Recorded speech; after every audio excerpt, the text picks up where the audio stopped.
Okay, looks like the ritual roll worked.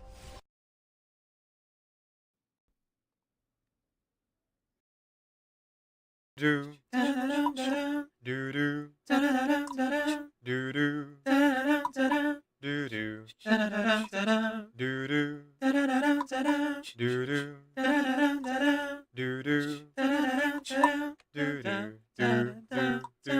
Sleep, work, sleep, work, sleep, work, sleep, work, sleep, work, sleep, work, sleep, work, sleep, work.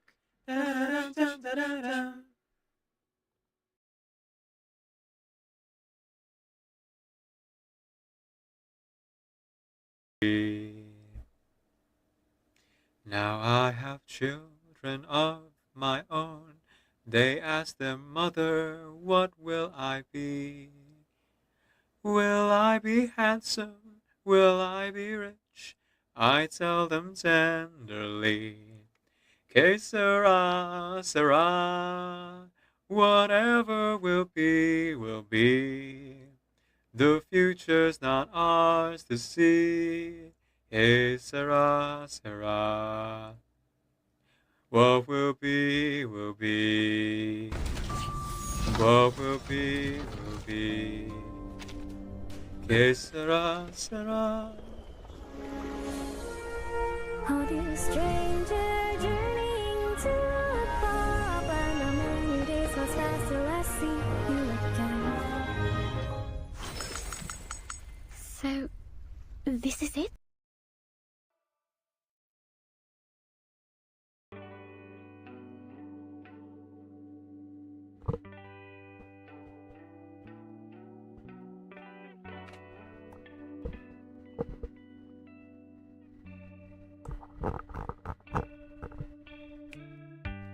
Forget, I'll do it sometime. I'm locked up on the button. Can't you do it sometime? Push it too far. Fine, electrify mine. Electrify my golden tooth. Can't look at your eyes without sparking some. Electrify my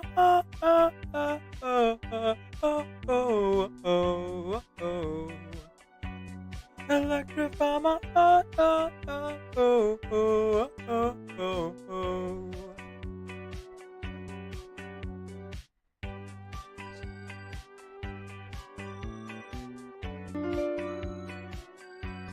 Hanabi_Kitty subscribe Thank to you, your Nabi. channel for 0 Welcome months. in, welcome in.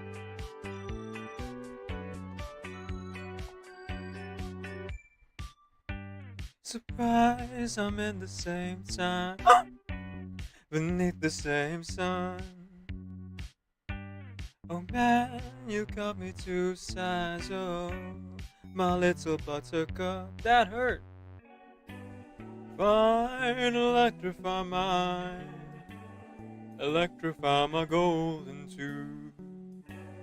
Can't look at those eyes without sparking sun.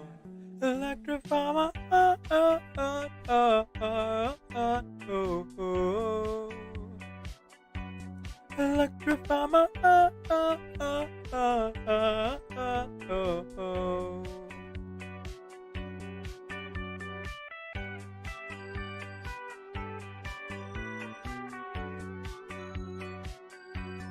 Electrify my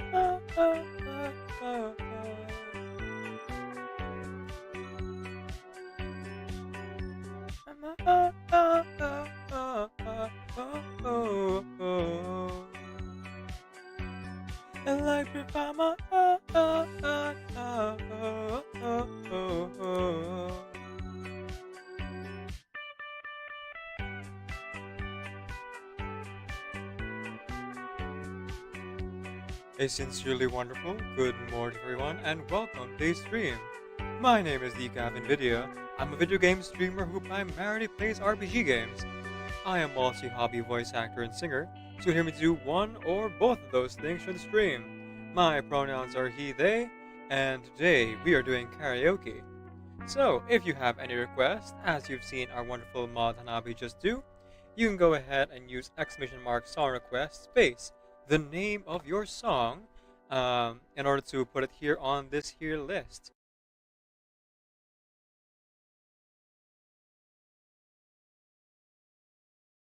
You're welcome.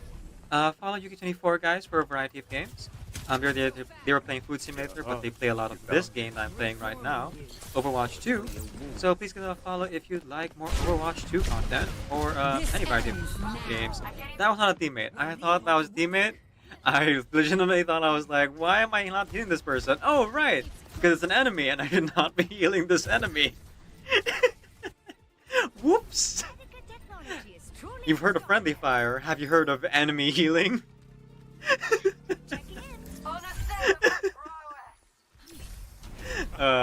Oops. Triggy and I also have Sunbreak.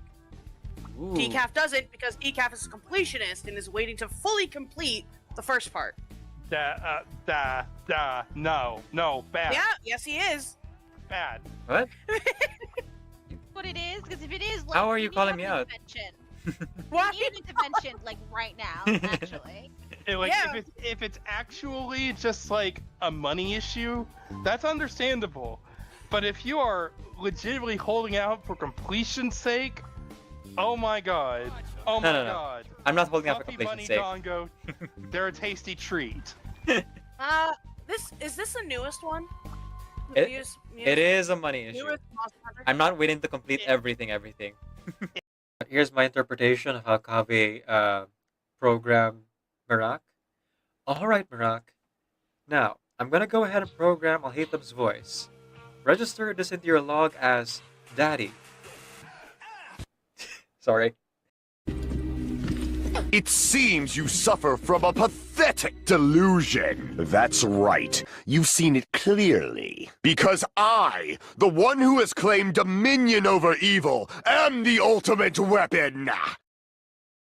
If the bell of catastrophe rings throughout the night, and since the oath made 5 centuries ago remains unfulfilled, it is the universe's providence to stop it. I am he who cuts the insolent catalyst which flows out from the chaos with the sword of victory. It's only fitting that I deserve to be called the ultimate weapon. I assume that's the end of your speech? Good. People like us. Let our blades do the talking! Weak, I say! It doesn't even pierce my heart!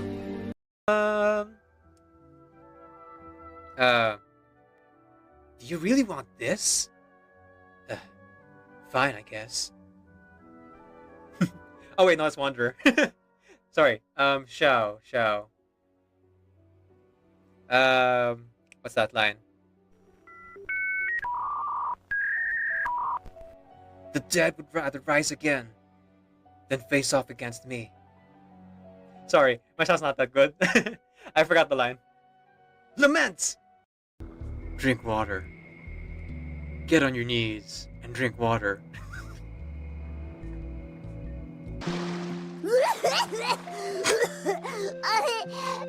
Paimon accidentally choked on some water again. Now I sit all alone, wishing all my feelings gone. I gave my best to you, nothing for me to do, but I've one last cry, before I leave it all behind. Gotta put you out of my mind this time. Stop living a lie. I guess I'm down to my last cry. No. Oh, come on, Mr. Security. I want to play with her too. Shut up. Move them now. All right. I'll move them, my dear. But on one condition. You have to play with me. We don't have time for games, Charles. You know better than that. That's not how it works. The This is my department, and you have to abide by my rules. You know that, right? Isn't that right, guys? Woo! Let's go! Do we have an understanding, Mr. Security? Now, we're gonna play a simple game of hide and seek. If you can find me, I'll move the mannequins for you. But if you lose... Objection! Objection!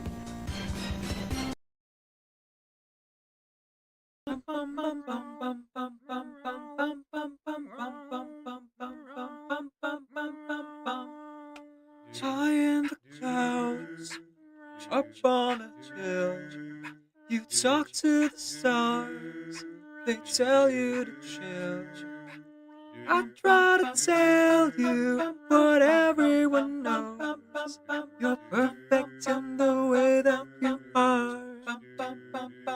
If you stole all the colors that persist in your hair, sold them to black without much of a care, threw out my heart, bleeped every sound, I thank you 'cause you left me my heart. Compassion's always sets you apart. You and I will always be loved. So give a little sing to your soul. Don't be sad or scared at all, even if you can't recall. You're perfect in the way that you are.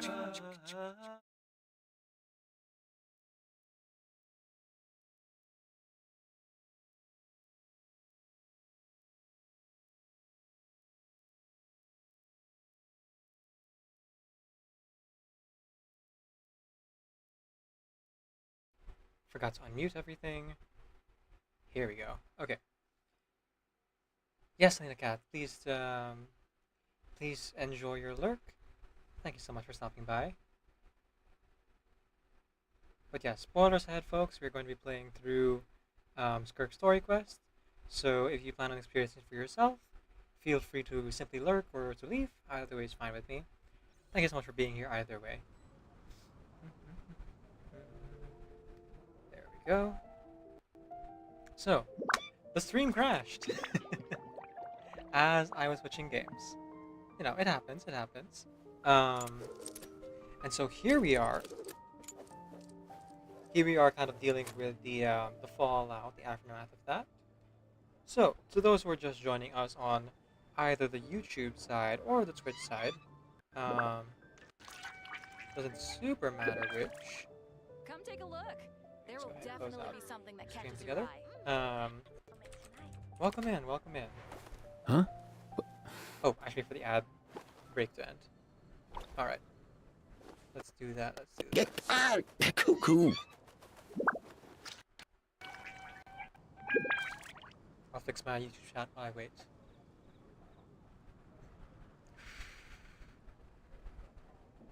Haven't you heard? There's a strange wanderer near Wolfendom. That's what I'll make tonight. Most things in life aren't one and done. Soon as you're rested up, let's make a move.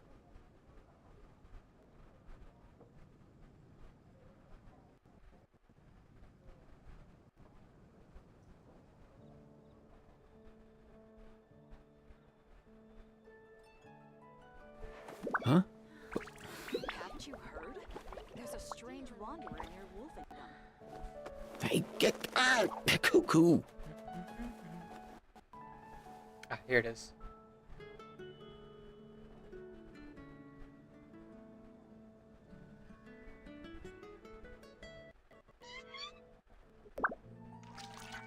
Rebooting. Okay. There we go. Whenever I get to take a break, I always want a snack. There's a strange wanderer. I got some candy, fruit, and jerky. You want some?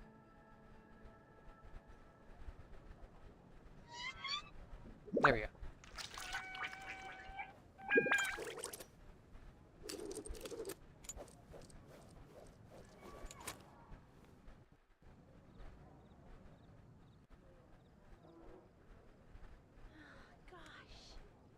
Haven't you heard? There's a strange wanderer near Wolfendom. Did you hear that? Sounded like an animal call. Or maybe I'm just hearing things.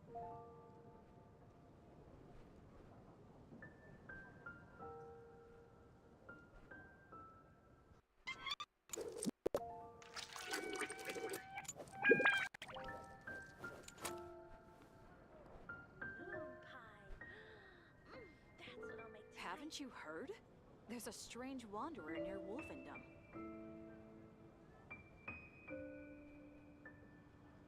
Error. Huh?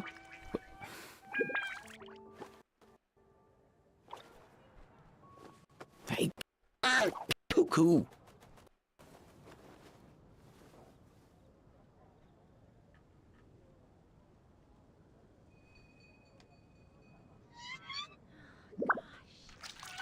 Haven't you heard? There's a strange wanderer near Wolfendom.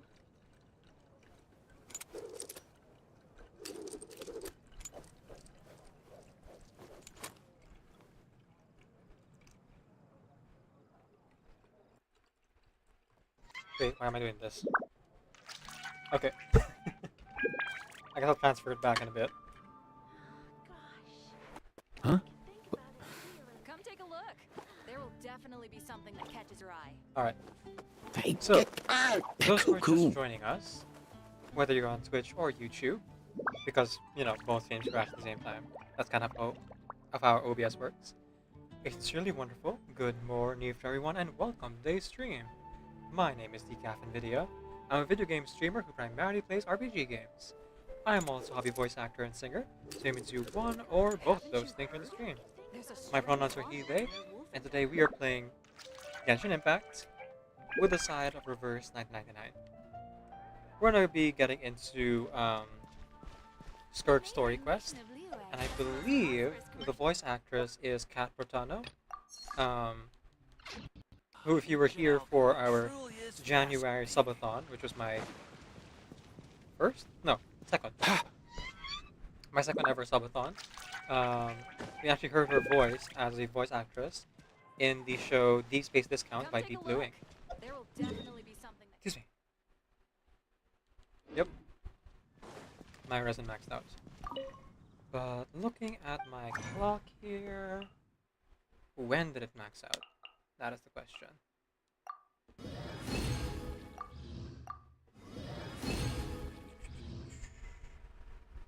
Okay, it maxed out... 9 PM. Okay, not too bad. Again, I don't really care all that much because I'm no longer in the artifact game, so resin literally no longer matters to me. Outside of just building characters, but I'm not as invested in what do you call this? My resin capping in Genshin.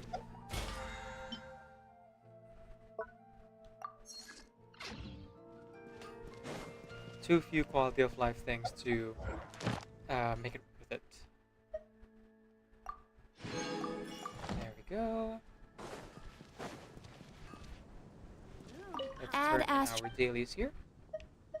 Thank you for So yeah, is this any indication? I haven't logged in since yesterday. If it wasn't clear. There we go. That should be more or less good. Alright. Now, before we go on Skirk's quest, there's just two things I want to check. First off, have I done the Spiral Abyss already? Not yet. Okay. So I can do that. Second thing, if I were to go to the Spiral Abyss and claim my first 10 or 11 floors, would I have enough to roll Skirk right now? Or rather, do a 10 roll for Skirk. 640, I still need 390. Okay. I think I would. I would still have to do floor 11 for, you know, the rest of my Primo Gems to be claimed there, and then floor 12 at a different point in time. Perhaps during this stream, perhaps in a different one. Possibly tomorrow. But let's see.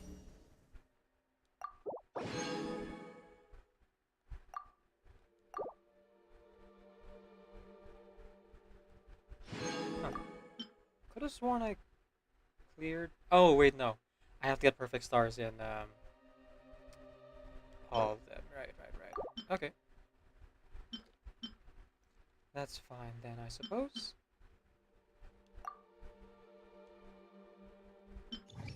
Oh. No.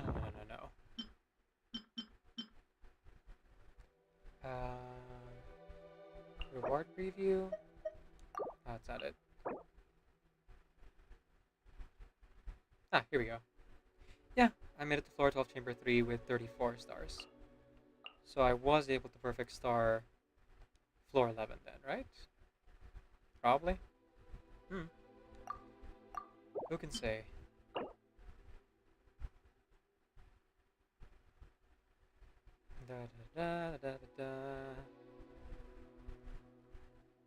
Yeah, I guess I just forgot how that worked.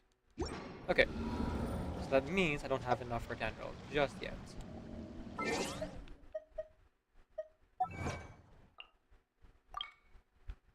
Symphony of a New World. The Loom of Fate has rewoven the ley lines of New Conria. And a space and time for you. Complete a space and time for you. There are only 2 achievements I haven't gotten yet. Both of which are, of course, time-gated. Which is just par for the course for Hoyoverse at this point. Time-gating pretty much most and not all their content.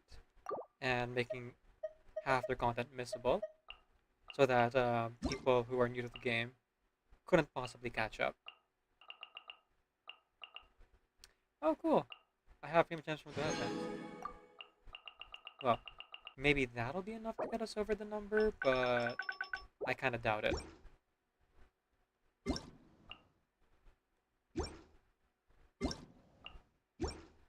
Huh? Let's head to the shop.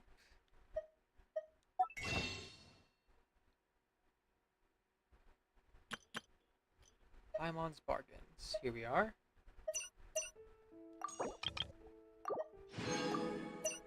Alright, we already got the standard and intertwined fates here. Excuse me, acquainted fate. So that's all good. And looking at it... Oh man, we're just 100 prima gem short. Or 1 wish short. I just did all my dailies. I could collect some prima gems from the teapot, which I think I'm going to end up doing possibly this stream, later today, or tomorrow. There's also all the anecdote event stuff, which I haven't started yet. This thing, the Traveler Tales Gilded Chapter thing.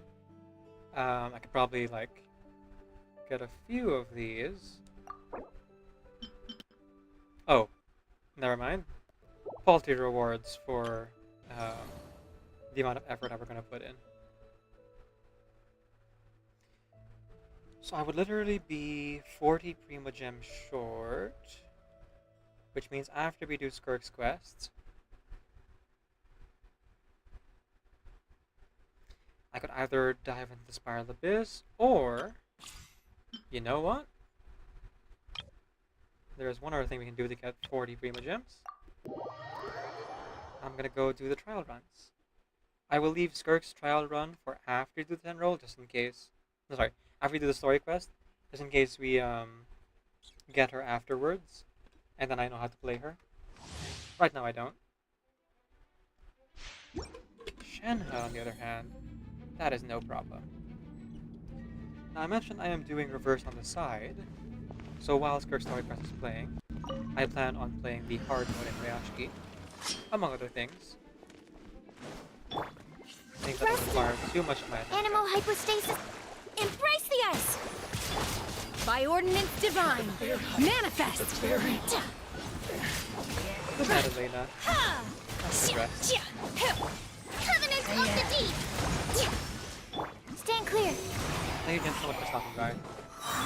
Looks like I didn't end up starting the story quest right away, so Swirl. I'm glad I was able to Cryo incarnate. let me go Unleash. rest before we actually got into that. Take flight.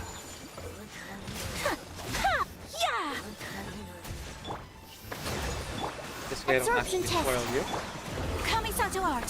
Sumen. Alright, one more. Animal test 6308.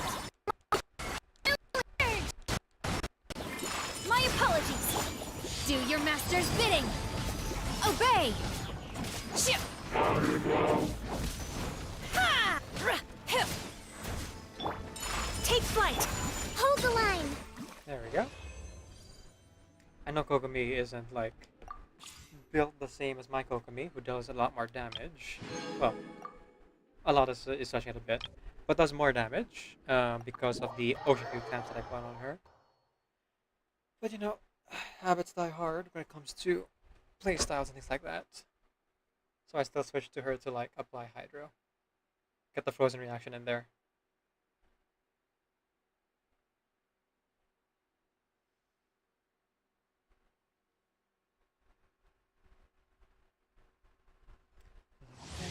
Loading. Ah, right. I remember now. Genshin has started putting these like manuals at the start of the trial run because they refuse to like dumb down their skill description. So instead, they are putting the whole manual in the trial run. I've seen that Skirk's manual is actually 6 pages long, so that's gonna be a trip.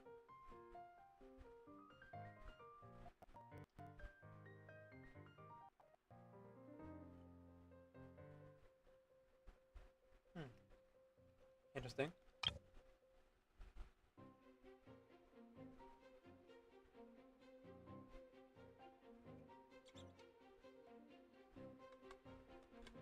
Zalia Venison stacks. When in the Favonian favor state, the active character's attack speed will increase. During this time, when the shield's good favor is broken, Zalia can consume 1 Venison stack to summon another shield. Oh. Basically just another shield. That doesn't sound too different from what we're already doing. If anything, I would much rather have a shield that doesn't break like Zhongli's, but sure. You know, not much to expect from a 4-star character who's just kind of there to entice people to roll more for Skirk. And, you know, for collectors and completionists like me who want to roll for every character.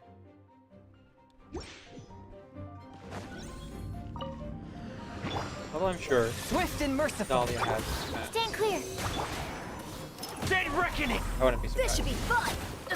The Oracle did a thus saith the It's a animal little bit archive. strange to have someone who's like so high ranking and up there in Let's stir things up. the world Spirit blade. Attack. did My not blade. appear sooner in the game or in the story. Like with Varka, Going you on. get it because like Varka is supposed to be out there, like on the expedition and Coming. resolving crises over abroad. Absorption test. That's the word. Swirl. Something crisis abroad. Stand clear. So you kind of get why Varka you hasn't came. come up yet. And with Eula, she was actually part of that expedition originally before she moved back in. And it was pretty early on when she was introduced. A touch But of with some frost. of the others, like say Lanya, the excuse they gave is that, oh, you know, she was One moment. she's part of Chenyu Vale, but Animal test 6308. she's a relative Spirit blade. unknown apparently, and that's Attack. why her character was Dead introduced reckoning. sooner. Pair. Getting Or here. you have characters like Animal hypos. Shenhe is supposed to be isolating herself in the mountains before she was Yeah. introduced. Like any excuse West wind, to carry me. either keep them out of the gacha or Yeah. to kind of retcon why they didn't appear in the story right away. Either they didn't write them yet, or they did, and they've been hiding them for Surprise baptism. gacha reasons. Either way, Let's stir things it's a up. little bit of a May the Archon protect. artificial thing. That creates a little bit of a disconnect with how rich the world building is in Genshin. Because like half of the world building, yes, can be your history, can be the culture and the architecture and the game and everything. but a big chunk of it is the characters, whether they be the NPCs or the playable characters. It doesn't matter. And so, in my opinion, I feel like um, Dahlia here, the deacon of the Knights of the Church of Favonius, maybe should have had more mentions, or like could have been seated out a bit better. That's also a bit of a weakness of Genshin specifically, where they refuse to rerun events, and they refuse to like make any of their uh, event stories permanent or give any way to revisit them in a meaningful way. Because sometimes they do actually see out these backstories, these like Teamwork is dreamwork.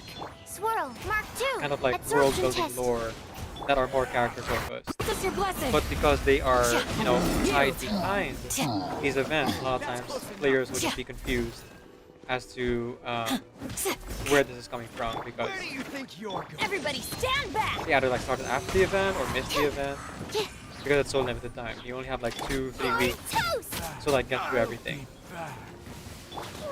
All well and good if you're like a content creator whose main focus is on Genshin, Enhanced animal module 75. or you're like Stand clear. consistently keeping Animal up with test Genshin. 6308. But even content creators aren't necessarily going to keep up to date on that lore. It's a lot. Teamwork is dreamwork. Hear my prayer. Do your worst. A little bit strange as well, but hopefully we'll see more Swirl, stories Mark with 2. Dahlia and the others. At the fry Kind of pan, bad it's distance. Flee.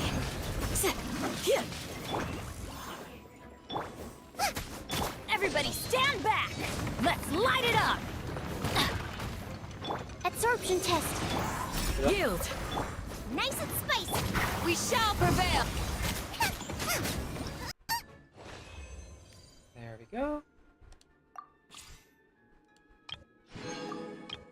And one more. Phew.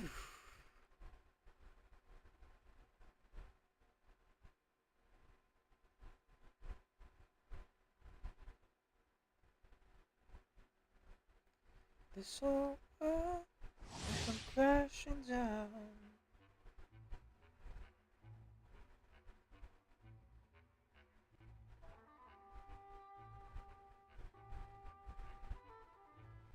Man, I'm not getting good rolls for my purchase orders. Oh well. Coming, eh? Teamwork is dreamwork. Punishment. Sayonara special. You can't run. Hop to it, Manzai!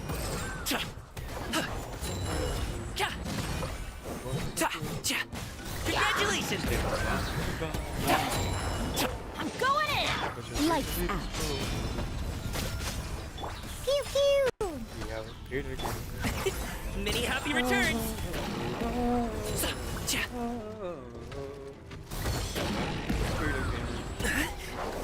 Can't handle your drink.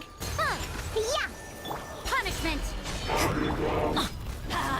Everybody stand back. Mighty mythical beast! Alley-oop!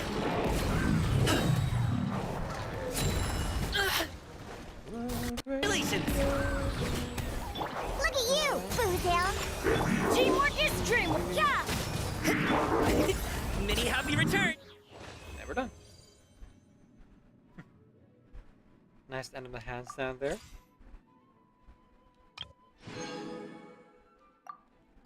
I'm gonna be real.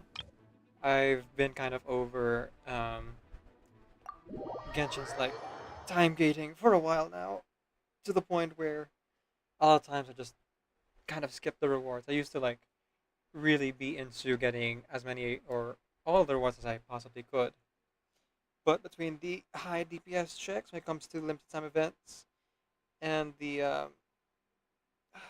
kind of like lack of respect for my time, this year I started just like easing up on reward collection, to the point where sometimes I would either unclaim some like patch long things like the trial runs, or There are days where I even miss out on the dailies, but I honestly just can't be bothered to care because, like, of all the things that they've done to kind of lose um, my enjoyment of the gameplay aspect of the game, even though I still very much enjoy the world building and the story. Like the Archon quest, knocked out of the park. But if you guys were here for my last Genshin stream, which was last Wednesday, you'll recall that I pretty much had to like stop playing the game I rage quit because I read up on their newest game mechanic, which was like truly aggravating. And it's this thing.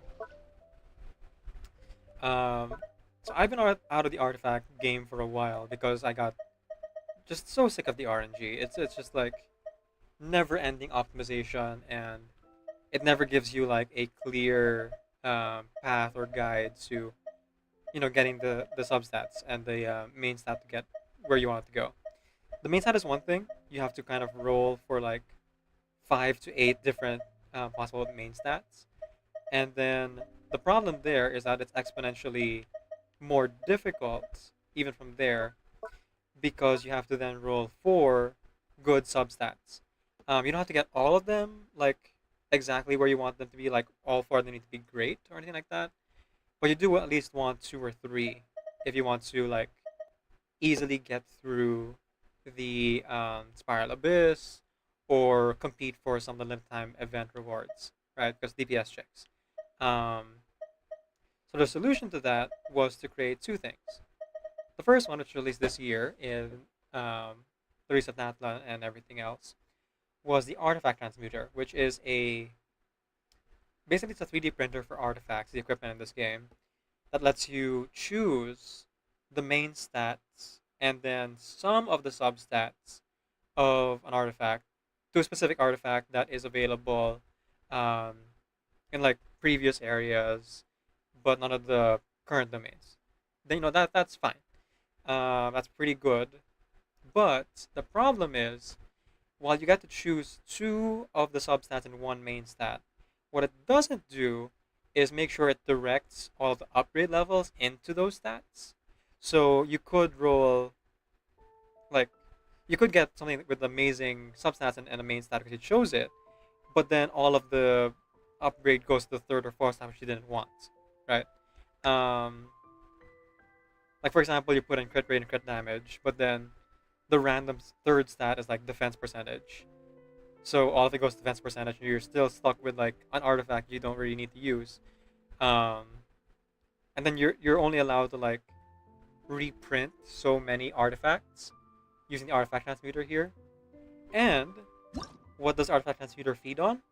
Why, of course, it only feeds on the level 20 artifacts, which consume so much resources in terms of Mora and other artifact fodder, in order to re-roll 1, or sometimes not even 1, but like half of what you would need to like choose a specific artifact with specific main stat and substat.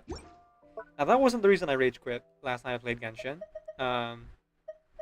The reason was because of a different item. Let me see if I can find it here.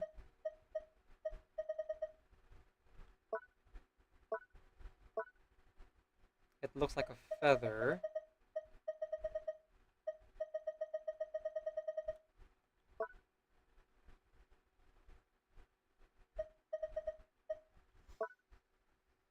They didn't even classify with the item objects, really? Okay, I guess. Well, I imagine then that means it's probably tied to the alchemy table. Let's go check. No, but the reason I got so mad at the game that I just kind of like had to stop playing for the day was because I read up on this new way to optimize your artifacts, quote unquote, that for some reason is still gacha based and uses a pity system.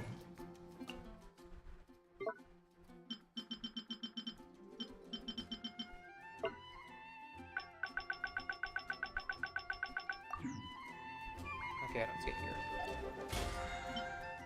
So the only way to get it right now, supposedly, is you can buy the battle pass, which, you know, I still do because I like to get the Mora and the Hero's Wit out of that. Though even that, I'm kind of like debating with myself on. It's this thing, Dust of Enlightenment. So the Dust of Enlightenment is a consumable that will let you kind of like re-roll your fully leveled up artifacts. You know, and that sounds good on paper, right? Maybe you built an artifact level 20, but you didn't actually like what you saw. You just kind of were compelled to finish building it because you already started, and it's kind of a waste to not continue building a 5-star artifact fully to the maximum, right? You know, that's fine. That's a more or less good thing.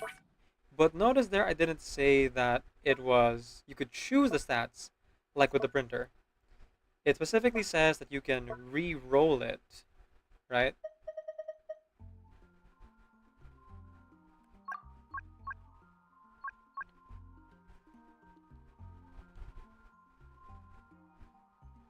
And of course I can't even use it here. Nor does it really explain how to use it here. Cool.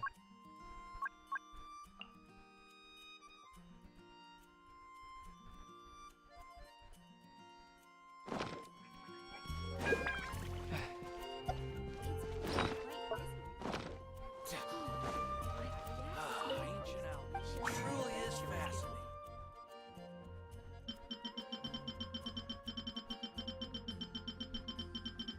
Well, now I gotta look this up again. I'm making myself mad thinking about it, but I do want to talk about it because, like, it is a whole thing.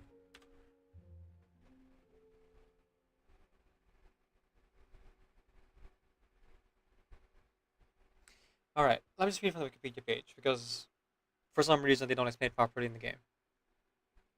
So, Dust of Enlightenment can be used to change the minor fixes of a fully leveled 5-star artifact. But it's not guaranteed, right? So you consume a certain number of Dust of Enlightenment. You need 2 for most good artifacts, the sands, the goblets, and the circlets, or 1 for a flower of life or a bloom, right? The feather artifact. So when reshaping artifact, 2 minor fixes must be selected. The number of enhancements minor fixes will be reallocated. After reshaping, either the original or the reshaped result can be kept, but Dust of Enlightenment consumed will not be returned. So you are still relying on RNG to hopefully get a good result, right? And if you don't like the result, you can keep what you had before, but the Dust of Enlightenment will be gone. So like, they're limited to just like 2, maybe 4 if you buy like the high quality battle pass. So you have to pay real money for what is essentially an artifact optimizer. And it's not even guaranteed that you even get the stat that you want, right? So for each Dust of Enlightenment consumed, 1 point of hollowed exegesis will be gained, which can be consumed to trigger the advanced reshape and decreased reshape effects. So for advanced reshape, you can reshape 3 substats. The Creed reshape is 4 substats, which can be good, but again, it's kind of up to luck of the draw which it actually becomes, right?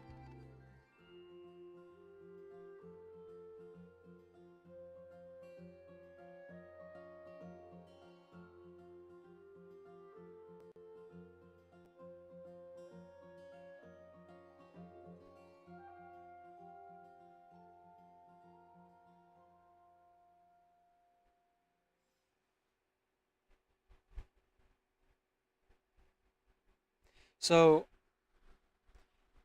let's say that you build an artifact, right, with only 2 good substats, right? So the stats of it kind of got reallocated weird, so that it went into the 2 subsets you didn't want, right? So you reallocate it into the one you actually wanted, but the difference is so minuscule, and the amount of resource you spend to use it is like so expensive because you can only do it once a month or like twice a month if you pay like real money for it, that it then becomes a case where you could just as easily and really should just go and like do an artifact run if you want that specific artifact with better stats. Because again, it is still very much based on RNG, so it could reallocate perfectly, or it can reallocate kind of okay, but then you wouldn't like get exactly what you want, so you would still use more dust alignment for the exact same artifact.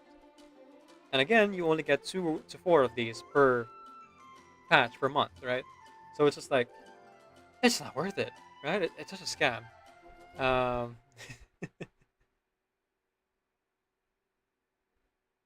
But yeah, this was the reason I kind of just rage quit Genshin that day and then continued with her story quest.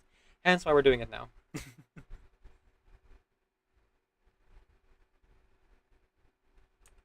Like, I am very subdued when it comes to my anger. But this one just like really shook me to my core. So I'm very much glad I'm not like optimizing my characters anymore. I don't like go for artifact runs for the most part. Unless there's a character who like has like 0 artifacts. I usually just like give them leftovers or I transfer from another character to that one because the power creep in this game is terrible. But in terms of like the new artifact domains or the new rollable stuff, it's like, I don't really care. And you know they're gonna like try to make new artifact domains which are like a lot more enticing to players. But because I'm no longer doing 36 stars in Spiral Abyss, even that won't like tempt me. Because that would be the only reason to like go for the higher optimized artifacts, right? Go for the never-ending grind.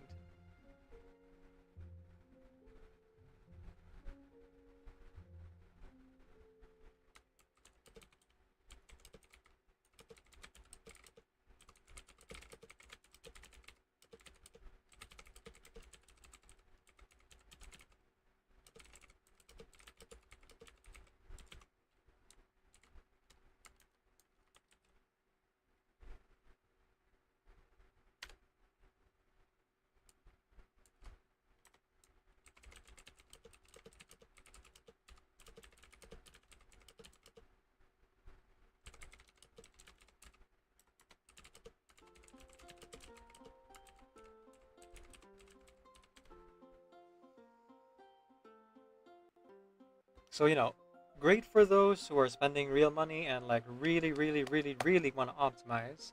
I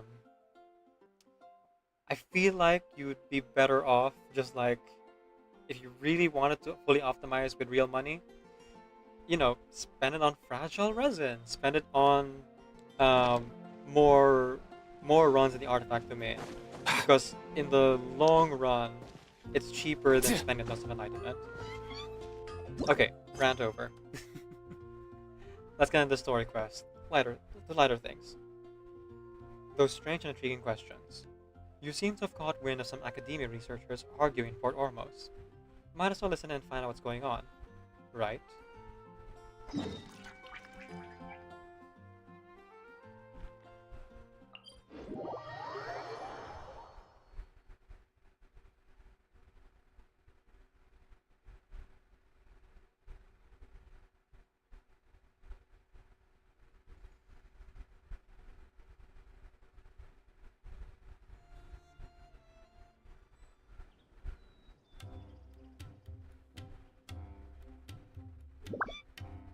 Okay, here we are.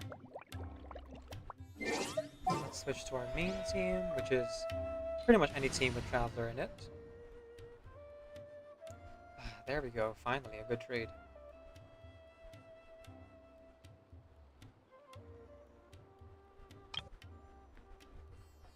Excuse me.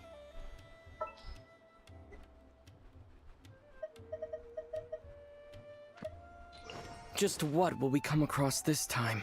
So one thing that's not diminished by my dislike of certain elements of Genshin is very much the story.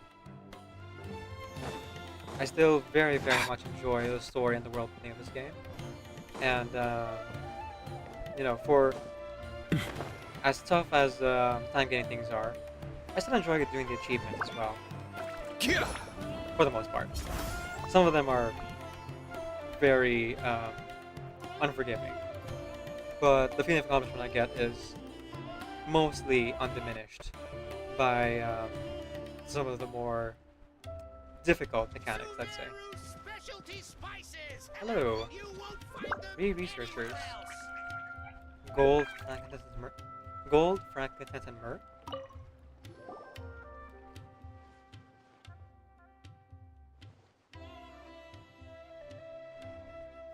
Oh, I guess there's voice acting. Attaché, I've tried my best to remain calm, but these reports keep handing in are useless. Oh, this is the one person talking. There's a lot of things you write. Possibly, probably, roughly. How am I supposed to build a mathematical model based on uncertainties? That's... I don't have enough time. Not to mention, I'm from Ksharawar. How am I supposed to know how to measure the impacts on living organisms? Take fungi as an example. What am I supposed to do with fungi? I just stick my hand in one's mouth and that'd bite me so I can write down something like, that's a surprisingly powerful bite. Darvish, you're from the Immortal Darshan. Back me up here, will you? If you really want me to get involved, I'd have to start by saying that your grasp of basic biology is shockingly poor.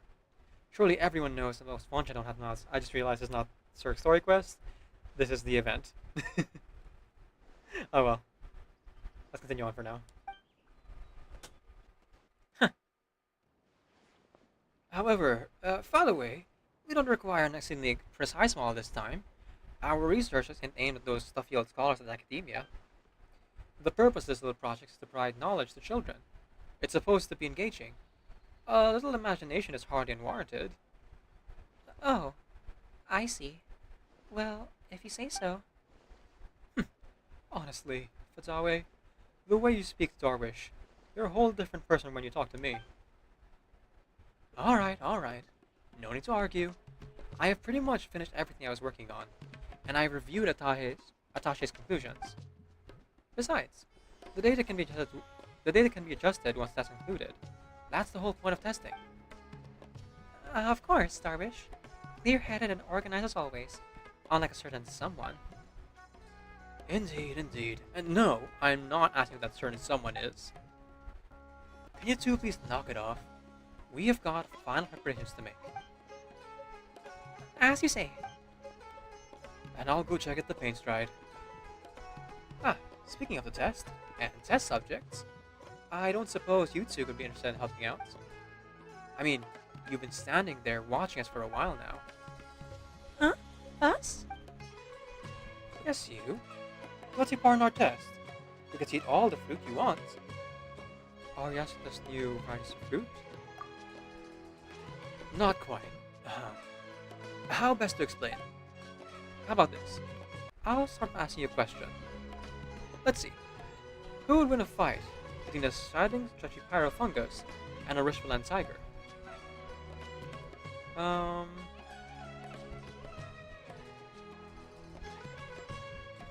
I would say the pyrofungus because it burned the grass, and that would give it the edge over the Rishvalan tiger, especially because I believe the stretchy pyrofungus also can fly and get out of range of the Rishvalan tiger's attacks.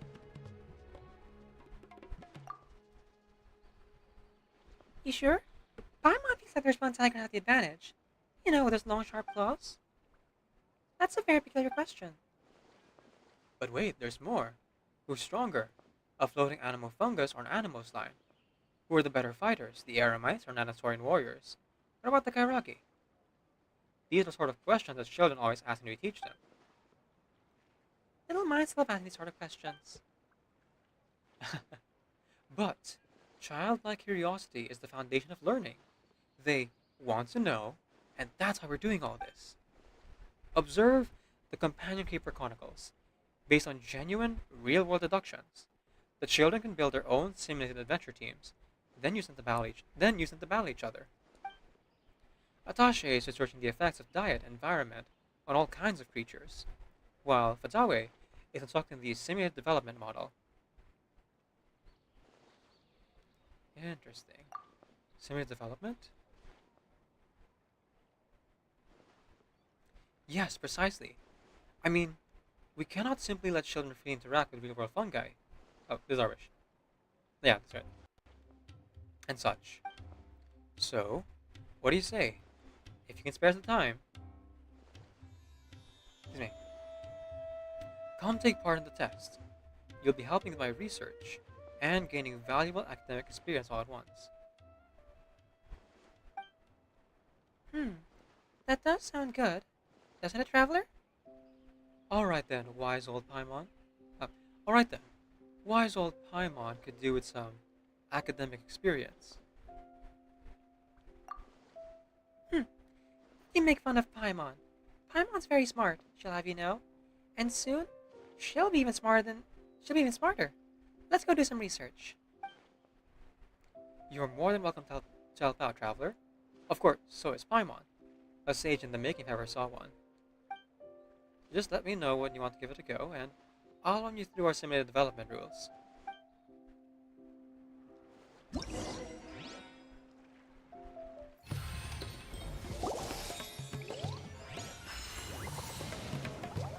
Okay, so this is the event. Source was to fight certain enemies. Well, I suppose I'll find out. Oh, it's a festival type event. With multiple parts. Okay. Well, again, this is not what I meant to do. I forgot I was supposed to use the key first. There we go. Whispers betwixt.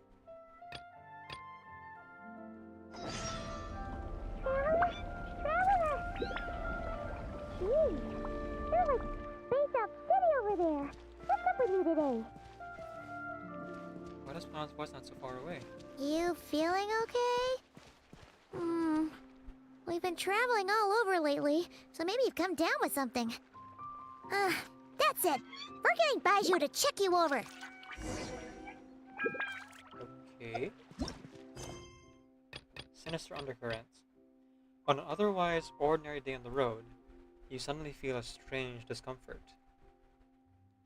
Yeah. That seems fine. I'll be back to this event later. Well, I guess I know my plans for today. Verb, I know what we're gonna do today.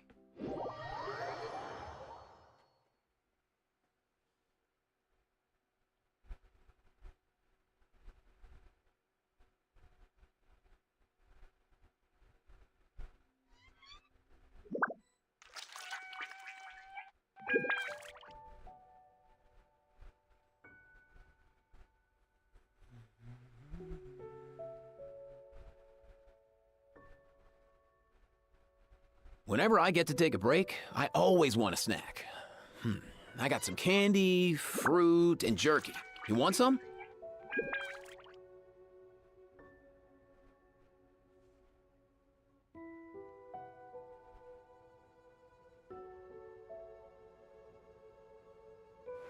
Huh?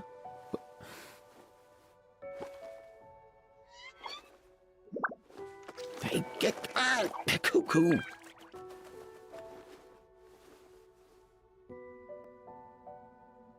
Skilled in planning.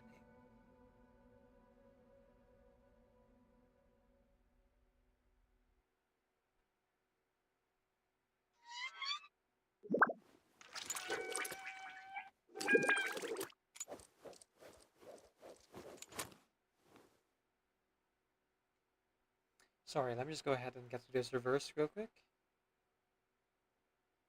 Because it's gonna bother me if I don't get it. And right now, I do not get it. I don't quite understand. Did I thought you I was hear that? picking the characters who were good at Sounded like an animal call. Or maybe I'm just hearing things. but I'm not really seeing anything here.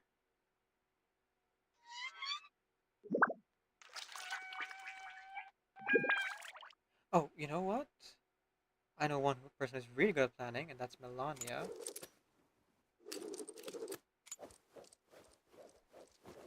maybe I use them as the reference. There we go. Nalan Yan Yan is here too. Okay.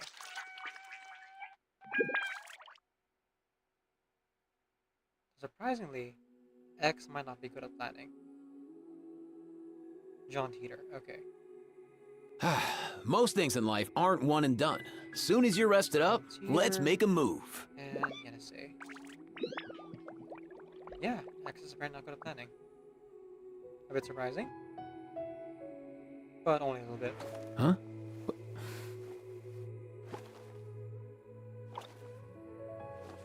Hey, get out! Cool. Alright, let's go with these four then. Phew.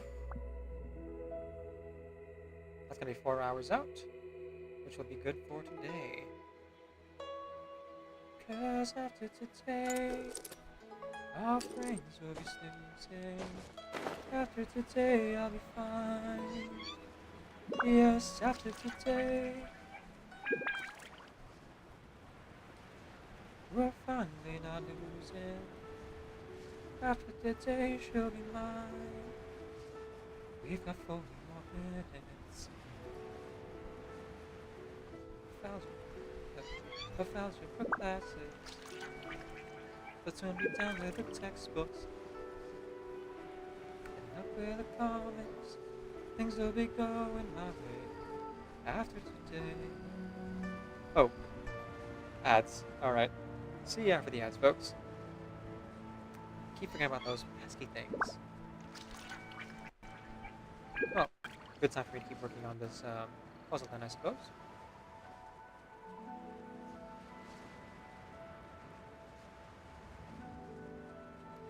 Things will be going my way after today. I wish today was the day after today.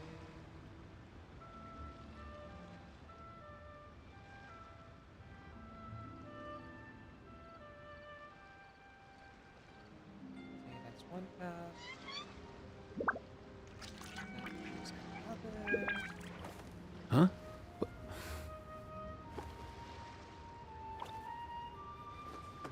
Hey, get out! Cool. Interesting dilemma. They can't both pass there. Ah, there we go. Simpler than I thought.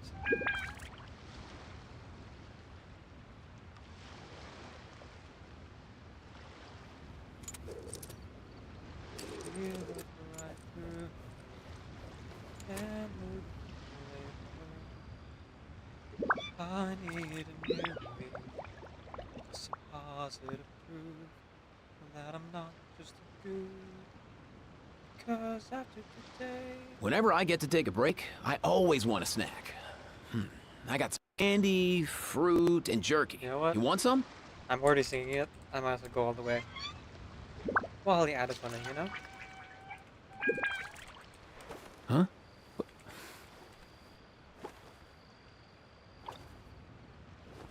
Hey, get out!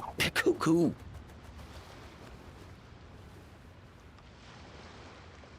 2 minutes, perfect.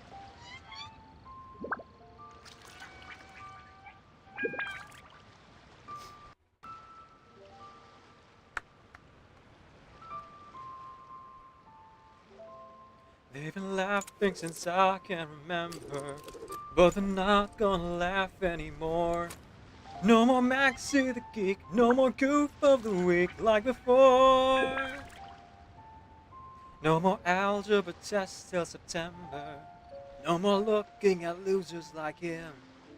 No more having to cheat. No more mystery meat. No more gym. Most things in life aren't one and No done. more gym. Soon as you're Gonna rested move up, through them let's all. make a move. Gonna live in the pool. Gonna talk to Roxanne. And I feel like a fool. Cause after today I'm gonna be cruising. After today she'll be mine. After today my brains will be snoozing. If I don't faint, I'll be fine. Cool. I'll got 40 more minutes of home economics. And down with the textbooks and up with the comics. Just think of all the time I've been losing. Finding the right thing to say. but things will be going my way. She'll look right through Whenever I get to me, take a break, I and always want a who snack. would blame her? I got some candy, I fruit, and need a jerky. new You want some? me, plus some positive proof that I'm not just a goof. And after today, I'm gonna be cruising. After today, she'll be mine. After today, our brains will be snoozing. I'm gonna sit on my butt.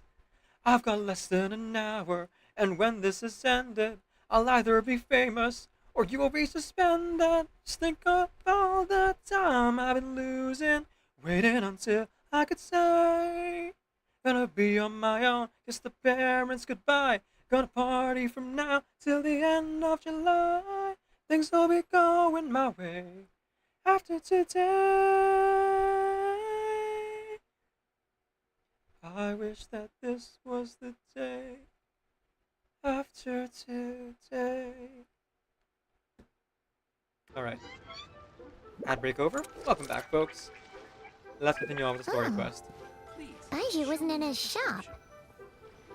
Oh, you're looking for Dr. Baiju. He's resting today, but he said to send any patients to the back room. Ah, okay. Thanks. We'll head on through.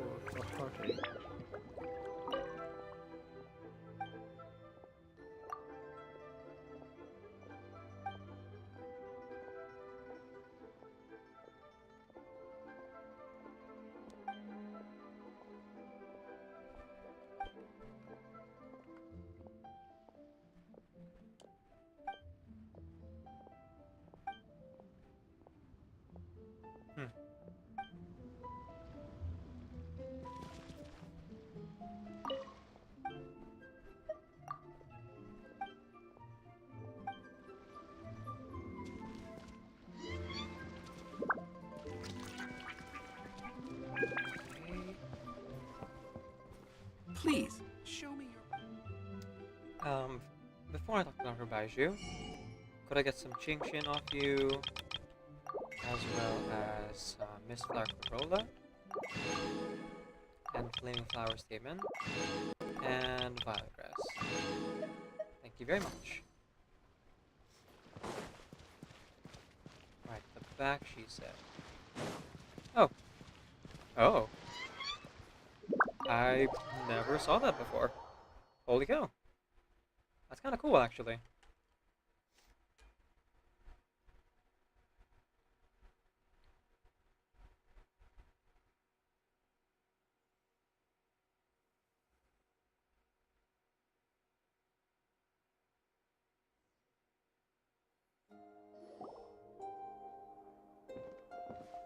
Hello, Baiju. Ah, looks like I have a special guest. Oh. Are neither of them voice acted yet? Okay. Good thing I had coffee today. Traveler, Paimon, welcome. What can I do for you? Oh, thank goodness. Okay. So I guess I only have to voice Chang Sheng then. It's the Traveler. He looks absolutely And the beat Traveler. these days. He has these huge dark circles around his eyes, like he hasn't slept a wink. And he keeps spacing out. You have to call his name several times before he snaps out of it. What do you think it is? Is he sick? Oh. Oh? Is a traveler prone to sickness? I find this surprising. I guess it could be. I'm not sure. Very peculiar. In all the time we've been acquainted, this is the first time you've come to me with a health complaint. Come, let me take a look at you.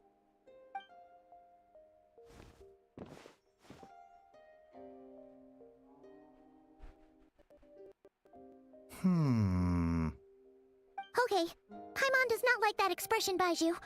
It's not serious, is it? Complexion is good, eyes are clear, breathing is steady, pulse is strong. Physically, you appear to be in good condition, traveler. In theory, your energy level should reflect that. You should be feeling right as rain. And yet, I do feel like something is off. Hence my concern. A clean bill of health is usually a good thing, but In this case, it likely means your situation is more complicated. Physical illnesses come with detectable symptoms that can be used to diagnose, medicate, and cure the condition. But afflictions of a non-physical nature, they fall outside a doctor's realm of expertise. Right, so do we need to go to Mizuki then? What do you mean, non-physical nature? Curses, dark magic, it's hard to say. It could just as easily be a simple case of mental fatigue. Hopefully it's the Why last don't one. you rest here for a bit? Whatever it is we're dealing with, clues to your condition are sure to reveal themselves in time. Once we know the root cause, we can administer the right treatment. I've seen my fair share of mental afflictions. To start with, some calming incense, a good night's sleep, and a good meal will do you a world of good. In the meantime, Changsheng and I will review the relevant literature for afflictions that present with mental fatigue. Still, we're not experts in this kind of thing. I say, we should strongly consider calling a specialist as soon as possible. Oh, must be a rare condition if not even Baizhu and Changsheng have seen it before. Well, all we can do is take their advice. You look like you're about to collapse anyway. Just get some rest. Paimon will be right here by your side. Fingers crossed you'll be all better when you wake up. That's the hope.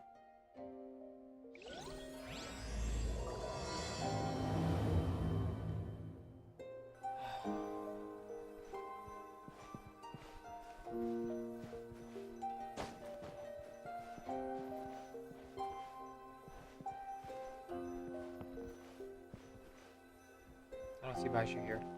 Also, I just realized I'm on the wrong team. Guess I got a little bit distracted when I accidentally ran into the event cutscene. Well, less cutscene, more event dialogue.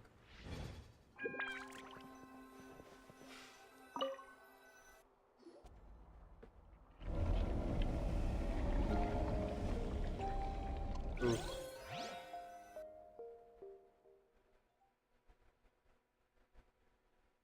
More of the purple stuff.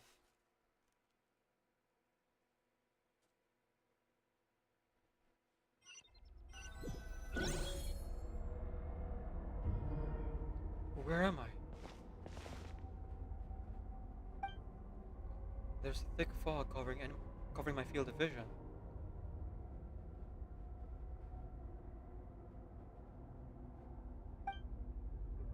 This feels more real than a dream, but too chilling to be real life. My breath freezes in my throat before I can even exhale it. It feels like my soul has been wrenched from my body and thrust into strange and unfamiliar space. Whichever direction I look in, there's no end in sight. And worse than that, I think there's something in the fog, following me like a shadow. If this is a dream, how long till I wake up? And if it's not, then where in the world am I? Hello. Ugh. What in the... Something just pierced through the fog and stabbed me in the back, but there's no blood. There's a strange light coming from the wound, and I see this familiar looking spike bleeding back in the darkness. Deep inside, it feels like a part of me is missing, and now another wave of fatigue is washing over me.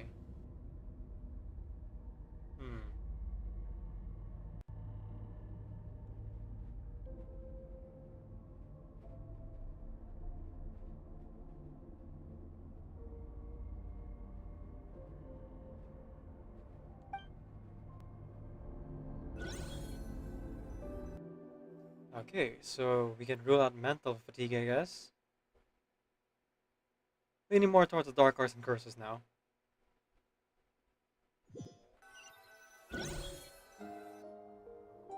Traveler! Traveler! Rise and shine! Time to wake up!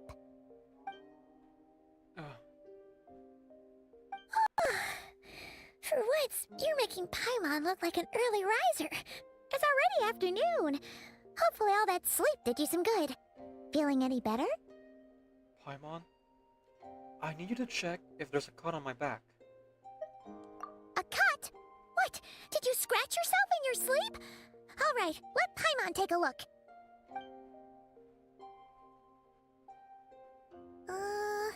Nope, nothing there. Wait, did you have a nightmare? Okay, don't panic. Paimon heard that dreams tell us what we need by showing us the opposite. So, if you had a nightmare, maybe all you need is something to cheer you up. Come on, Paimon will treat you to something yummy. Thanks, Paimon.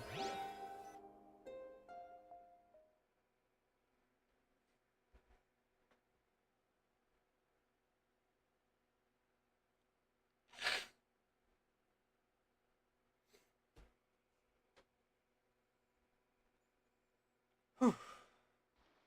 Always warm.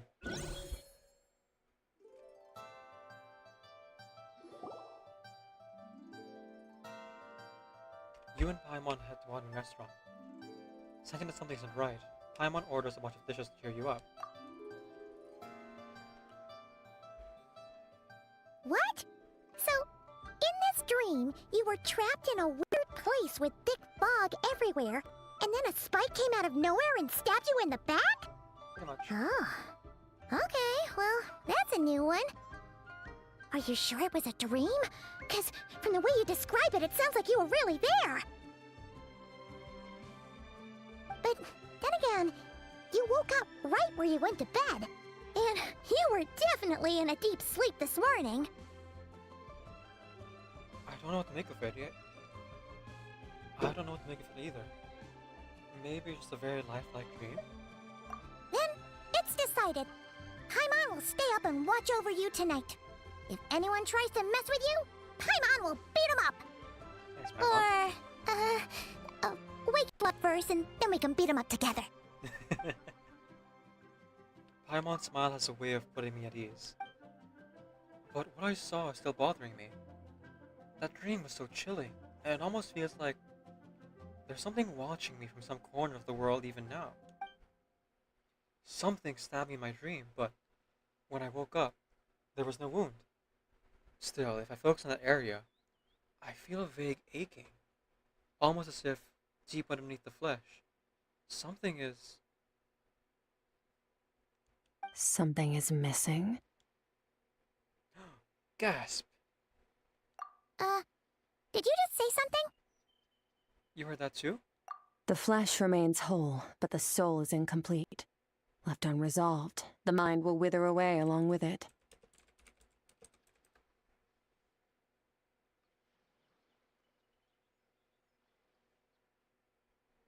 Dang.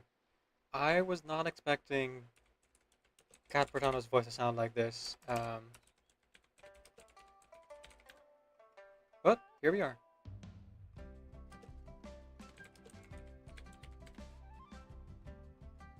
So, we've heard a lot of Cat Bertano's voice work in Genshin. A lot. She's voiced a lot of NPC characters. But I think this is the first time he's like voicing a main character. Oh, well, I guess we also heard Skirk in the end of Fontaine.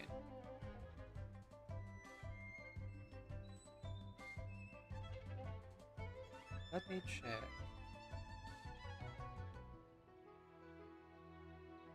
Is Cat Bertano V or is she... No, she's Amy. Yep.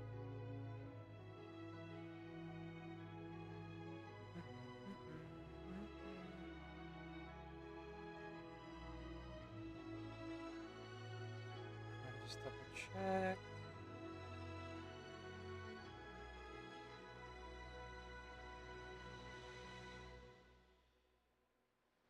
Yes, I know who the actors are. I'd like to know the cast. Deep Space Discounts. Yes, she is Imi, or Imogen Woods, in Deep Space Discounts.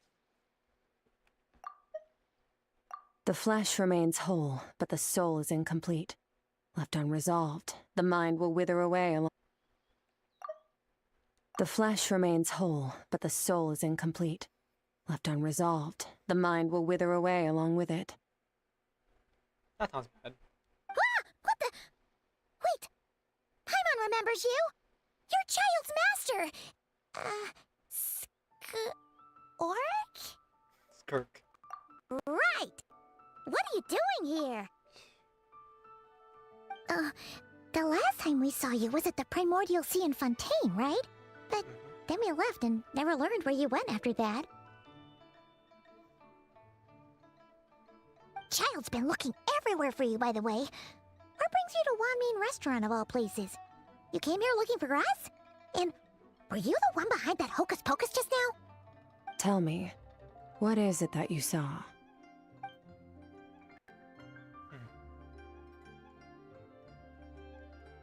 Tight-lipped, huh? I suppose that's fair. You. I'll take a glass of wine. Hmm? Oh, of course! Coming right up. Well, Chef Mao will never turn anyone down unless they're We make being this naughty. one in-house. It's not too strong. Enjoy. Chef Mao, I'll take a grilled tigerfish over here. Hey, Captain Wu. Coming right up. Ah, if I knew we'd be this busy, I wouldn't have approved Shenhe's vacation. At the end of the day, what happens to you is of little consequence to me. I'm not here to try and win you over. Trust me or not, the choice is yours. If you want my help, now's the time to speak up. You have until I finish my drink. Okay, you approached us, lady, but... Okay. What do you know about the situation? I was investigating an abyssal disturbance in the area and happened to notice you.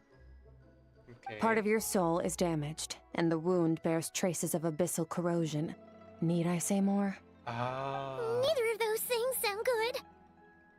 Dang. And here I thought the traveler was immune to abyssal corrosion. Skirk seems to know something. And given what I've seen of her strength, I bet she can tell what happened to me.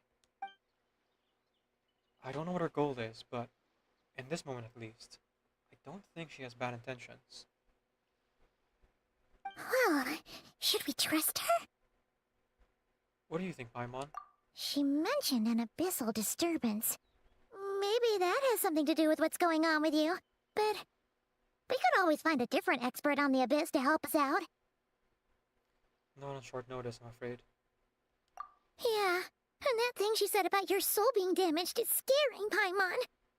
Definitely something we should fix sooner rather than later. Skirk's an interesting one, that's for sure. But from what Child's told us, she doesn't seem evil, at least. Probably not. Just 1, 2, 7, 10. That'll do. No. Well, have you made up your mind? I don't think that's enough. But what I saw was a dark space rather than dense fog that went disperse. You gave Skirk a brief description of your dream. So that's all we know, Miss Skirk. Ma'am, can you help us? So, you couldn't disperse the fog. I understand. Come find me in the Guili Plains when you're done here. Oh, and I left cash for the drink on the table. Settle the bill for me, will you? Oh, okay. Huh? She disappeared! You and Paimon quickly finish your meal and go to settle the bill. Wait, hold on. You overpaid. Oh. Here's your change. Oh, okay, she didn't use like 10 more, she must have used like... Actually, come to think of it, in this world, I don't seem to like have bigger pieces of more to represent larger denominations, so I'm not entirely sure how that works. Oh, no. This includes the drink, so it should be the right amount. I didn't think you two ordered a drink. What? Did he not remember that Skirk ordered the drink? So, is Skirk unable to, like, leave an imprint on Irminsul? Hmm. We didn't. It was that lady who came and sat with us, remember? You brought it out to her yourself. You sure? I... What? What? You sure? I could have sworn there were only 2 of you at that table. What'd you put in their dish, Chef Mao? Some kind of hallucinogenic mushroom? You got them seeing things. Weird. Seeing things? Wait, so neither of you noticed her? Young lady? About this tall, wearing a purple dress? She ordered a glass of wine! Oh, now you mention it, that vaguely rings a bell. And it looks like I did open the wine jar, so it must have just slipped my mind. In any case, that settles your bill. Come again soon. That's so weird. Chef Mao, check please. Coming! Okay, what was going on there? It's like they didn't remember Skirk being there at all. Even Paimon was half convinced we hallucinated the whole thing. But that Mora she left for us was definitely real. Oh, this whole situation is giving Paimon the creeps. But anyway, she told us to head to the Guili Plains, right? Let's not keep her waiting.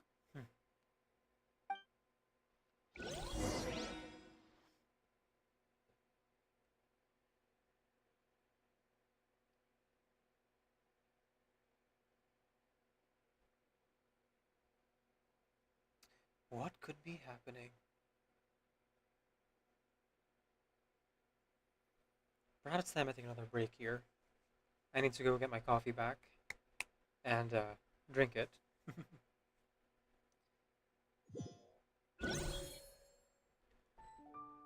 Yes, it's good time. So, before I go to the Guili Plains, I'm gonna take another break here. We'll be right back, folks. When you come back, we'll continue Skirk's story quest.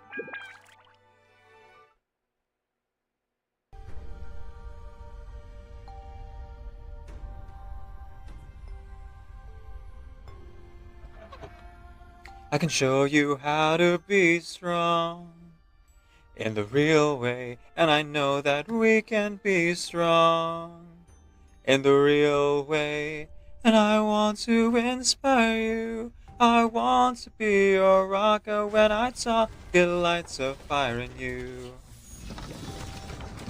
I want to inspire you. I want to be your rocker when I talk, get lights of fire in you. Call me Flutterpage. I used to live in Millwall with my mum and dad and sister. But that don't matter no more, does it?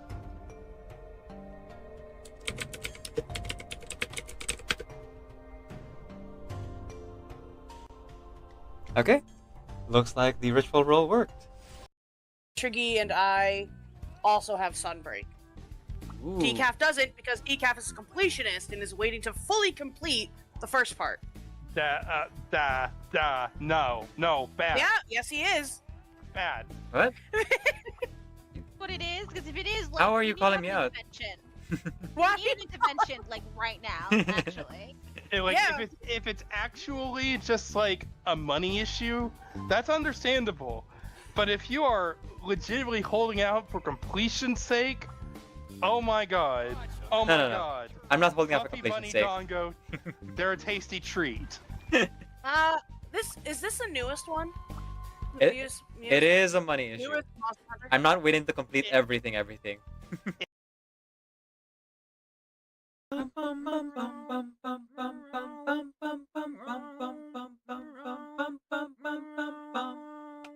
High in the clouds, up on a hill, you talk to the stars, they tell you to chill.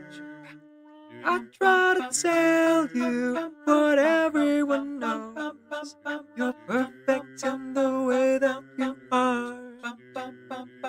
If you stole all the colors that persist in your hair, sold them to black, without much of care.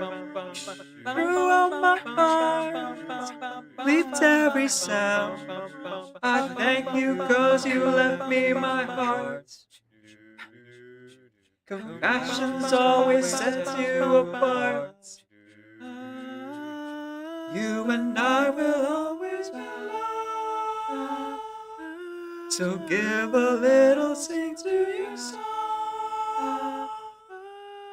Don't be sad or scared at all, even if you can't recall. You're perfect in the way that you are. Perfect in the way that you are.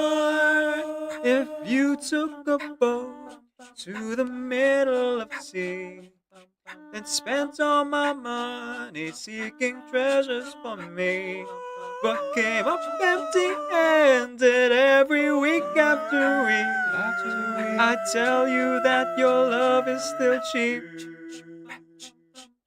that you are worth the trouble to keep.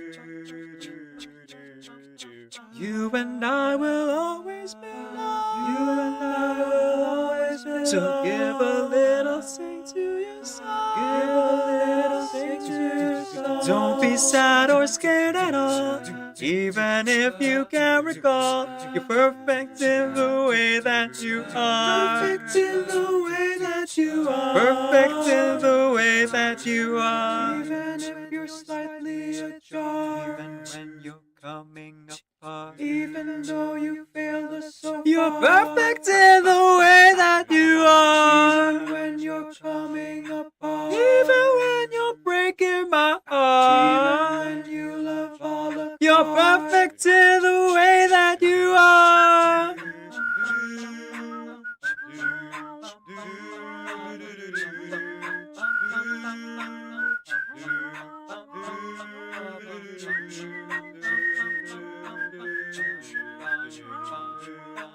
Perfect in the way that you are. Perfect in the way that you are. Perfect in the way that you are.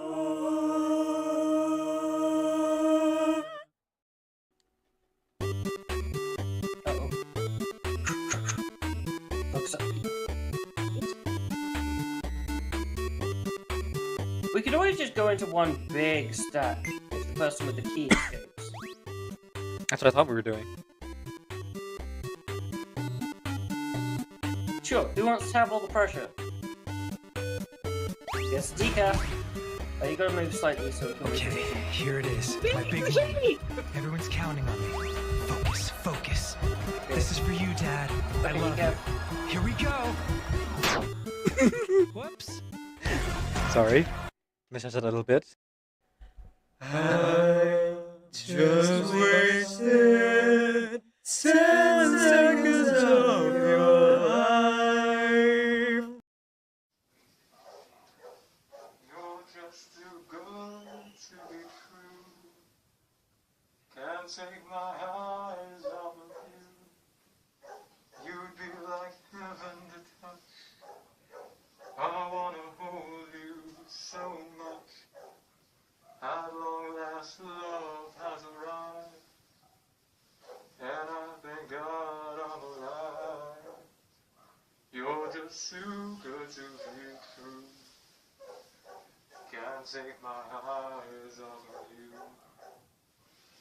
And pardon the way that I stare.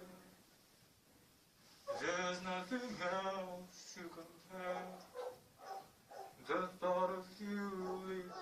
Try something new at the One Mean Restaurant. Let me tell you how. Okay. That's just plain stupid. Wow. Leo's really Alright got then. a lot going for it. Let's head out. Wheelie plates, huh? Alright. Seems simple enough. Let's see what's out here, huh?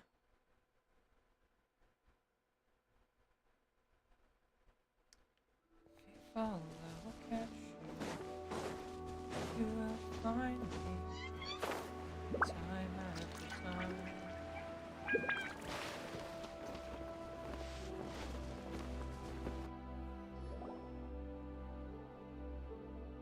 combat. Alright. Whoa! Let's do What this. are all these rift hounds doing here? Huh. Looks like they're collecting something. Interesting. Huh. Let's go check it out.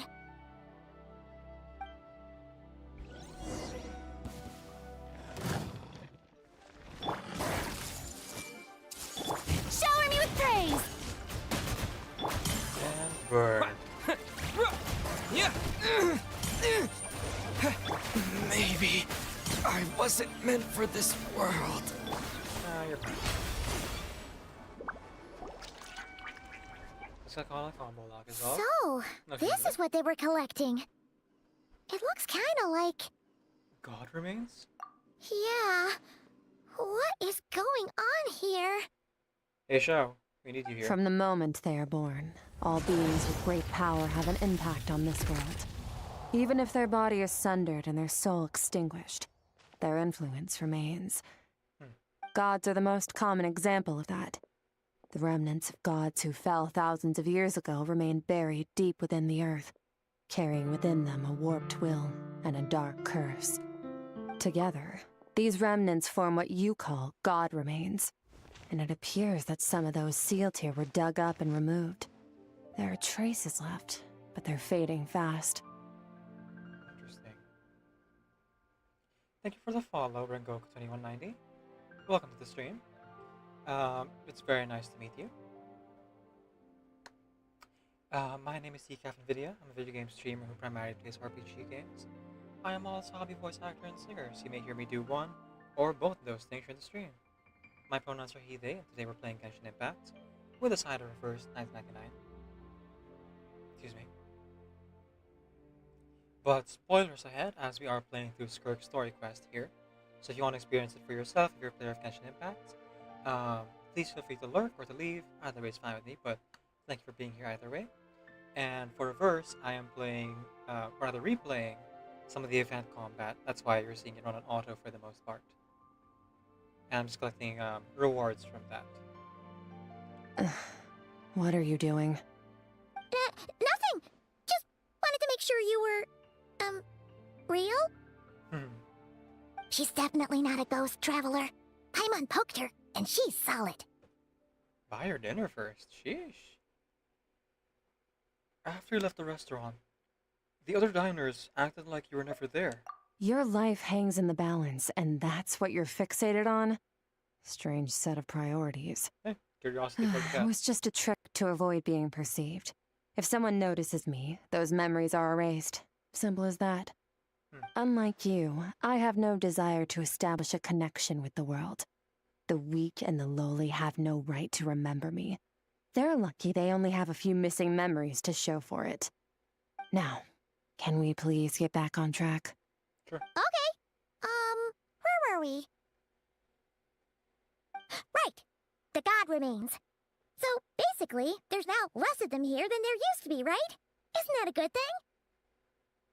In our experience, God remains are 100% bad news. A lot of terrible things have happened because of them.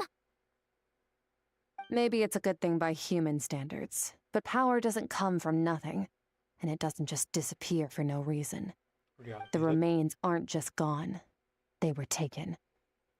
Like how part of my soul was taken. Very clever, traveler. You aren't the only one who had something taken from you. There are victims like you everywhere. The only difference being, you can speak, and the remains cannot. So it went unnoticed. Something similar happened in Sumeru. Within the span of one night, countless consecrated beasts were slaughtered, and a large amount of the god remains buried in the desert went missing. King Dashret's remains. There are a lot of consecrated beasts in the Sumer Desert because of King Dashret and the other gods' remains there. There's a lot of it. There's also, of course, the god remains in Inazuma from Orochi, as well as, you know, the original Electro Archon, Baal. Of course, god remains are just one of the targets. The culprit is chipping away at sources of power all over this world, including the Stella Fortuna above.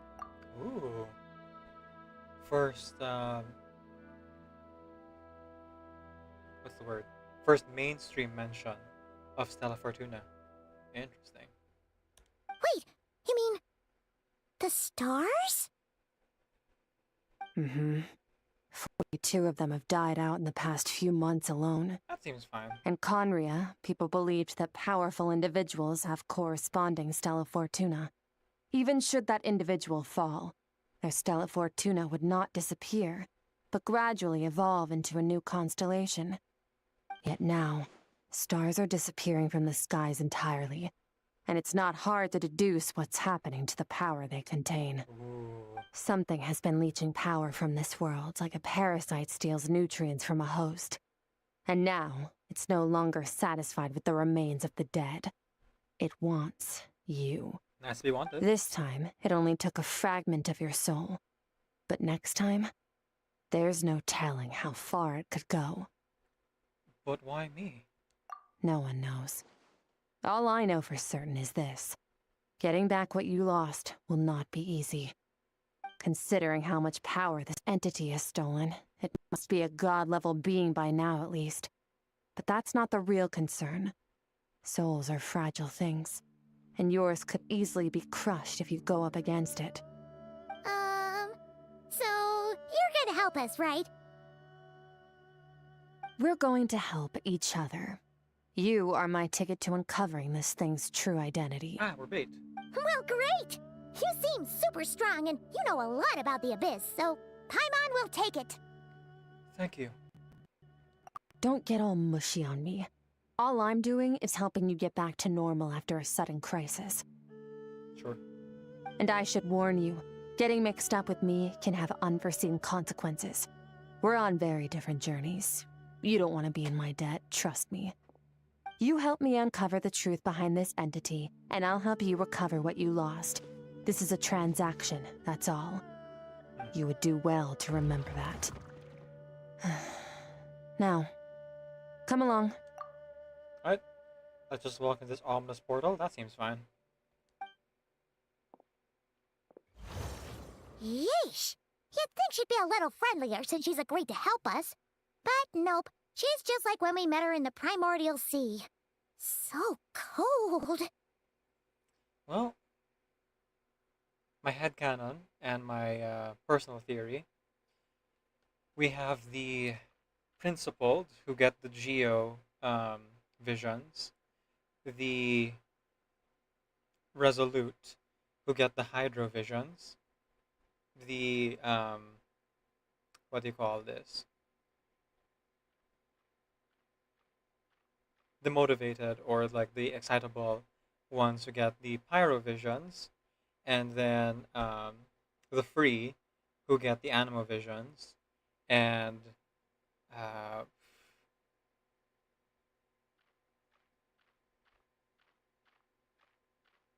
those who get the electro visions are usually the ones who, in my personal theory, are the ones who are, what do you call this? Words. Oh wait, did I? No, sorry, they're the principal. The Geo is the one that is stands to their. Actually, no, I guess they're very similar in my head. But my personal theory, which I probably isn't true, which is kind of funny, is that cryovision holders are the socially awkward. Pretty much every cryovision holder we've met is socially inept in some way. Well, whatever. If that's how it's gonna be, then she doesn't deserve our friendship. What she does deserve is a super embarrassing nickname. Oh wait, no, I remember now. It was, those were principal get the geovisions. Those who believe in their justice get the electrovisions. That's right. Ah, Paimon's got it. Frosty the Lavender Melon. Serves that ice queen right. Pretty good. Anyway, thing is that we get that piece of your soul back. So, let's follow her and see what sort of plan she's got. Bait.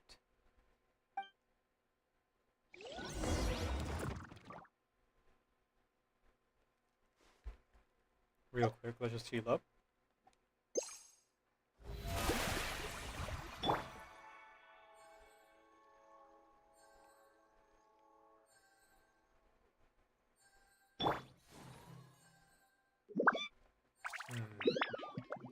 I maybe should have a different healer than just Frina here.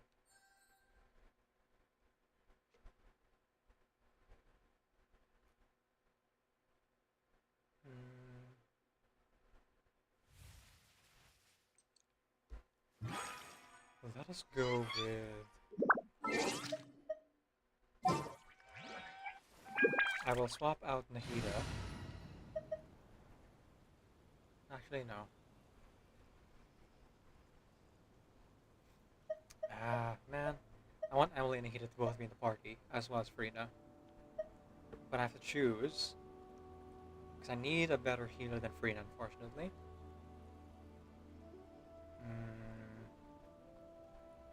Alright, Nahida it is. I'll lose on the Elemental Mastery, but at least I'll have a lot of Virgin to work with.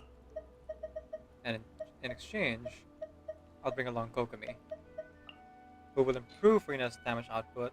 All is by increasing accounted her max for. HP. Let's move out.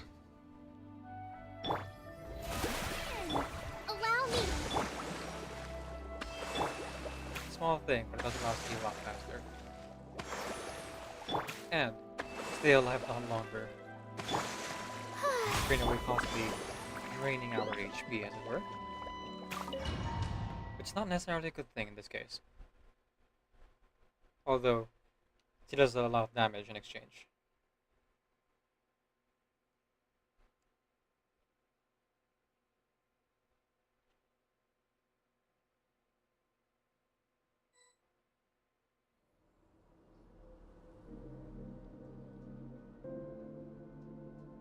Gengar?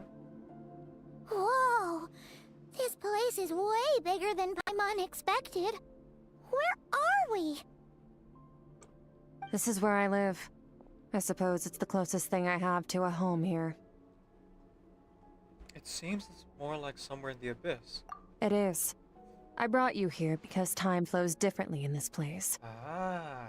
I don't know how much Ajax has told you, but when he fell into this space, I mentored him for 3 months. In that time, only 3 days passed in the outside world. Right, Child's other name. And I do remember him mentioning that in one of his voice lines. Which, man, I really want to catch up on those story descriptions and voice lines, because there's a lot of juicy lore in there. But who has the time, right? Ajax? Oh, right! That's Child's real name! Yeah, Paimon remembers him mentioning something like that. So, a month here is equivalent to 1 day in the outside world? That should mean we're safe from that power-hungry soul snatcher for now, right? Yes, well, I didn't bring you here just to show you around. In the outside world, the Traveler could be attacked at any moment. But coming here has bought us quite a bit of time. Now, we just need to figure out how to investigate that place you saw. The one full of fog. Both your description and the abyssal disturbance I felt point to that space having some connection to the abyss. It could even be a domain similar to this one. The thief who stole that fragment of your soul is hiding there. But the abyss is a chaotic and turbulent place. If we want to pinpoint their location, we need to see what that space looks like without the fog. Abyssal power can grant a special form of sight. Have you ever wielded abyssal power before? Not that I'm aware of. Okay. Do you plan to learn? For now, no. That tracks. All the information you have suggests the Abyss is something sinister, and that abyssal power is a wild and dangerous force that always spells disaster. Yeah, the writers of Genshin are really pushing hard for black and white That doesn't really surprise me. Very few shades of gray characters. Dory being one of the few examples I can think of off the top of my head. And you're saying that's not true? Depends on your perspective. Floods and hurricanes take countless lives too. But if one day you gain the power to control them, what was once a calamity is now just another tool in your arsenal. If you can control them. I'll respect your opinion, though. Just means we have to turn to the second best option. What is this? A little abyss crystal that contains my power. Wear it on your head, and we'll be able to perform dream mirroring when we fall asleep. Oh, fun. Dream mirroring? It means experiencing whatever the other person is dreaming. Everything they see, think, and feel. Since you haven't studied the art of using abyssal power, and have no plans to jump in the deep end right now, I'll have to do the investigating for you. With dream mirroring, every time you slip into a deep sleep, I'll see with my own eyes whatever scene plays out in your mind. Then, I can guide you through the dream environment, and we'll take back what was stolen from you. Huh. You make it sound so simple.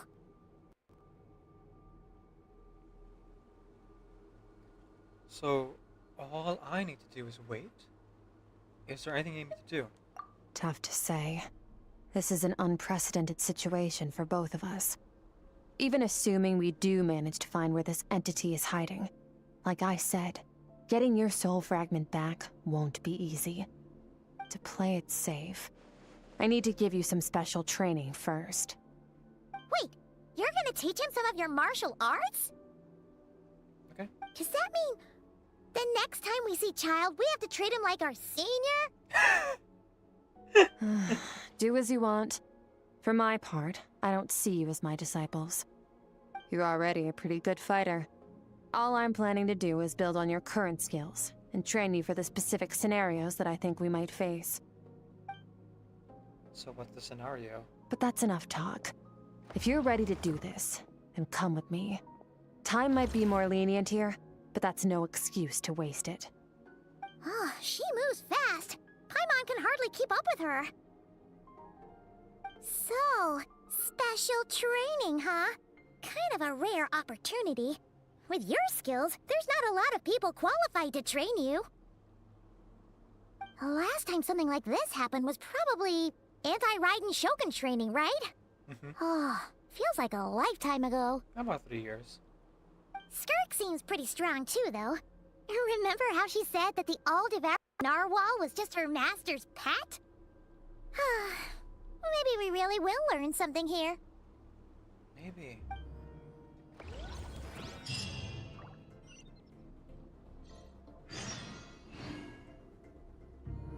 Begin the first round of special training. Hey, Bloody Master, welcome in.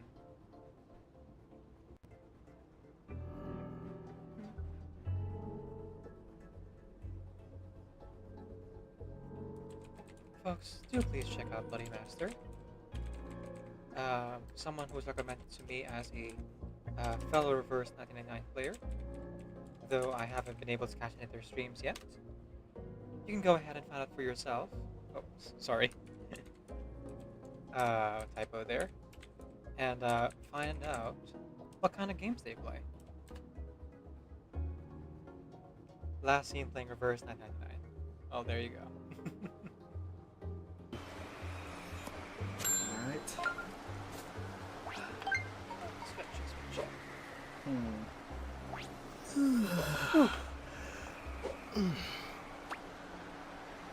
Master, we are playing Genshin today with a side reverse. Yeah, nice. I'm doing the story quest in Genshin, while in Reverse, I'm doing the hard difficulty in Ryoshiki. Actually, I'm on the last level already.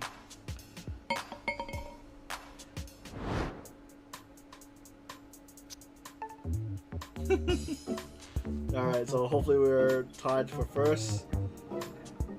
Thanks. I didn't think I was gonna get.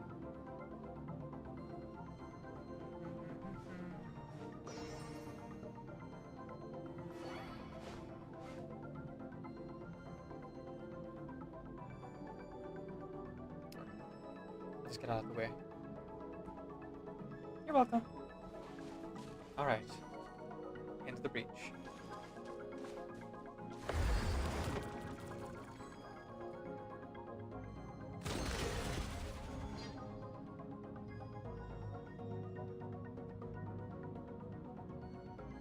Ooh, one-on-one. Alright. Well then, this opportunity doesn't come often. Surrender is a valid option, you know. Oh. I thought we could find right away.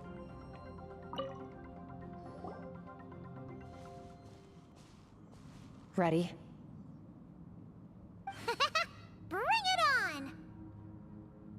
Your training will be split into 3 stages. Testing your blade work, elemental abilities, and reasoning skills. We'll start with blade work. You're no rookie in this area, so I won't bore you with the basics. During your long journey, you've no doubt sparred with a lot of talented sword fighters. Consciously or not, you'll have picked up all kinds of techniques from them. Just your part. You bet! There's Kaya, Master Jean, Kuching. Oh, and Kazuha, Ayaka. Yeah, we've met sword masters like you in every nation we've been through. Pretty much, actually. I think the only place where we didn't necessarily meet, someone who's like specifically known for their blade work might really only be not that. Hang on. I'm trying to think of like who was the blade master in Sumeru. Because it wasn't not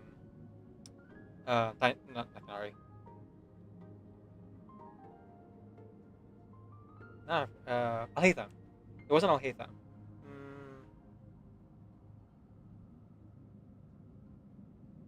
Actually, no, maybe not.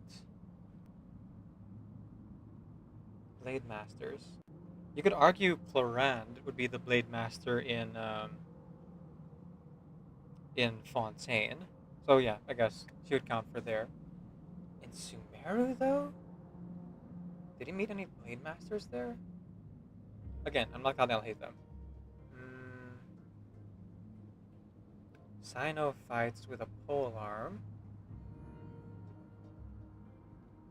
Sanaya fights with a bow. Nahida, obviously a catalyst. Kirara fights with her claws. No, I'm drawing a blank. No specific blade master I can think of in Sumeru. So, like a Sumeru and Nath, another place you haven't necessarily seen sword masters.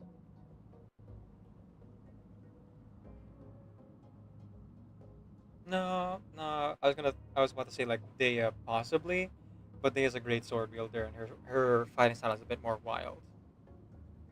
Although you could argue that Mawika, who has mastered all kinds of weapons, could also be considered as a sword master, but not specifically the sword, you know? Goodness knows Shangding is Shangding. Yeah. Goodness knows I can't remember her name.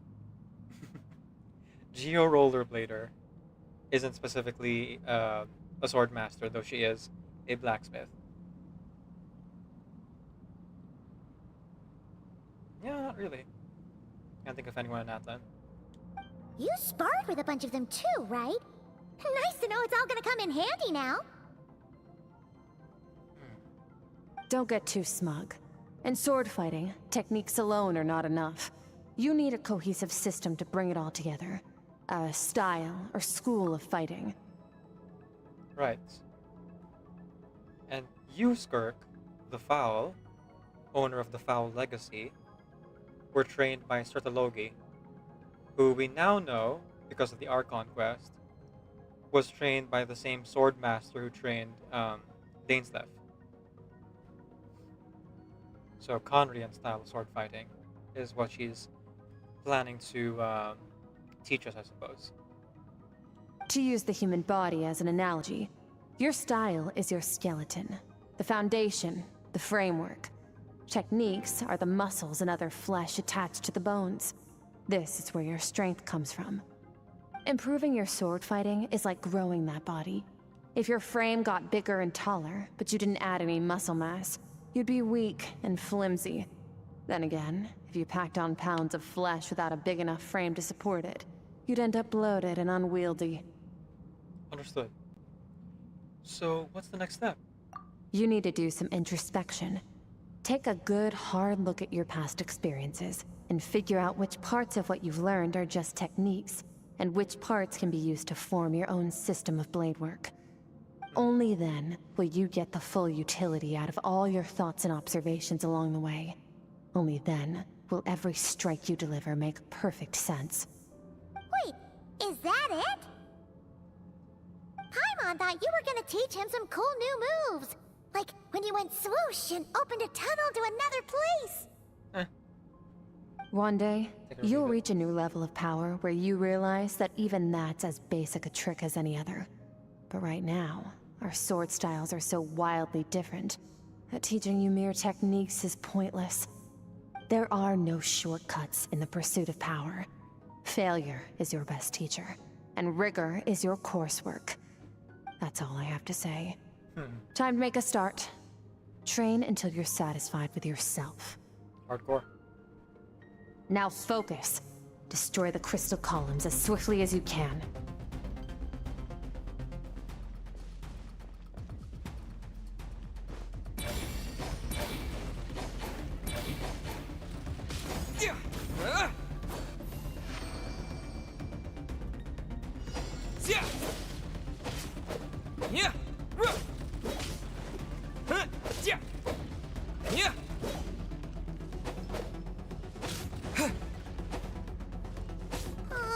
This is making Paimon's head spin.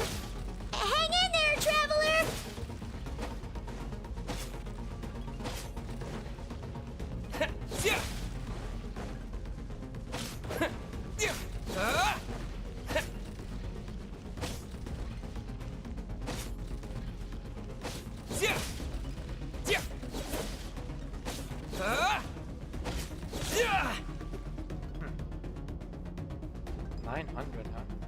Okay. Oh, skip ahead. So, limitless cross-reach. Oh, cool. RAV increased.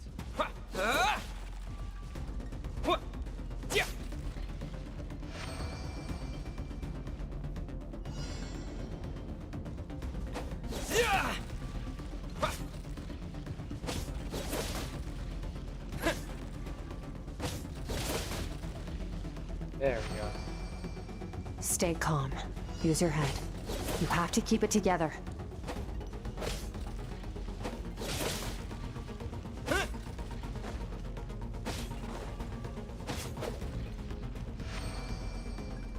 Alright, last round.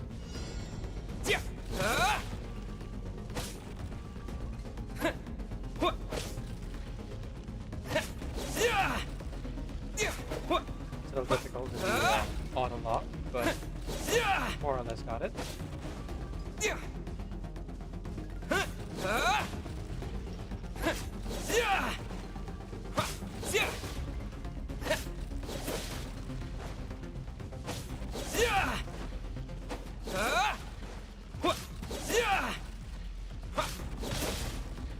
It's a little bit difficult, but not too bad. And I can make use of the Nakamy's controller to get a better positioning. Somewhat, anyway.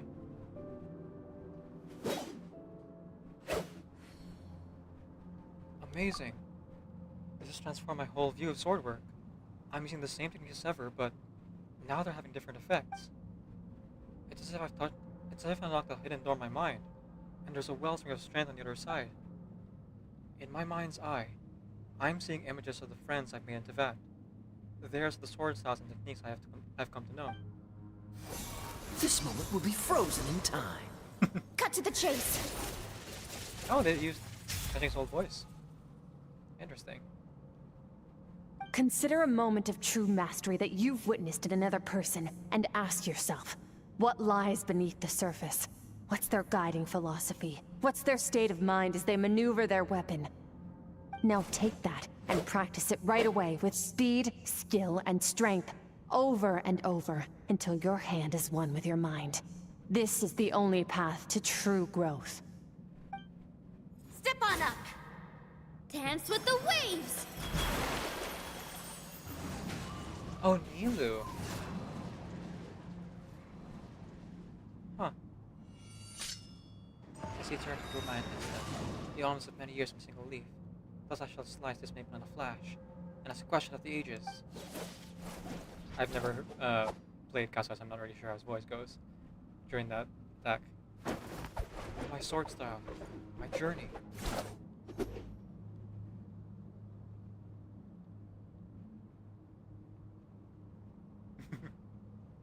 Pretty please, Guji. If you start to tire, empty your mind, but do not stop. Stay in that frame of mind as you keep up the fight. Get rid of all redundant movements. Imagine your sword is an extension of your own body. Wield it just as you wield your arms, hands, and fingers. 'Twas on a deserted, moonlit night that the hero approached the vile dragon's limpid lair. Ring cutter! Feathers fleeting wet, the white heron treads water, a sight without flaw. Master of Inazuma Kamisato art Tachijutsu.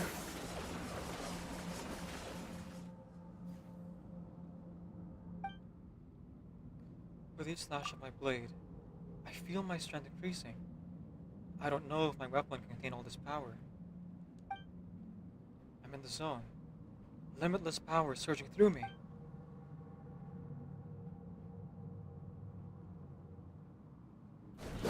Yeah!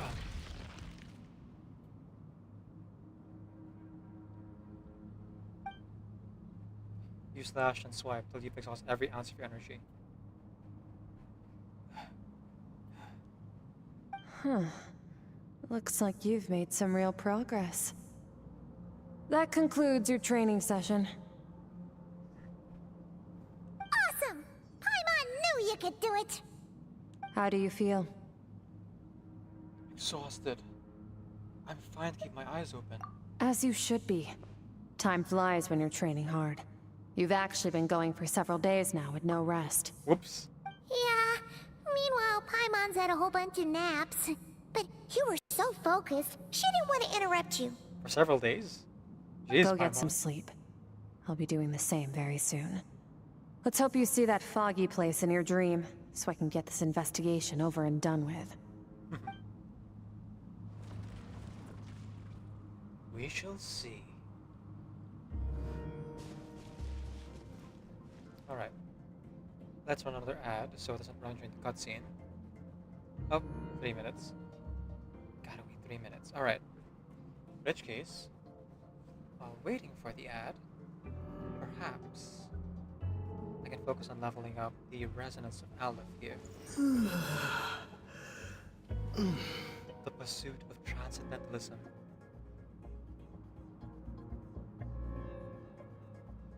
This is the truth.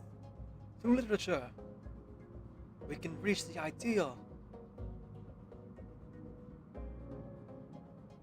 But only through discipline can we see that truth.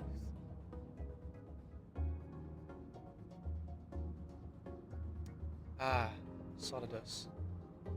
I see. Well, I'm short on resources, and so I will go into Folie Intéressant. Oh, I didn't get any of the sharp done from the event. Okay. Good to know. I was kind of wondering about that. In which case, it might be a better idea for me to farm materials from main story and get the sharp bounty that way than to spend as much here in the permafrost. But while there is still the limited items here, my mistake, I can go ahead and grind a little bit on the auto.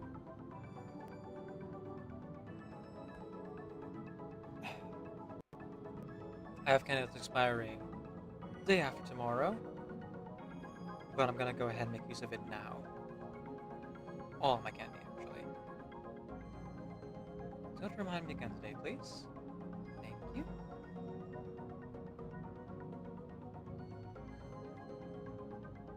Right, off you go. Still a minute before I can play an ad. Okay. Alright, if that's the case...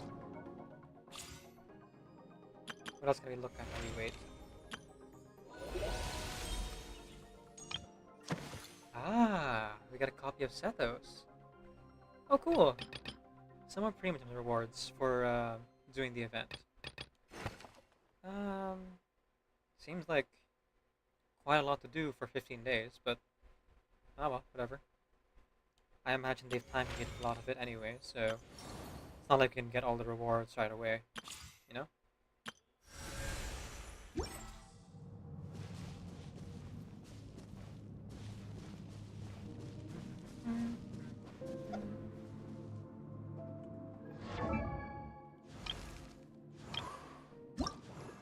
Let's see.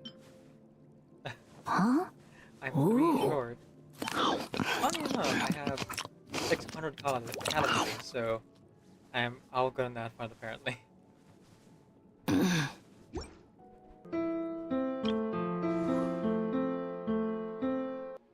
Hanabi_Kitty raided the simulacrum with 4 fractals.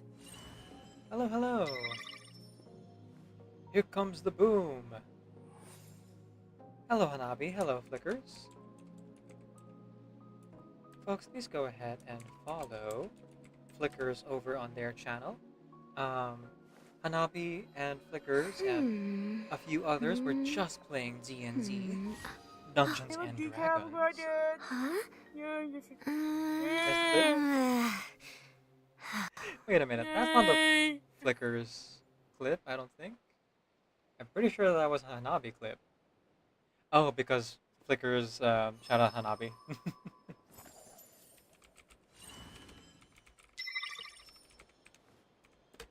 Sneaky, sneaky Flickers. Please send a heart off chat and follow Flickers over on their channel. If you'd like to see the D&D games on their YouTube as well, you can check them out at Mr. the Wootzer on YouTube, which I should add to the actual command at some point. And the live stream usually happen on Hanabi's channel, which, you know, I'm not shouting out, but my mod did. I can't do anything about that. Welcome in, Raiders. Welcome in. How did D&D go? Did you win? Did you die? Did you survive? Whatever the case, if you need to raid and run, please feel free to do so. I very much appreciate the raid, but self-care comes first.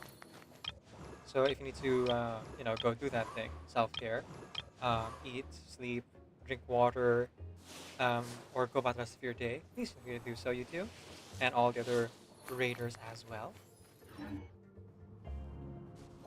To all of you who are just joining my channel, nice to meet you. My name is Video. I'm a video game streamer who primarily plays RPG games. I am also a hobby voice actor and singer, so you'll hear me do one or both of those things during the stream. My pronouns are he, they, and today we are playing Genshin Impact, over here, with a side of Reverse 999 over there. In Genshin, I am playing through Skirk story quest, so those fellow players of Genshin Impact, you know, spoiler warning, because I am playing through a story quest that came out 3 days ago. So if you want to experience it for yourself, if you're a Genshin player, feel free to lurk or to the stream with me. Skirk here is actually played by the same voice actress as the person who, as the character in Deep Blue Inc.'s Deep Space Discounts. She is the main protagonist in that show, Imogen Woods, or Immy. And if you don't know who Deep Blue Inc. is, you should really check them out. They are a really awesome YouTuber, makes a lot of like really fun animations. Actually, do I still have my Deep Blue Inc. command? I probably don't, because that was like back in January, and I surely deleted it at this point, right? Oh, no, it's still there. Cool.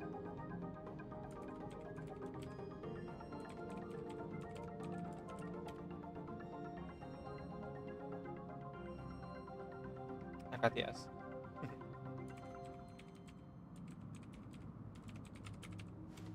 But yes, it is the. I like how I appear as a raider here in my own stream. But yes, you can go ahead and check out the show. It is like 5 minutes a piece, an episode, and in fact, I'm uploading my reaction to the whole series tomorrow on my YouTube channel. So if you want to experience it through that method instead, that's fine. But please give views to Deep Blue Ink's main channel first. Deep Blue Ink is an indie animator, and we, want to show support to those. But yes, Kat Portano here is the same voice actress as the main character of that show.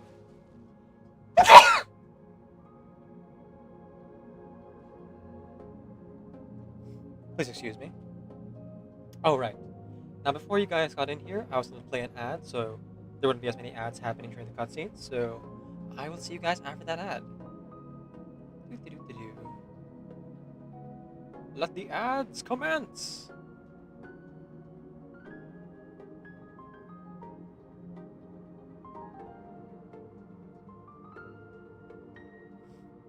Okay, while the ad's playing, I'm gonna go ahead and take this reverse fight a little bit seriously, so I can overwrite the record.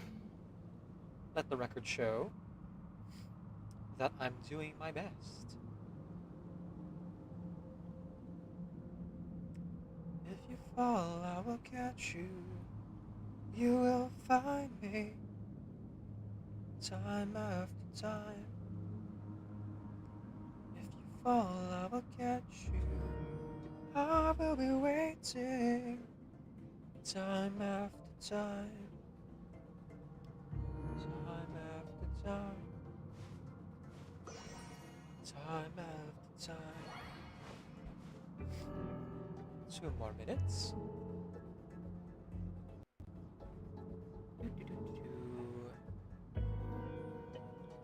More win song cards.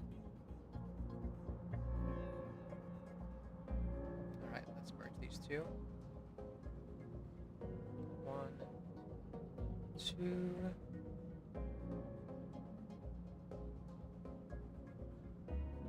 3.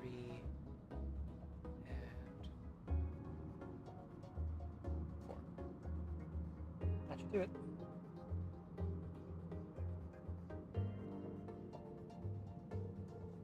There we go. There's the big guy. Smile for the fans. Smile for the camera. It's pose for the fans. 1 more minute of ads. And this should be the end.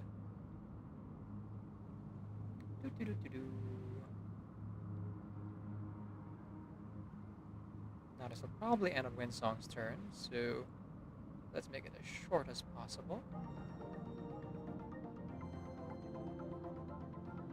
There we are. But in case it doesn't, that's why we're following it up with Flutter Creature's Ultimate. And from there I can overwrite the memory and then have auto run relatively quickly. Yep, there we go. Memory overwritten. But we still have 20 seconds here, so we're just stalling. Oh gosh dang it, that was surprise difficulty, not arduous. Whoops. A little bit of a waste there, but oh well. Oh. Hang on a tick. Ooh, yeah. Not a little bit of waste, a lot of waste. Whoopsie doodles. I accidentally chose the wrong difficulty. Ah well. It is what it is. Alright. The ads are over. Thank you for those folks who are sticking around. To those waiting and running, have a good rest of your day. Farewell. Back to the story, back to the spoilers. Sometimes you have to practice a single movement 1 million, maybe 10 million times before the breakthrough moment comes. Nothing in the outside world can help you in this process. The most important thing is to remain patient.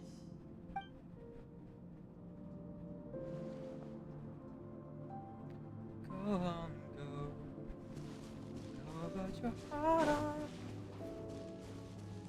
every street. You can give yourself away to anybody, but every single person knows that you're a prize. Whichever way you go, I'll be easy to find. I don't ask for much, just be honest with me.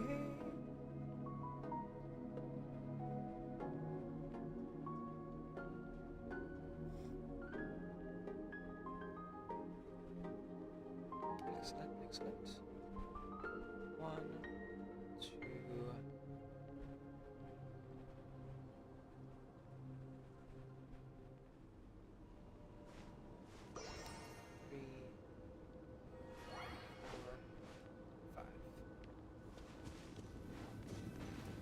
5.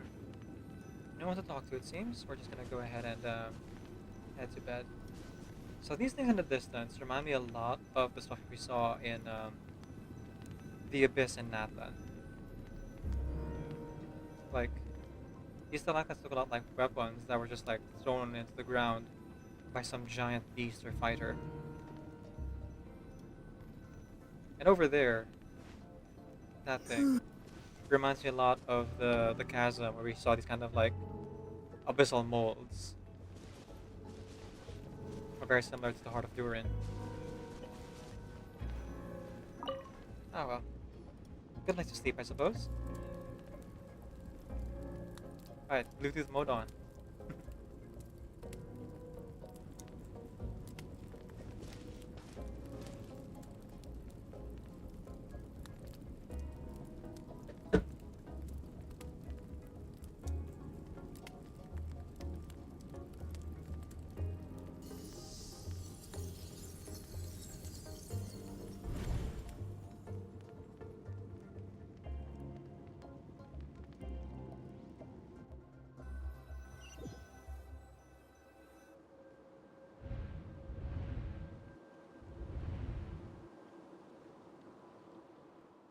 What is this place? Have I been pulled back to that place again? But Skirk said the dream earring would kick in when I fell asleep. So why am I back here?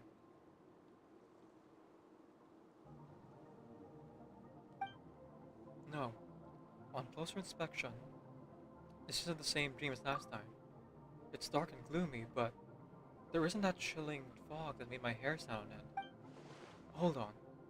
If dream mirroring is a two-way process, maybe I'm seeing inside her mind while she's exploring mine. If this are in her world, it's pretty bleak. I can occasionally make out the sound of a flowing stream, but other than that, it's so empty. Hello? Some kind of ceiling? What's that? What a strange looking creature. Where did it come from? I think it wants me to follow it. Might as well see where it leads. That seems safe.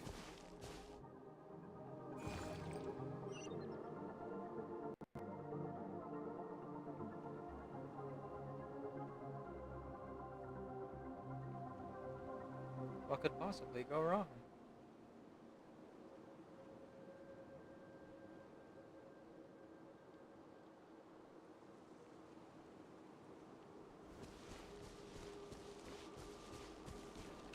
Oh.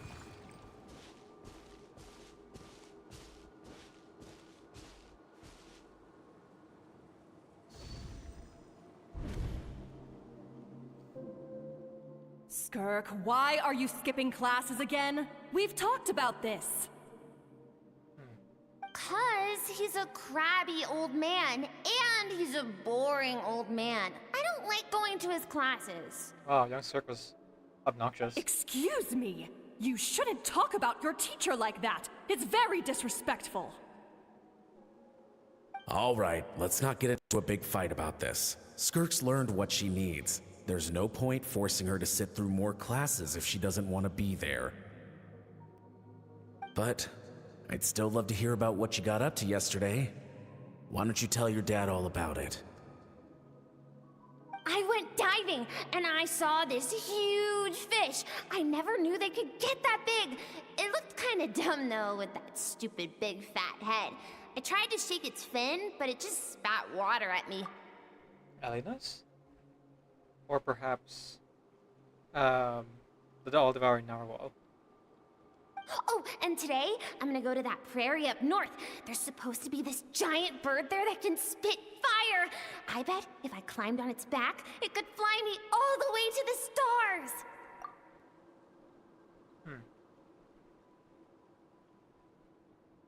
Not a Kukasaur, I don't think, because Kukasaurs weren't a thing yet. So, perhaps a dragon?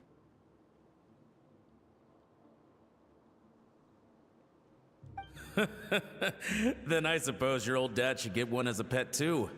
Otherwise, how are you gonna hear me call you for dinner up there in the stars? When it's time to eat, I'll come back on my own, Zilly. Anyway, gotta go. Bye, Mom. Bye, Dad. Very different from Wait! Skirk. Put on a coat at least. You'll catch a cold. I'm talking to you, young lady. You spoil that child, you know. Ever since that merchant ship arrived, she practically lives outside. Always going on about exploring the beyond one day, whatever that means. Ah, let the kid do what makes her happy. Besides, we both know you're all bark and no bite. Come on, our little adventurer is gonna be hungry when she gets back. Let's get started on dinner.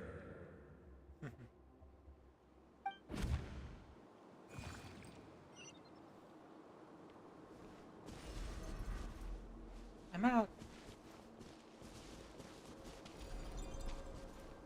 The weather's wonderful today.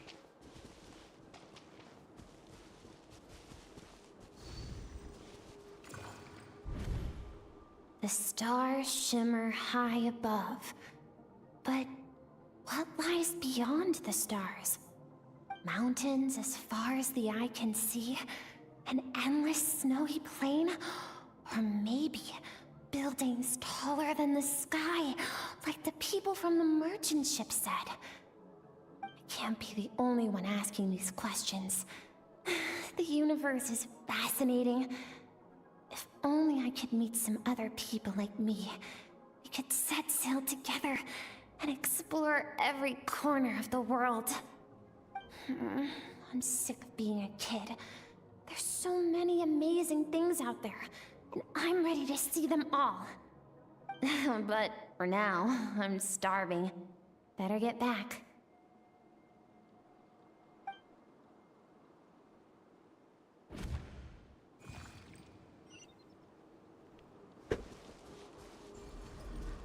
Huh? What's over there?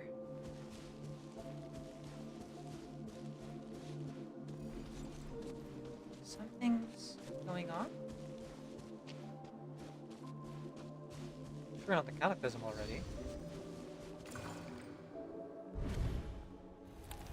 Don't let a single one of them get away! No, please, spare Why? the children! Stay back! They're coming! Run! Help! Eliminate the threat. Take them down. Don't be scared. Ah! This way! We'll never make it! Fire. There's fire everywhere. What happened? I told you we shouldn't have trusted these outsiders!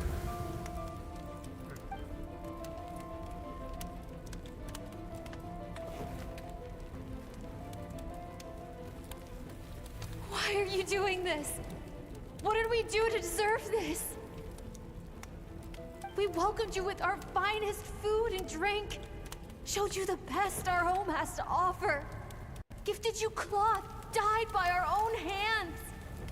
And this is how you treat us? Run! Save yourselves! Captain, Zone 3 is clear and we have Zone 2 surrounded. That's alright. Begin extermination. Remember the orders from upper command. No one is to be left alive. Rest assured, sir. We have enough munitions to annihilate these savages and burn their entire civilization to the ground. Good. The only ones who put up a real fight are that man and his wife, correct? What's their status? We shot vehicles and the wife broke her wrist attempting to fight back. They won't be doing much more fighting. They're holed up in their home for now, but they won't last long. To prevent them from making some kind of last stand, we're planning to clear out the other zones first so we can send a bigger squadron to surround them. Well, well. Turns out some of these beasts do know how to use their claws. Now the threat these savages pose will be undeniable. Let them cling to what's left of their lives for a little longer. Once the other zones are cleared, I'll cut off their heads myself.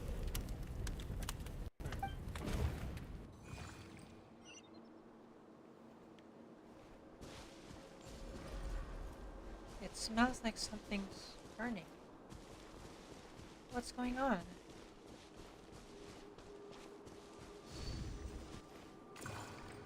Yeah, why were they targeted? Dad? Mom? Skirk! You're alright! Thank heavens! I'm so happy to see you, sweet girl. But you need to go. It isn't safe here. They'll be back any second. What happened? You're bleeding a lot. Dad? Mom?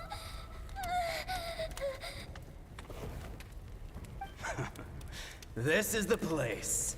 Alert all units. Prepare to surround. Run, Skirk! Run as far away as you can! Don't trust anyone!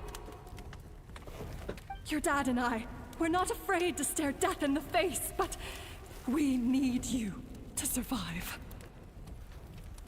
My clever girl, so curious. You're already so brave. I know you're going to grow up to be such a positive light in this world. Whenever you miss us, just play this song. Remember, life is a gift. Don't let darkness claim it. Break down the door! Look what we have here. A savage that can pluck a tune. Well, the show's over.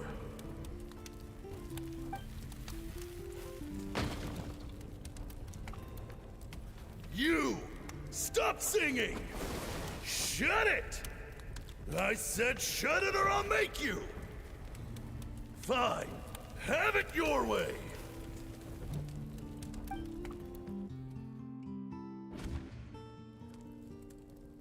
What was that?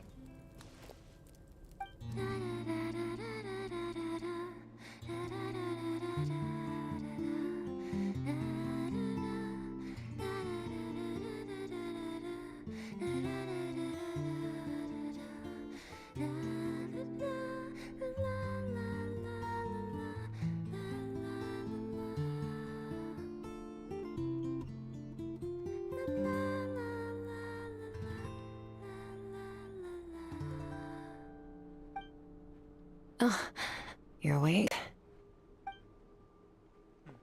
I found a few clues while you were asleep, but it's only a start. Now, time for the second stage of your training. Elemental skills. This time, the focus is elemental energy.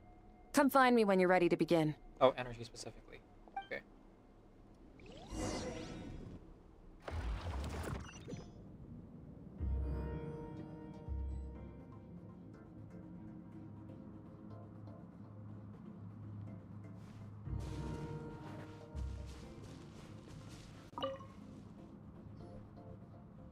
Man, staying in the abyss feels so surreal, don't you think?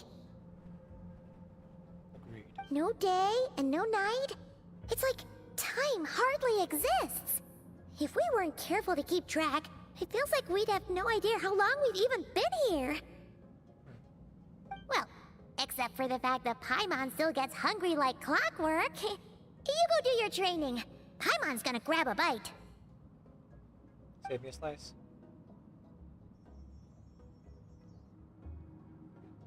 I'm ready to start.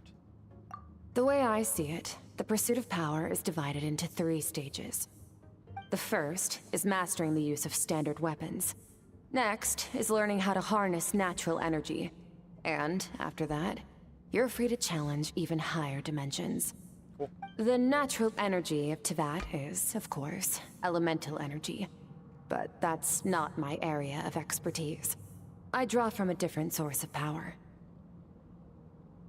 Different source of power. That must mean... Abyssal power, yes. Also known as the power of the Void Realm. My master, Sertologi, is a true expert in that area. After all, he was one of the group of 5 that infamously stole the all-encompassing power of the Abyss. An act for which the people of Conria gave them the epithet, the 5 Sinners.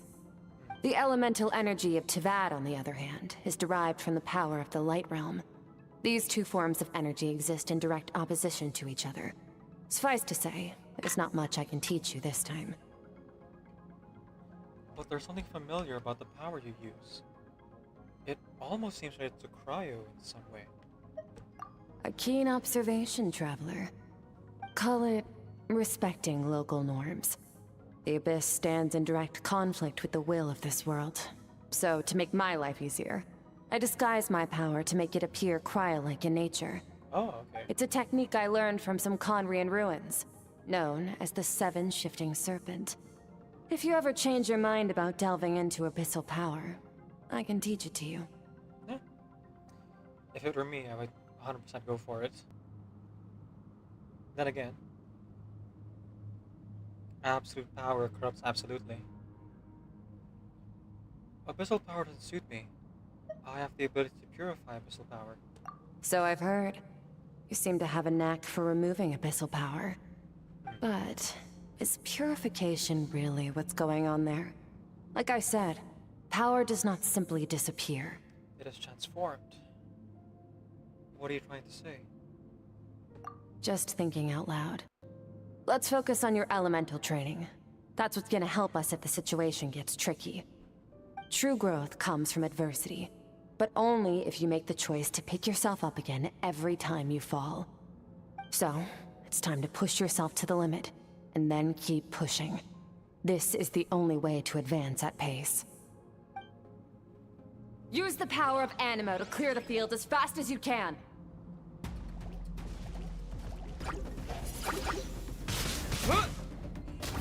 Then watch this Animo Traveler.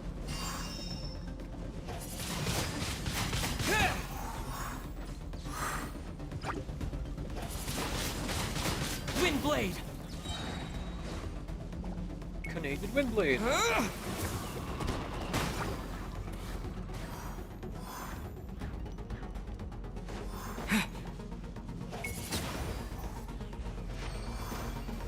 Round 1. Observe your surroundings. Look for things you can use to tilt the scales of success in your favor.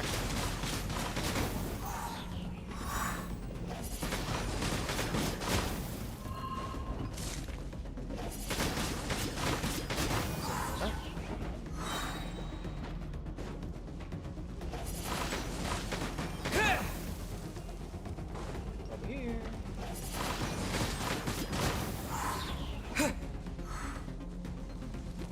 Yeah, shields back up. With the wind!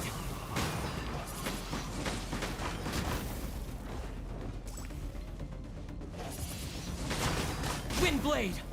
There we go. Good to hear the Traveler's voice again. Even if it is one of the older lines. You trained the elemental powers one by one, ending with Hydra. Aww. Well, they got to see Use the power of Hydro to destroy the spikes. 2 of them. Okay, it's fine, I guess. Thank you, God. So done. Faster. Don't give them a chance to strike you. You need to be quicker than you were in your dream. You can't afford another injury like that.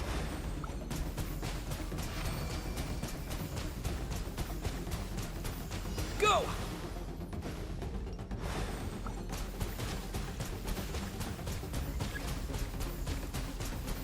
Water jet!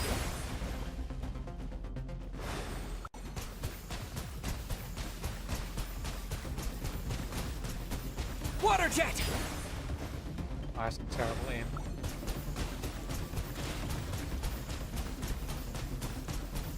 Ha! Ha!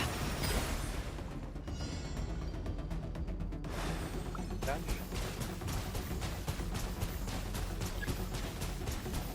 Ha! Like that.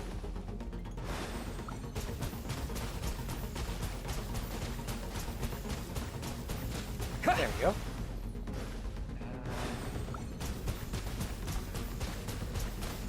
Here, there, and here. Alrighty.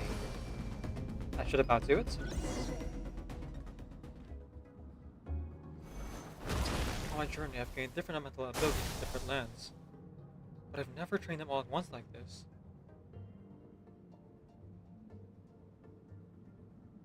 That's a bit surprising. You need to understand what makes you special. The ability to wield elemental energy without a vision and switch between the elements at will. It means your aspirations need no approval from the gods. Your power is not bound by the rules of this world. Yeah, it's a bit of a shame that the Traveler can't just, you know, quick switch between elements. That was kind of the hope at the beginning of the game for a lot of the fans, but it is cool to see the Traveler switch between them in the cutscenes, if nothing else. But mechanically, there are a lot of better options. You know, gacha and all that. So be bold. Do not be afraid to chart your own path. Story-wise, very cool. Graceful as the wind, tough as stone, nimble as lightning, flourishing like foliage. I can feel the power of the elements flowing through me, sometimes as peaceful as a flowing stream, other times surging like a raging river. To be a man.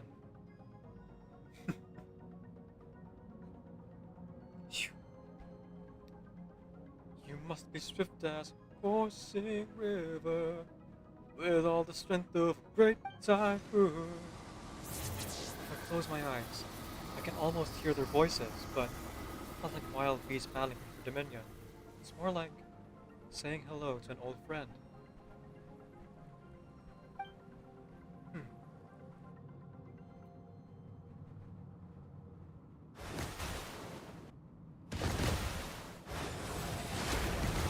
Only cutscenes. Very good.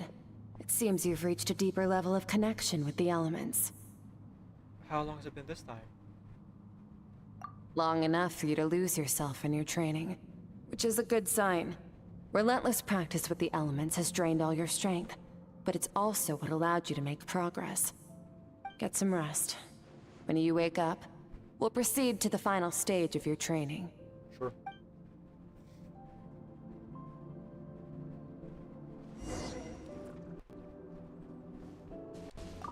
If you wish to master the elements at a fundamental level, you must see the entire natural world. Nature in all its places and forms. That is part of what it means to be a traveler.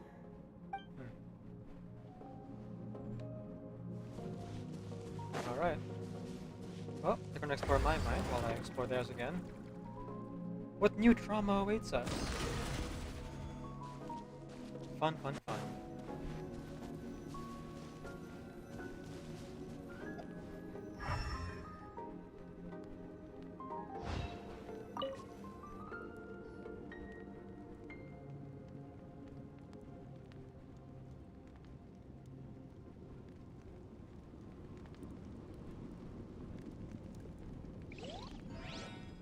Here we go again. This place again.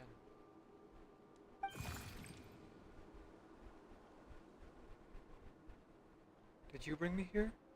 Who are you?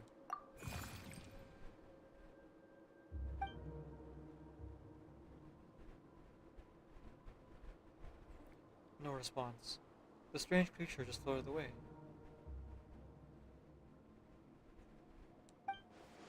What is that thing?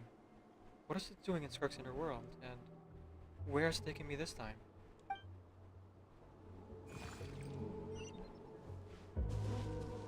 Off we go to the wonderful Wizard of Oz. Oh! What is the secret to power? longing, hatred, self-preservation. No, it is fear. Interesting. So the Loki is colored the same as the soldiers in her dream. So she sees him as a negative influence, maybe? Or perhaps the soldiers themselves are Conrian, and Skirk is not Conrian herself. I'm a little bit unclear. Oh well. I suppose I'll find out in this story, or I'll find out looking up the lore. The fear of losing those you love. The fear of watching your home burn. Fear of loneliness. Fear of death. Fear is the source of evolution. It forces humanity to adapt to their environment and overcome hardship.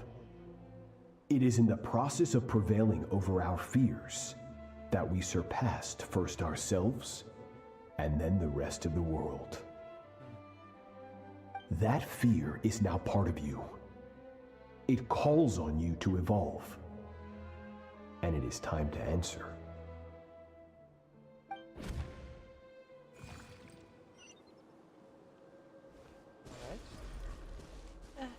Hurts.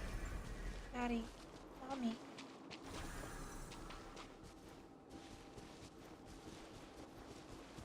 Can't say I wholly disagree with that sentiment. Any minute spent missing home is a minute wasted. Practice your sword work instead. Do not make me tell you twice. But, Master, I can barely lift the sword anymore. If I keep going, I feel like my wrist is going to break. So it has not broken yet. Oh boy. Then pick up your sword and keep practicing until it breaks. I want to hear the cracking and splintering of bone. Jeez Louise. After all, bones can always be reset. Oh, fun! Okay, so just a PSA here real quick. Bones can be reset, but if they're not reset properly, or even if they are reset properly, they don't always heal correctly. And so oftentimes the reason why like athletes have to go into surgery is because they have to be very specifically reset so they can heal in a specific way so that the muscle and flesh don't like coat over where the bone is supposed to go and cause like long-term damage to the nerves and the skeletal structure and things like that, right? So bones can be reset. The question is, can the bones be reset properly, and then the healing process after the fact, will it go perfectly? Which, 9 times out of 10, probably not perfectly. So training yourself or exercising to injury is good for like an initial breakdown, but like continuously doing that for a long period of time can have the opposite effect of what you want. But our bodies are weak masses of flesh which are slowly degrading over time, and until such period where we can replace our limbs with robot parts, that is just what it is. So it's a weird balance of like trying to strengthen what we have and also being unable to reconcile the fact that, yes, indeed, we are going to lose those body parts eventually. The warranty expires.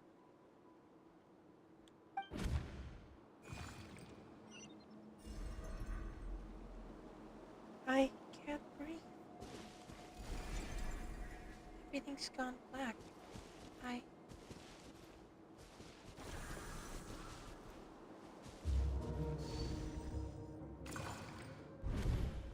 Good Skirk. Once again, you survived. How do you feel? Cold and pain. These are signs that you are adapting to the abyss. Each time the flesh is torn and the spirit crushed, each time you claw back from the brink of death, you become stronger. Interesting. There's a philosophy about having your brain kind of like turn off the limits that physiologically your body like places on you, to stop you from like tearing your bones and muscles and things like that. But in a lot of fiction and in a lot of like um, philosophies with martial arts as well as with bodybuilding, there is the idea of like transcending that limit or ignoring those limits that your brain puts on you in order to exert more of like the potential of what your body can actually do. For example, your body won't necessarily let you run or punch at a certain speed in order to stop itself from breaking. But if you can reprogram your mind to like get used to that pain and kind of like move that tolerance meter up and up and up, eventually you can keep showing that level of performance at the cost of, again, those certain injuries coming into play. So it all comes down to, again, like, can you heal from those injuries in exchange for that exhibition of strength? I now understand why these people sought to destroy your homeland. Your potential goes beyond even what I could have anticipated.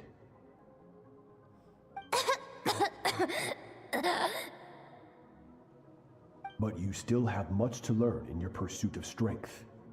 Your mind is rife with distractions. From now on, I shall show no mercy in your training. Oh boy. You must learn to shut out all the pointless emotion, crush the self that makes you weak, and become master over your physical form. That's gonna have short-term gains, for sure, for sure. Not a lot of long-term ones, I'm afraid. Get up, Skirk. Wipe the blood off your face. Cut away the rotten parts of your flesh. And mend what is broken. Then take up your sword.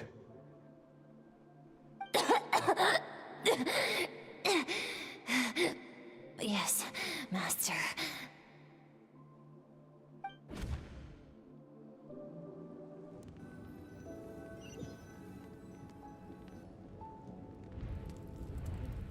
This seems fine. The dream is over, but I can't get that suffocating, oppressive feeling out of my head.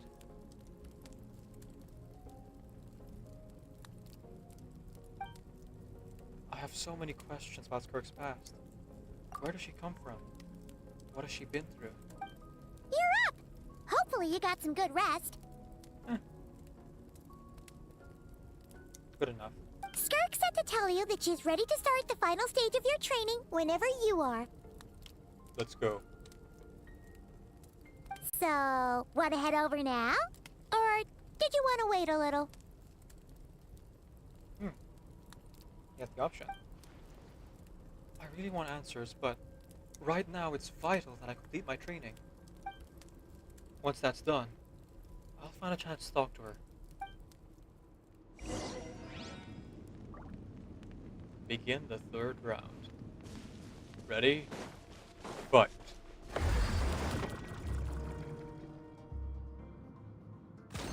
Get ready for the next battle.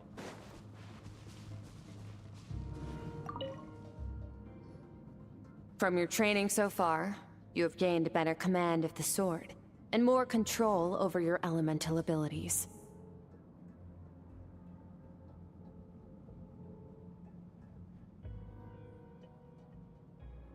Thank you. It's all thanks to your guidance. That's only part of it. Experience is the real teacher. Your journey, the friends you have made, the dangers you have faced. These have taught you more than I ever could. Now, it's time to focus on how you react under pressure. You must be able to think rationally, even in unpredictable combat situations. To simulate this, I'm going to attack, and you're going to block. Okay. Ready?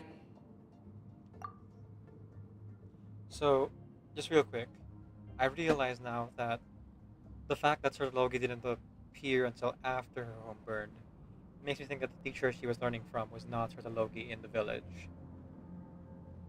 And Sir Logi also mentions that, like, he only knew of the village through Skirk's story. So I don't think he was a teacher there. So when I assumed that she touched the narwhal in that memory, I suppose just a normal fish and some other bird that shoots fire. It's not a sorry dragon. So she probably wasn't like seeing those fantastical beasts yet at that stage of her life. But you know, there is still more to see. I think. Give me your worst. Not bad. That defensive stance looks near unbreakable. Just like your sister. Huh, that reminds me. You still don't know what happened to her, do you? I have an idea. Hey,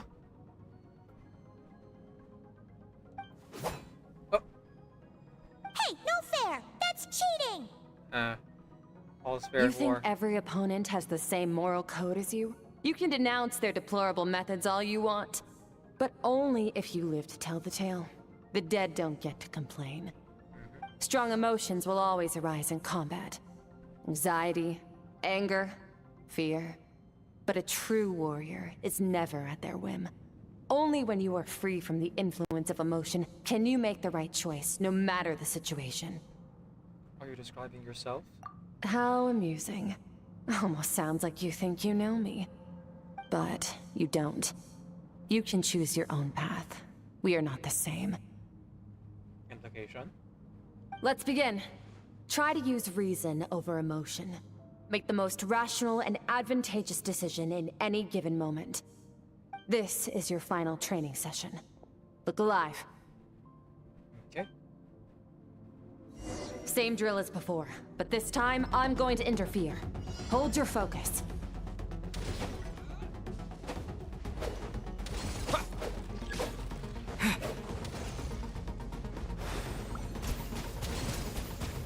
Water jet!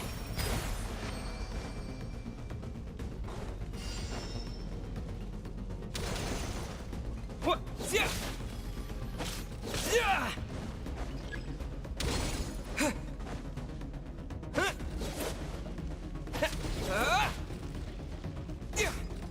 Oh.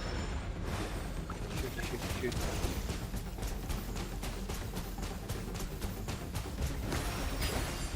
Oh, come on. Too far away. Yeah! Water jet!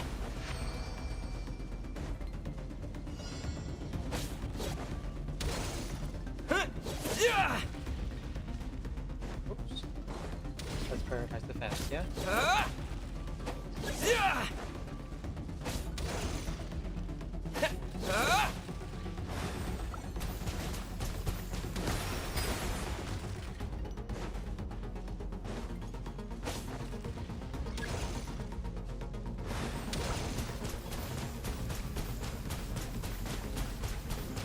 Go!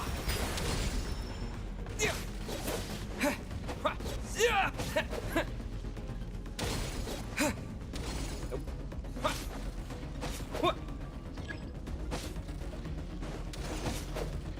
Stamina. I see. Yeah! Go!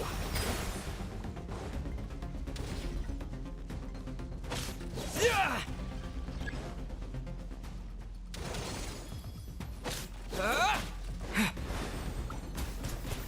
Not bad.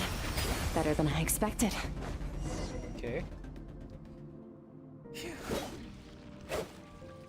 It's not easy to control my emotions.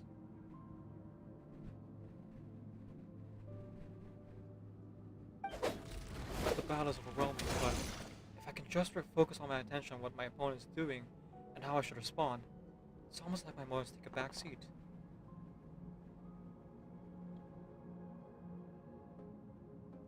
You're getting the hang of it. The first step to controlling your emotions is controlling your mind. You want a unified train of thought. It all comes down to focus. Focus on the battle.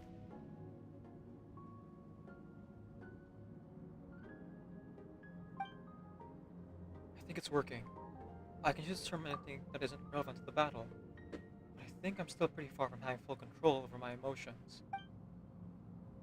I'm on? Your mind is rife with distractions. From now on, I shall show no mercy in your training. You must learn to shut out all the pointless emotion, crush the self that makes you weak, and become master over your physical form.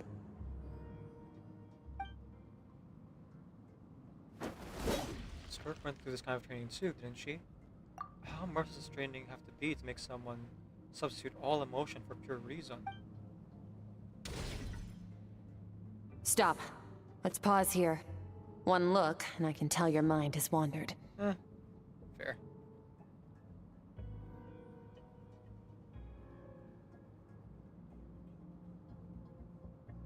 That's to be expected. There's a limit to how long a human being can concentrate on one thing.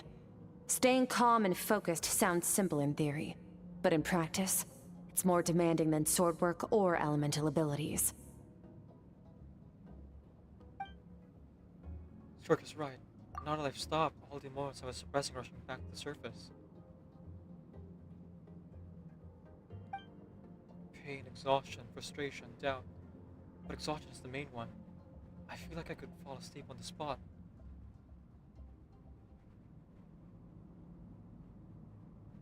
Get some rest. No point training further if you're already dead on your feet. Like I said at the beginning, the only goal of this training is for you to reach a point that you're satisfied with. Interesting.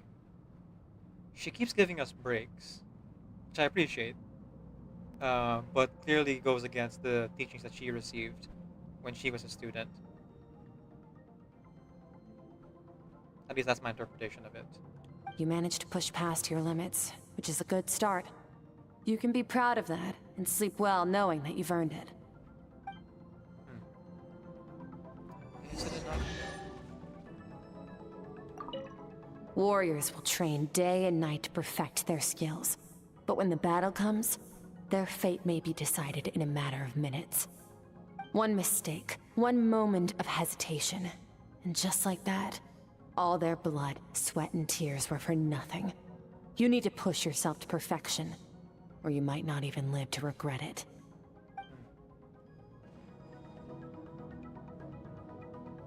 Interesting.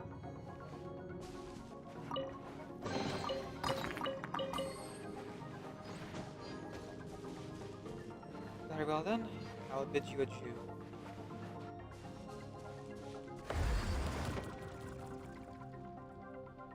Oh. I suppose before I should rest here. Let the ad break run. How about we change gears a little bit?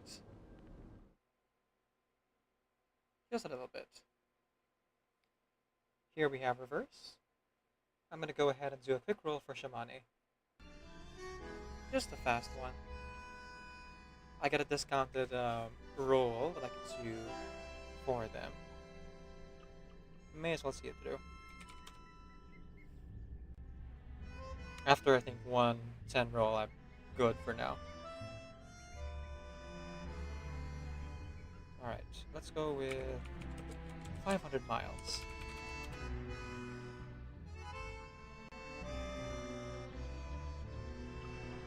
By the Proclaimers.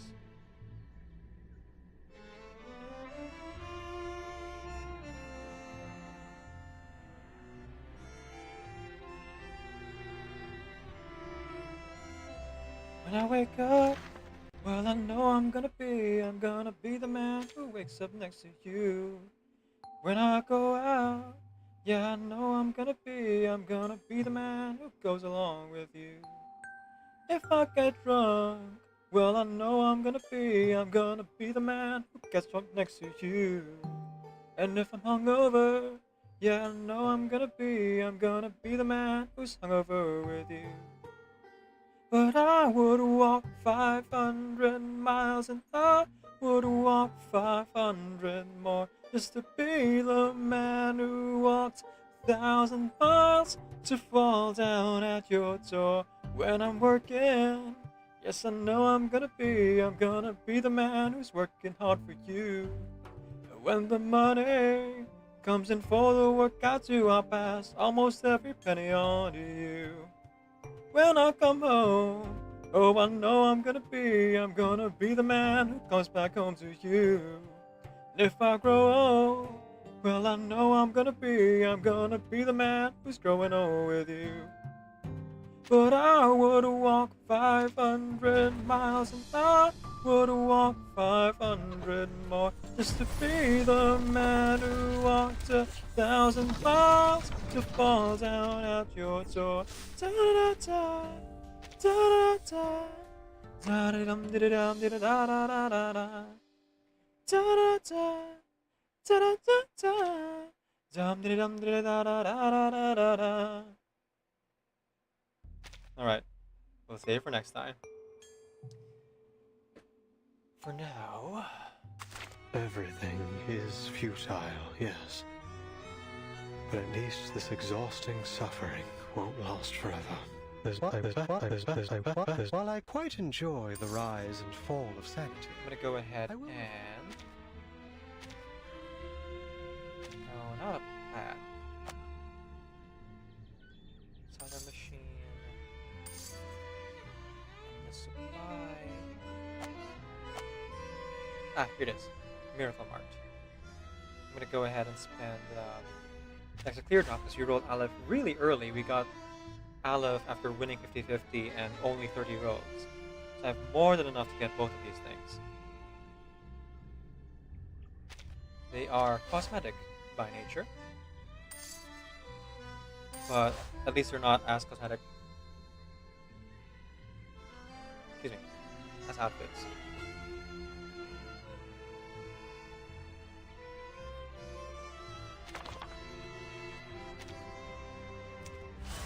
I don't have the glow stuff, and I don't really plan on using the glow stuff to buy the Corn Blooms outfit. Though it is tempting, right? But I believe her outfit at least should be permanent here in Rewards Revisited. And it's not like there's a discount at this time anyway, so if I really want to get it, I'll wait until I have a more stable financial situation. The Die of Babylon. 20-sided die, of course. We'll spend clear drops on this one. I can't really convert these glowing strands to clear drops or rolls anyway, so may as well. careful. The night stimulates the madness lingering in our minds. It's best you don't rush into things. You have a long night ahead. Thank you, Merlin. I'll keep that in mind. Alright, let's change out the box, shall we?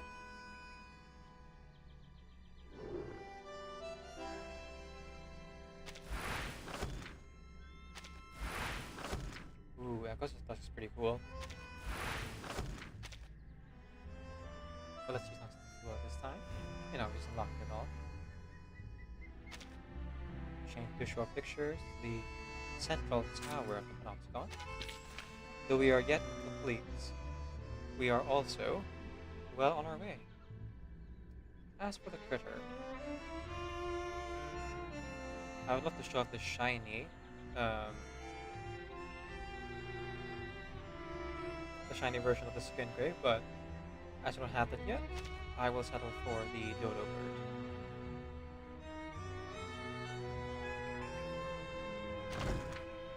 Oh, Zapper.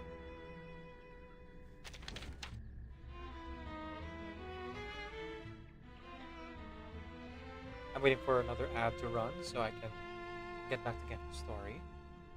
While we're here, January 20th, 2024, so more than a year ago.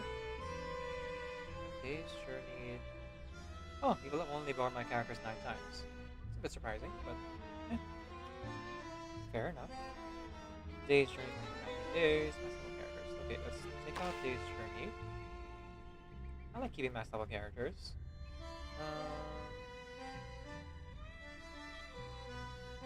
Let's put in maximum bonds. Okay, yeah, these 4 are good. Definitely want to keep the crew number there. Feels good to be nearly complete.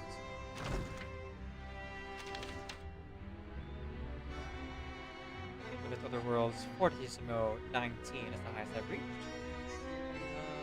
Oh, okay. Let's put Main's Bulletin in there. Let's see, got Wilder's Progress.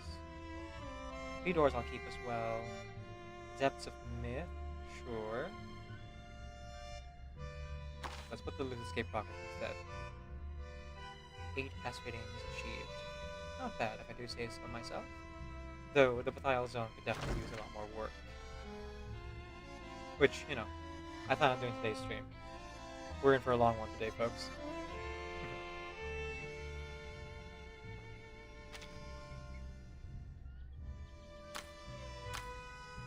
Yes.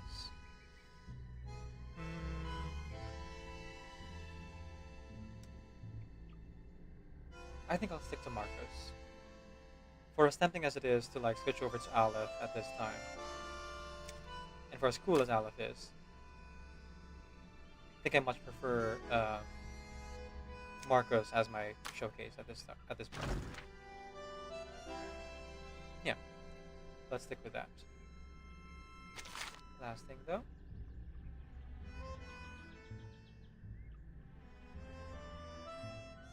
Oh, not gonna run the ad. Perfect.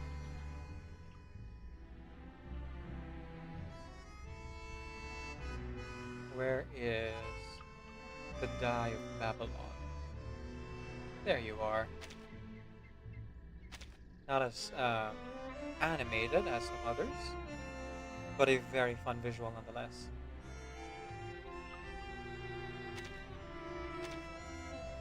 Alright then.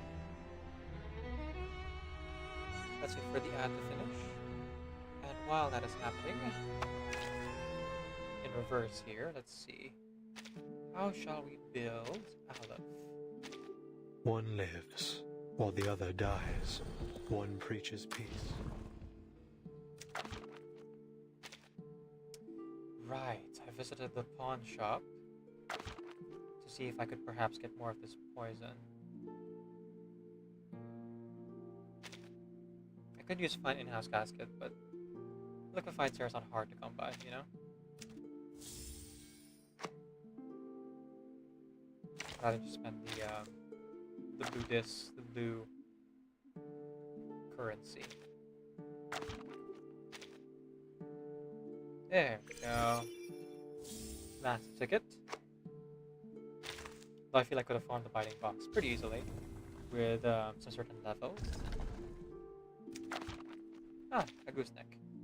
I can make plenty of those. The hope is you don't run out of the brief companies, which, as you can see, we are good on. But once you get into the higher ranking ones, then we run into the problem of bifurcated skeletons. Right, I have quite a few of these crystal caskets. I can spend 1 on Aleph. I'm planning to focus on Miss New Babel for now, for the reason of trying to tackle the roguelikes 40 20 with 99 Delirium.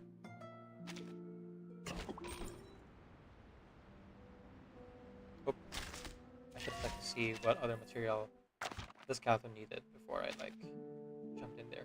Oh, literally just bones. Although I only need 8 and I can craft 9 right now. Could I perhaps use a casket? Cover the difference here? Not a lot, I'm afraid. Bones are one thing, but silver is far more valuable. Actually, no. Not even silver. The solid dust.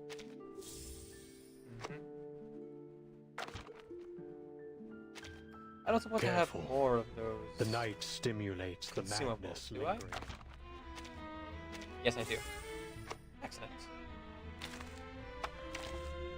Alright, Aleph, I shall return to you. One lives, while the other dies. One preaches me. A human. It's so weird to think that Aleph is actually a human.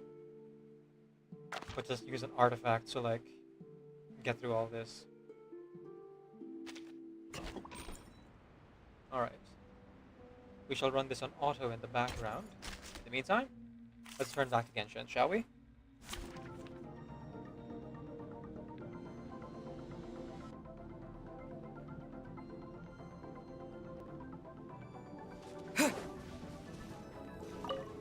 Take a break. Take a load up. Rest your weary mind, traveler.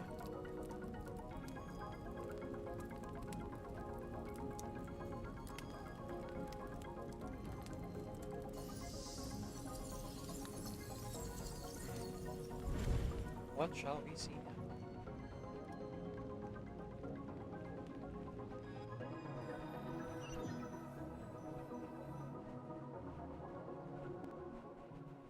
Looks like I'm back in Skirk's inner world.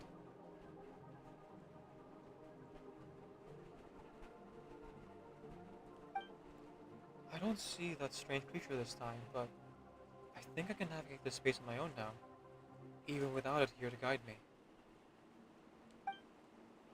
I don't know how to leave, so I'm stuck here until I wake up. Can't hurt to take a look around while I wait. Take a look around. I just realized I don't have elemental sight in here.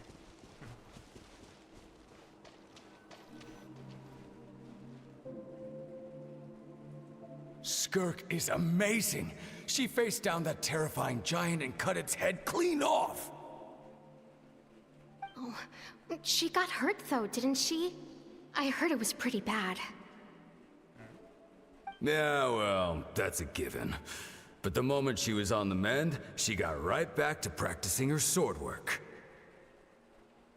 I heard Master suffered a grave injury once too. Lost an arm and a leg and still came back stronger than ever. Skirk's becoming more like him by the day. Right, so we know that was actually Sturtologi's master orchestrated the events of maiming Sturtologi. Oh yeah, maiming Sturtologi. To suppress him as the sword master.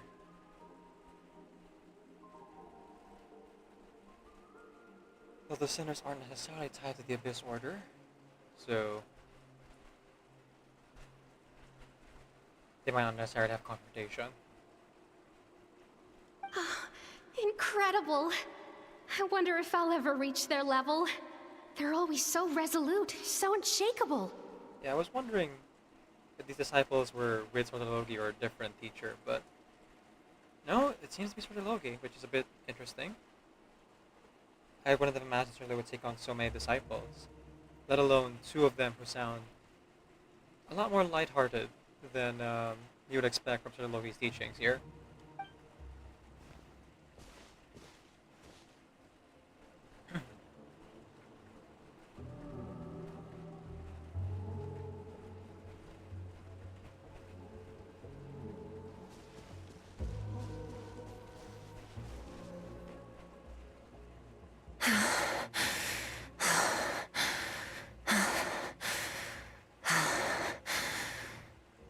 Pathetic. You're not even trying. You're so much weaker than you think. Skirk, have you become a positive light in this world?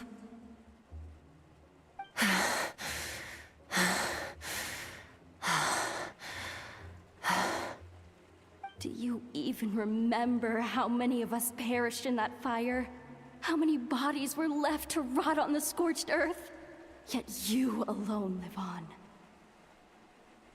Keep your gaze fixed on your blade. You don't deserve to rest. I have so many questions. I just want to jump in a spaceship, explore the whole universe, and get answers from the stars. I just need to wait till I'm grown up. Then, I can do anything.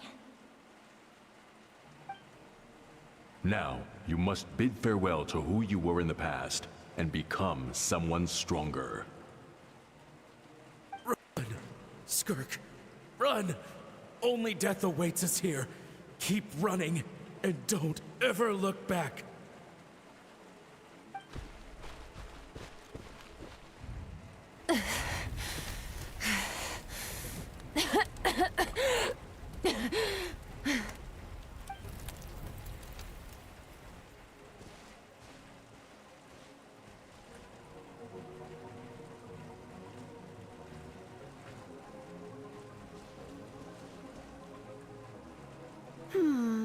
Let's see here. First things first, you need a new identity. Alice? Going around telling people you're from somewhere beyond the stars won't do, now will it? How about saying you hail from beneath the earth instead? Wait. She's a descender? So she's not even from Devat. Huh. As the Conrian saying goes, venturing out into the universe and down into the abyss are the same in that both are braving the dark unknown. Well, I'm a visitor on this planet, so I'll follow the rules. Interesting. Ah, splendid. That saves me quite a bit of trouble. Let me offer you a piece of advice in return, although it might not be what you want to hear. I know the pursuit of strength is important to you, but taking a moment for yourself every once in a while is never a bad idea. Ignore her existence for too long, and there will come a day when you can no longer hear her voice.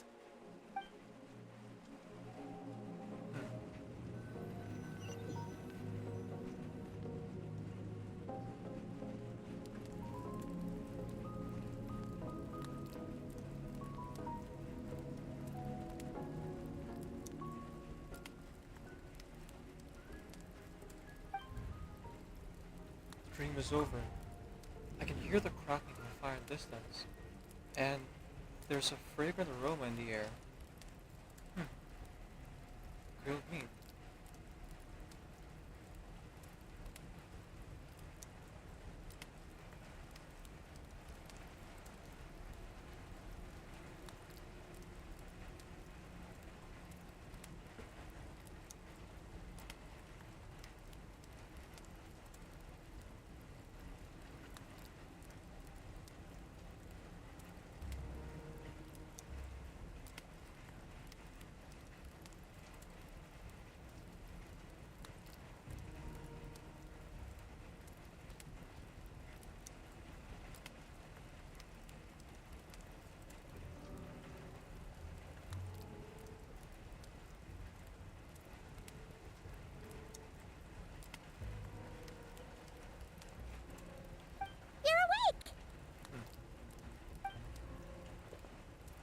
You must be starving, right? Ta-da! A barbecue feast just for you! Aw. Did you do this, Paimon? Or did Skirk? Yeah, I'm starving. Of course you are! That's why Skirk and Paimon got this all ready for you. Dig in, before it gets cold. Oh, that's a storm outside.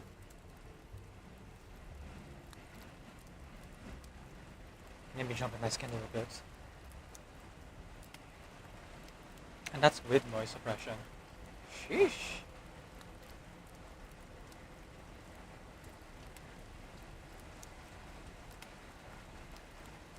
You two. So you're best friends now? Ah, well, if you're around someone long enough, it's bound to happen. Plus, Skirk can cook. So, Paimon decided she can forget the whole Ice Queen thing. Paimon's not one to hold a grudge. Okay. So my voice is going to suffer a little bit. But the feedback from the rain is going to my ears. So I'm just going to go ahead and turn off the monitoring. You might hear a more monotone delivery of any like voice I do today because of that. I tend to monitor my voice so I could hear the monotone adjust accordingly, but it is what it is. Here's an idea. Let's save the chit-chat until after the meal.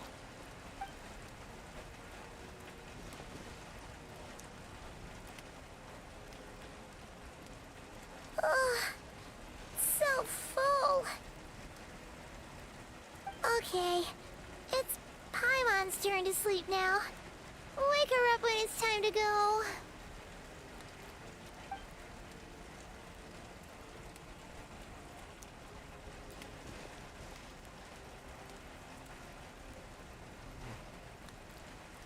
I have good news. First, your training is complete. You have what it takes to wield immense power. Now it's just a matter of putting it into practice. Continue to learn from your journey and hone your skills against formidable opponents. Second, I've located the culprit we've been searching for. Next, you just need to retrieve the missing part of your soul, and our business will be concluded. Thank you. That was a lot faster than I expected.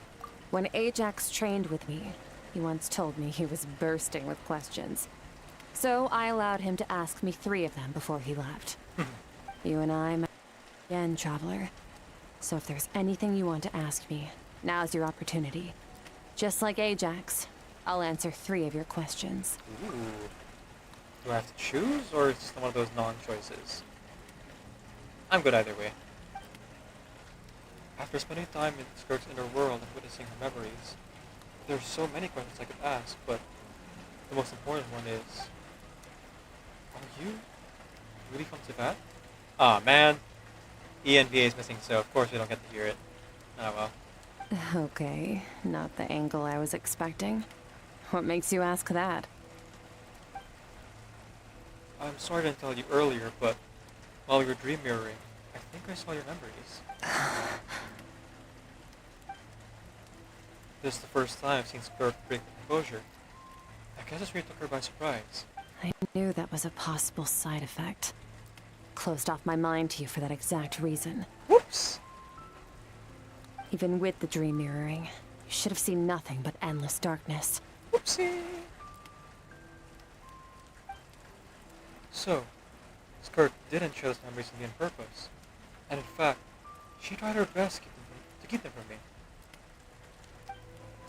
Wait, speaking of endless darkness, on my first time there, that was all I saw.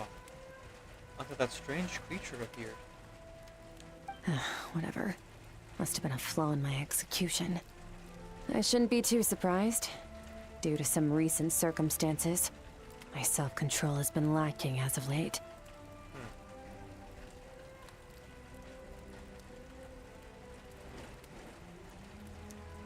Since you've seen what you've seen, there's no reason to hide the truth. All I ask is that you keep it a secret. No, I'm not from Teyvat. I'm from a different planet. And there was a time when I journeyed through the stars. A lot like you in some ways.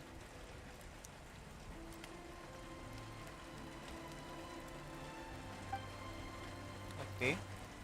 Do you mean you're also the center? No, we're different in that respect. You're influencing the fate of this world. But me, I'm just passing through.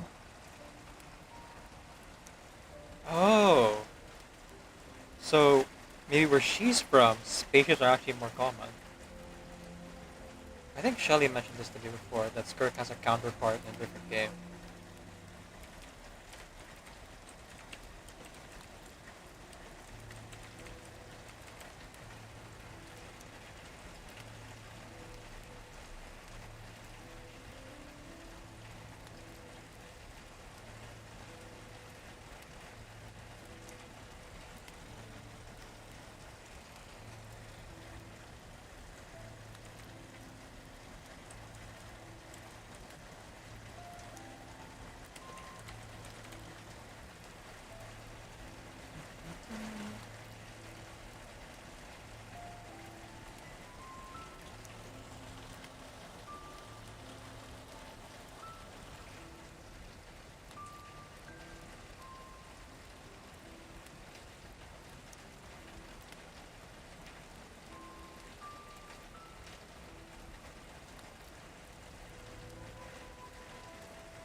it's too much for my brain to comprehend at this point. And seeing as I don't really play Honkai Star Rail nor Honkai Impact 3rd, perhaps I won't really know the answer. And to be quite honest, I might not really be fully interested in the answer if it requires that much deep dive research. Perhaps I'll let someone else explain it to me rather than expending the energy and effort into trying to understand it with disparate writing. Several hundred years ago, my master, Sertologi, opened the border between worlds and sent me here. But this is not my home. And one day, I'll return to the vast unknown of space. So, there you have it. On to your second question.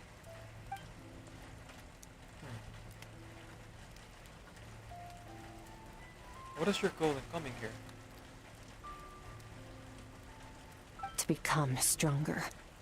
For certain reasons, I need to bridge the power gap between me and my master as quickly as possible. But first, I need to understand the source of his strength. To do that, I need to follow in his footsteps. Walk the path he once walked. And somewhere along the way, I'll find out how to defeat him. That is my sole focus and purpose. Interesting.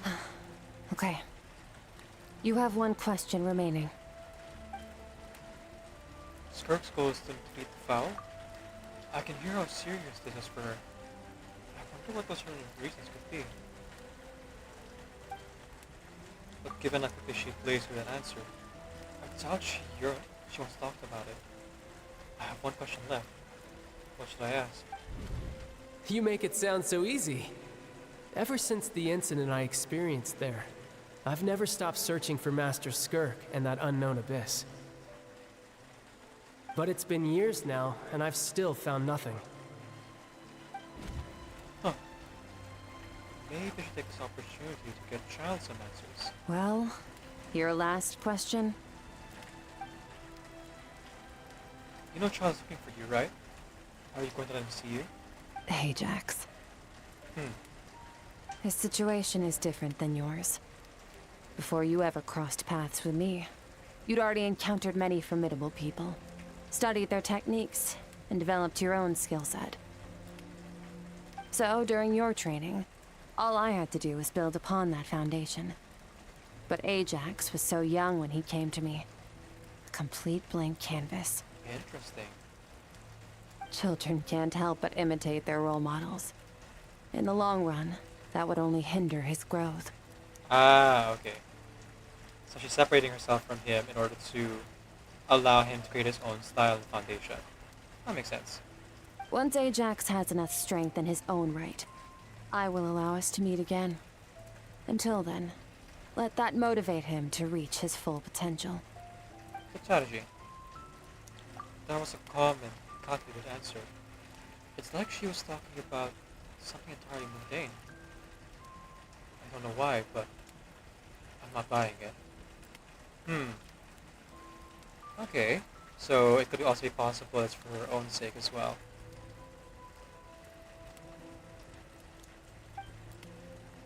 Traveler is a little bit more insightful than me, so maybe seeing something I'm not. She made it sound like the decision was something to do with Child, and nothing to do with her, but what does she actually feel about it? The abyss is completely silent.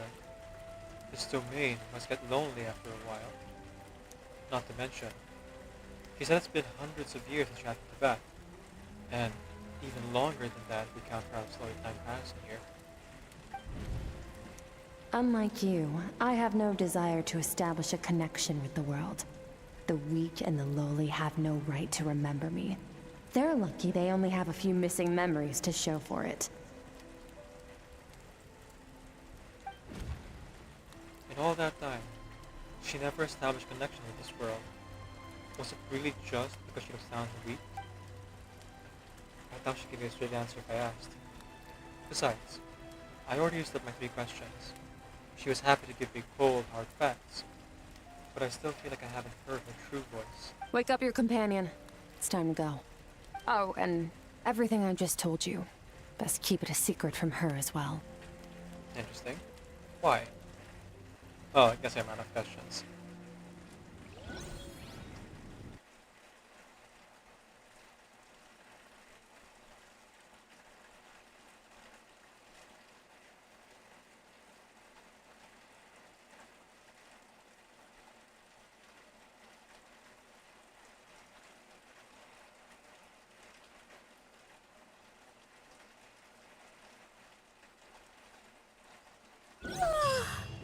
Time to go.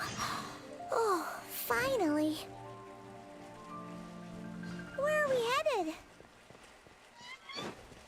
Just follow me. I'll open an abyssal rift close to the culprit's location.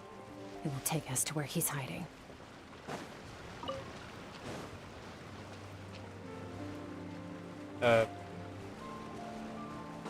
Were you supposed to open it where we were standing?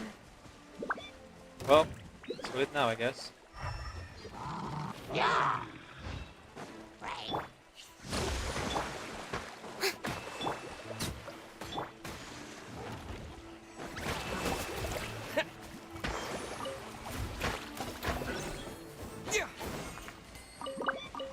The difference is having 2 healers instead of 1. And, you know, to fight one of those healers, literally draining our HP. Okay. Well, no rift, but it's canonical that we use teleport points. So let's go ahead and do that, yeah?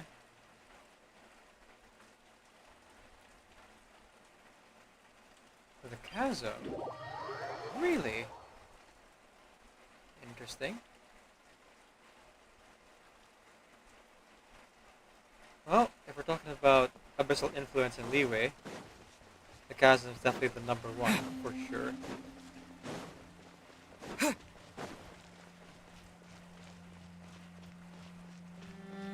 I don't have any flying characters on me though, so we're just gonna have to make it up the old-fashioned way. Bit of a shame. You know, they made all these movement characters in Mathan, but despite Traveler being able to use Phlogiston, didn't really give him any. Would have been cool to have a Traveler who could, like, run faster. This is near the chasm, right? This is the chasm, straight up. Yes. If we enter from here, we'll be able to reach that place from your dream. Ah, domain. There You we have go. some experience with abyssal domains by now, but still, this is someone else's territory. Best to proceed with caution. Don't worry. Paimon's an expert at hiding behind other people for safety. Oh, but, that means you need to stay safe, Traveler. I will. All right. Remember your training. Time to put it to use. Let's go.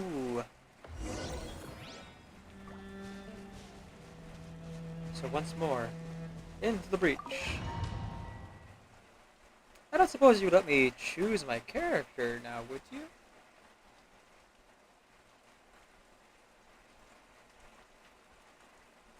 Maybe a bit too late for that, I guess. Though, it's not like I would change any of them anyway. Kinda want to showcase a Traveler here. Oh! Oh. Interesting. Well, he's treated as a cryo character, but we know better. It's closer to the void, the abyssal power. Okay, that seems normal. Right. That's why she has a 6-page manual. Okay, let's ignore it then. Hydro Traveler. Okay. Yeah. Paradigm shift. Jeez Louise. Okay. I have to get for it to roll Skirk, but I'm gonna keep my hopes up too much.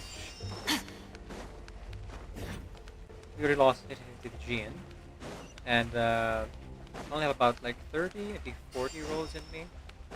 Whoa! Look at all these spikes! Careful! Don't get hit! You know what? Paimon's just gonna float behind you. Come on, you got this. Oh. Oh, right. Wipe out. What if I hold it? reset the bullets. Extinguished.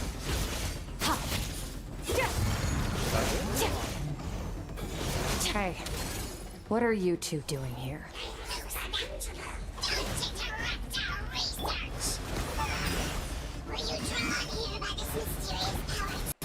Dusty, like an abandoned house. Let's press on.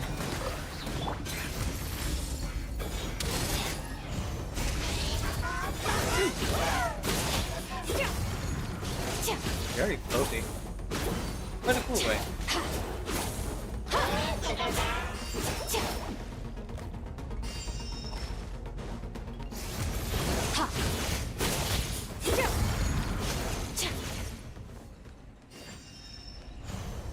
Right, moving on. But I should move a bit of these.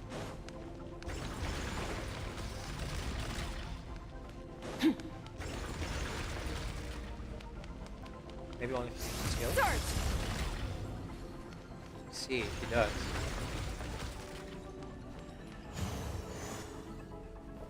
Kind of floats off the ground. Oh, looks like this is a dead end. Did we make it to his hiding place?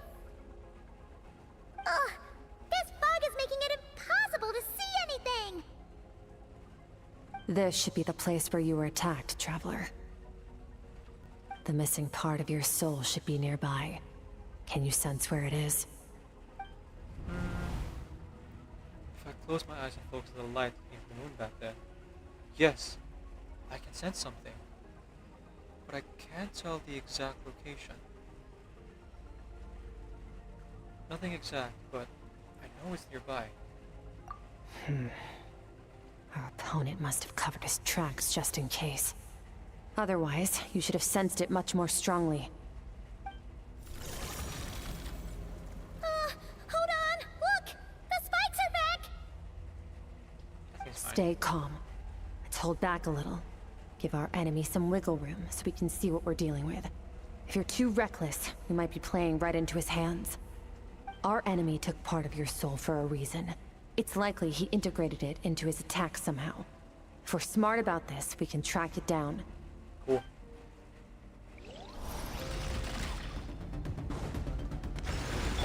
I'll just take the spikes. Do that. Annihilate!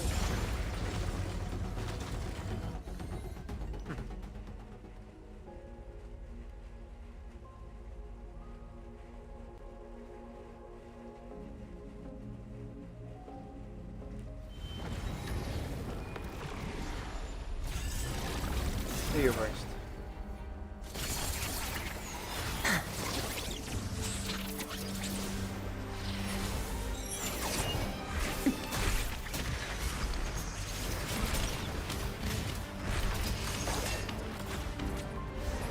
From the start, the attacks have been focused on me.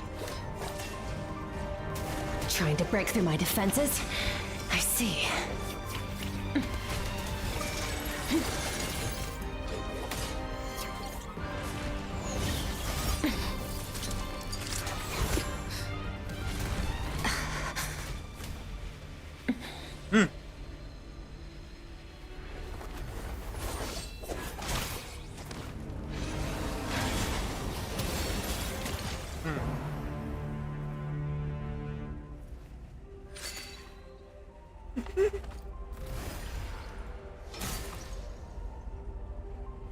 You alright?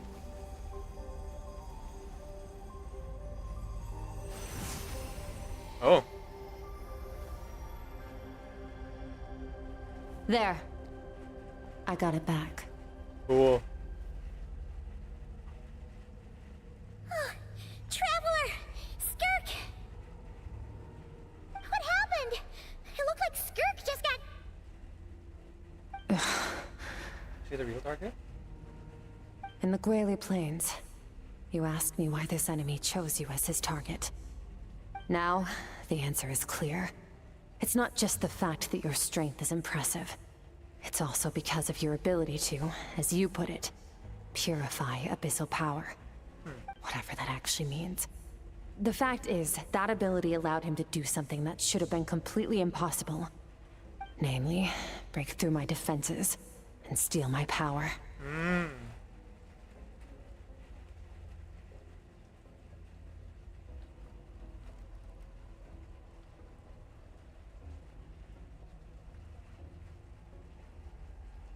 So you were his real target. He's after you from the very beginning.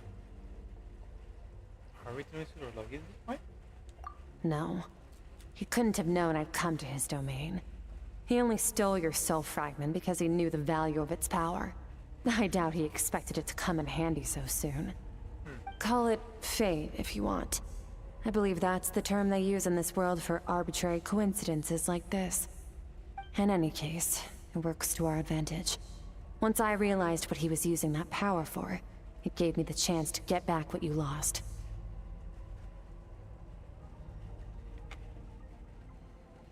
I'll cope. Well, done gorging? Good. Time to answer some questions. How did you get the power of the all-devouring narwhal? The all-devouring narwhal? Oh, of course! Paimon knew that spike thing looked familiar. It looks just like that narwhal's horn! I highly doubt you acquired that power through your own strength. Tell me I'm wrong. You're desperate enough to scour the land for god remains and whatever vestiges of power you can find. That alone proves you wouldn't be able to defeat a creature like that. Which leaves one possibility.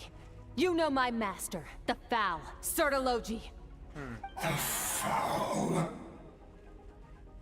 Who dares call him Foul? Sertologi.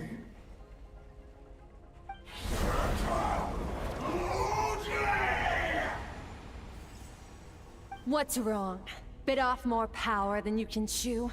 You're struggling to hold a basic conversation. Just a little longer. I'm still...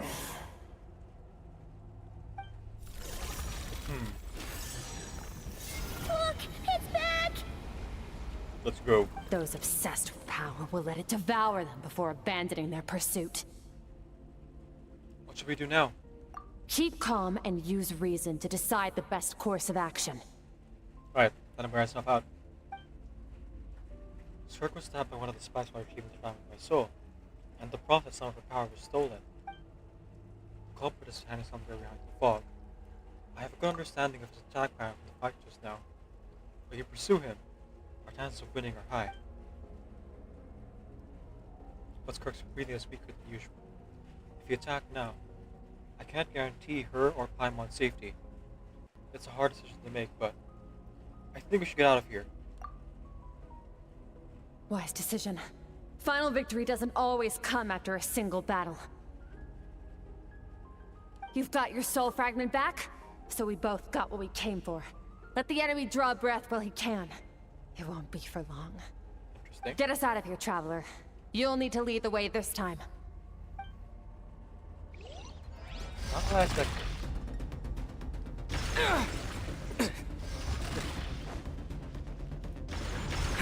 Skirk, is your shoulder gonna be okay? The wound is minor. It'll heal in no time. You should focus on getting out of here alive instead.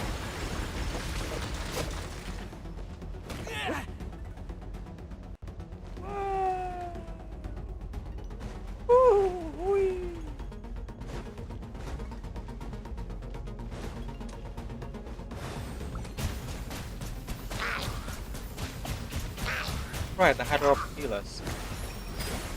I forgot about that. It's been so long since I played Hydro Traveler. Well, the Fontaine to be specific.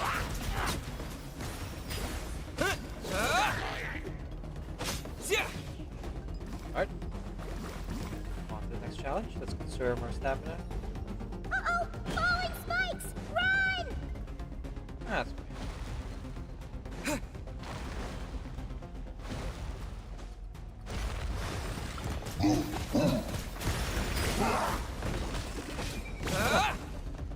Years of our training. Go!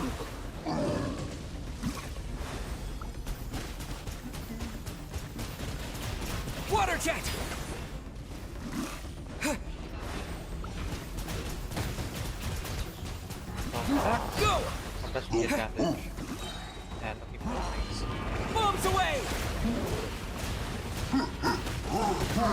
Go! Here. Oops. Water jet! Go. All good though. That was the skill issue on my part.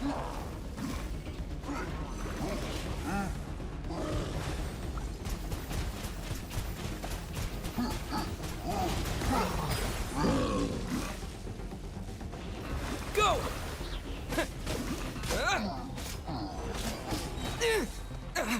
Go! Alright, heal up. And move on. Again, conserving stamina in case we get attacked by the flying things. Like that. Or like these. Watch out! Looks like this place is about to collapse!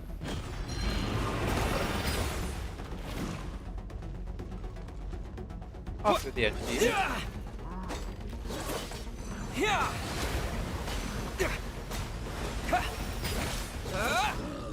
Fall. Fall. Go!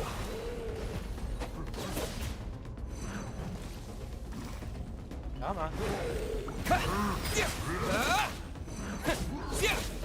No! I don't want to fail.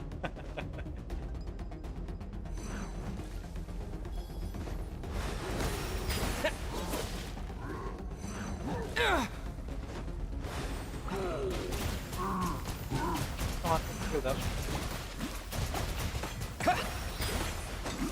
There we go. Water jet! Wipe out! Alright. Not gonna fall, I guess just different out that way. That seems fine. So, Hits you again. this guy's power has something to do with the all-devouring narwhal. Did you know that all along, Skirk? I had my suspicions. That's why I decided to investigate in the first place. But suspicions only get you so far. I needed to verify it for myself. It's a little bit different playing character solo, playing with my teammates. For example, if I had no roulette, I'd probably have a much easier time in this fight, if even just because of the orbs. Water jet! Water jet! Yeah!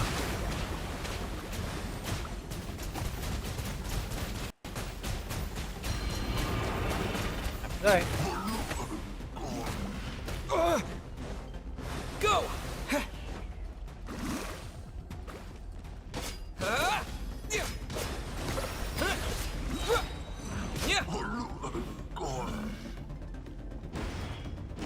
You go ahead and fall. I'm just gonna walk around you. Jump! Unnecessary, but no, fun. Cutscene time, I assume?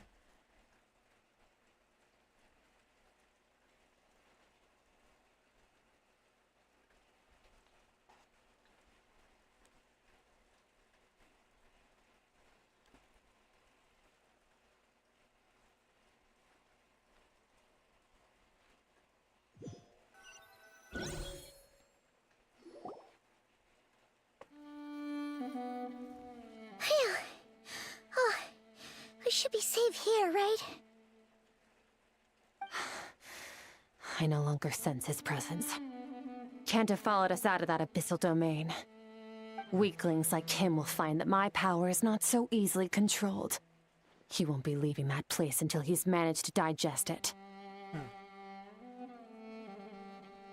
The all-devouring narwhal. But its power, even managed to swallow you from you, of all people. You seem surprised. I suppose that's fair. You've seen but a fraction of what that whale is capable of. That gaping maw could swallow a planet whole. It's called the all-devouring narwhal for a reason. Devouring is what it does best. It can extract power from anything, dead or alive, as long as it manages to make physical contact. Yeah. When we had our run-in with that thing, Nervillette mentioned that it has an instinct to devour. Your dragon friend recognized the nature of its abilities and used the power of Hydro to protect you. That worked because it was in a satiated state. so it was somewhat less aggressive than usual. Hmm. It's a different story when it has no more power to feed off of. That's when its true voracious nature kicks in. It could devour everything on the planet in that state, which is why I cast it into that void space. But I hadn't counted on there being anyone left on this planet capable of wielding its power. To me, that says he must have encountered the whale a long time ago. Meaning, he must have known my master. Hmm. Exactly. It told me everything I needed to know. Hence why I said we both got what we came for. And I believe that brings our transaction to an end. Now that you're whole again, you can get back to your own journey. I'll handle the rest of this situation myself. No way! We can't leave now! Something was stolen from you because of us! We have to help you get it back! This isn't my first taste of failure or losing power. When you fall, you get back up again and become stronger. That's how it is. But what if that monster finds you before you're all better? Plus, how are you gonna get home? It's not like you can just go swoosh and open a door to the abyss again. Not without your full strength. So, sticking with us for the time being doesn't sound so bad, does it? Interesting. I would have thought the story would have ended here, but seems to have a bit more to go through. It's not out of pity. You said I don't want to be in your debt. Well, I still am. Fair enough. Then take this. What is it? A bag of Mora. Nothing in this world is free. I know that much. Thanks. I'll leave the planning to you. Hurry up and decide where to go. We shouldn't linger. We should take Skirk somewhere she can rest. But where? Paimon gets the feeling Skirk wouldn't like being around a lot of people. Oh wait! Baizhu said we could rest in the back room of the pharmacy, didn't he? Let's head there! About to say the quest marker was kind of telling us where to go already. He'll know something about Master. I'm sure of it. Next time, I need to be ready. Next time. How's the shoulder? Fine. It was just a scratch. It'll take time to recover my strength, of course. But adapting to situations like this is nothing new for me. Her legs and arms are glowing a lot less compared to before. Your outfit looks different. Oh, this? It's a star crystal suit. Abyssal energy is scarce in Tevat. Wearing this helps me access it more freely. It stores concentrated abyssal energy that I can draw from on the go. When the energy runs out, it reverts back to its original form. Let's go. Found somewhere to rest. Well, lead the way then.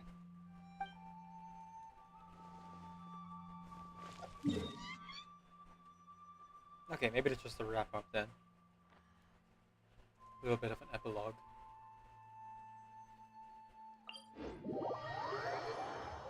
Alright, let's fly on over, shall we?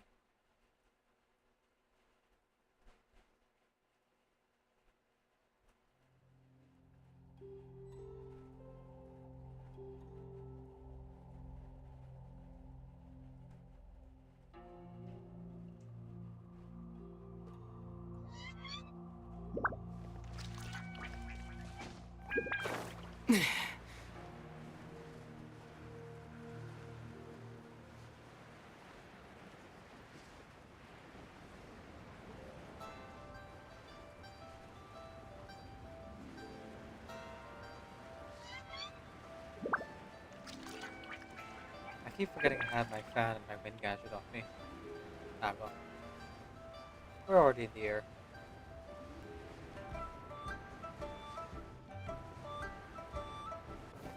And you know, with my ADHD, it's not like saving a few seconds off is really gonna mean all that much. The grand scheme of things. Ooh, I should the ad run first. Perfect timing. Run the ad. And while the ad runs, let's attempt the Guthial Zone again.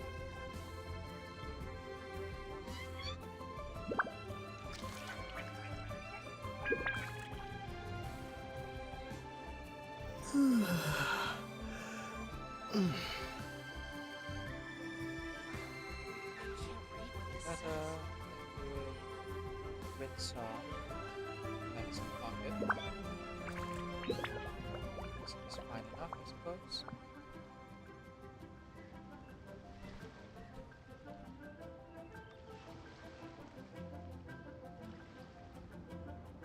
Over these 3 minutes, let's see if we can beat this thing. Excuse me.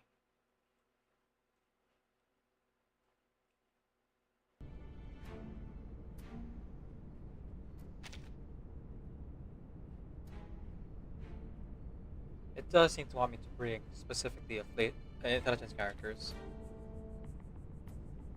So perhaps once I build Aleph, if I don't beat it here, they can probably do a lot more damage.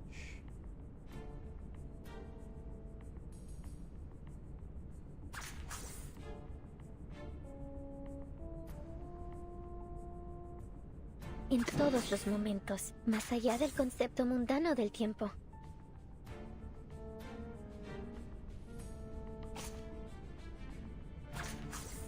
En todos los momentos, más allá del concepto mundano del tiempo. And your hypothesis?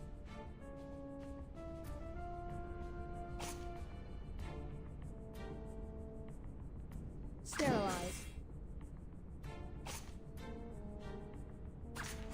Wear gloves. A good point. En todos los momentos, más allá del concepto mundano del tiempo. 强梁既出，王有不为。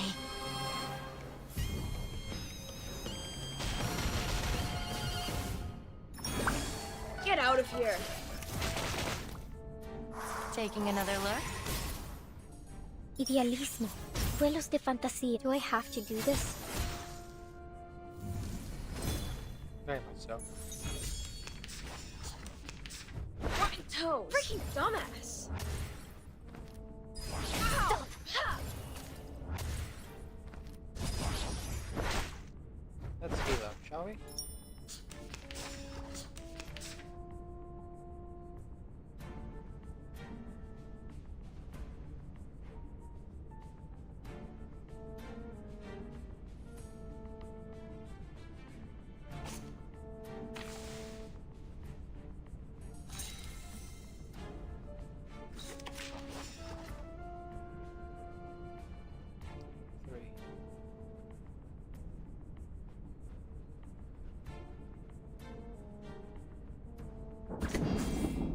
El camino a Tlón. Sterilize. 强梁既出， My 王 ability 有 has 不 much 为。 else. Building, he will definitely improve our team action a bit. En la acumulación de laberintos. Suéltalo todo una vez más. That was best.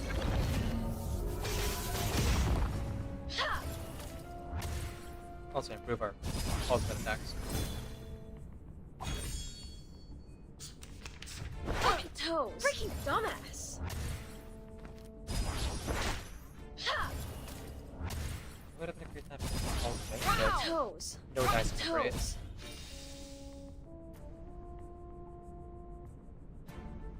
Oh, never mind. Looks like Winsong gets to cast her ultimate after all. How fun.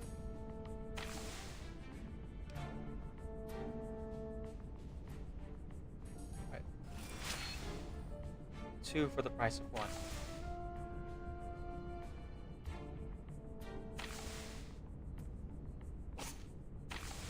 Let's remove these first. There we go. 1, 2. Okay, so all of Winsong's cards are not going to be cast as normal. En todos los momentos, más allá del concepto mundano del tiempo.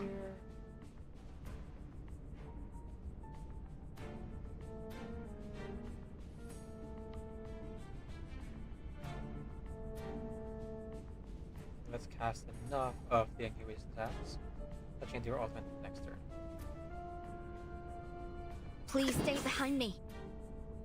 Here we go. 强梁, please lend me your power. Limited scale, Yes, infinite okay. lines. Winsong was able to cast her ultimate after all. Confirm the coordinates. Not bad. Cosmología, filosofía clásica, el fundamento del mundo. My responsibility. You won't get away. Not bad at all.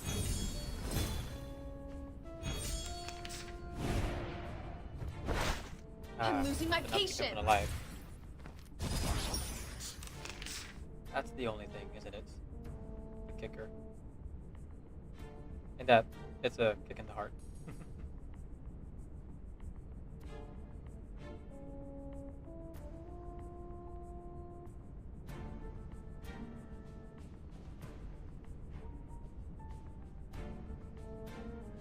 Yeah, let's maybe not burn Recoletta's attack here.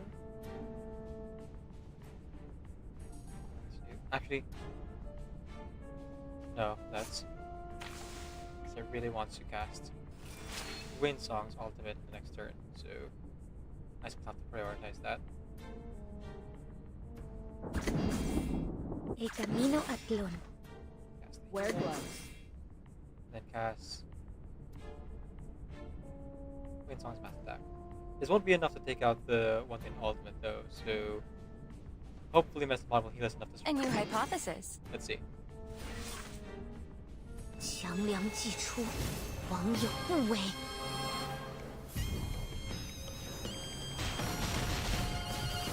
Not great. En la acumulación de laberintos, suéltalo todo una vez That más. pollution really gets to you. Oh well. I'm losing my patience. The benefits of field mapping. I was kind of hoping she wouldn't, you know, get knocked down immediately, but here we are.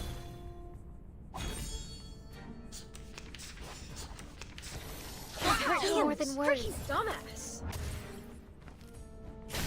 Freaking dumbass. I may have to look up Not a fan of my work, different I take ways it. to beat them. That or invest in Yenisei quite a bit.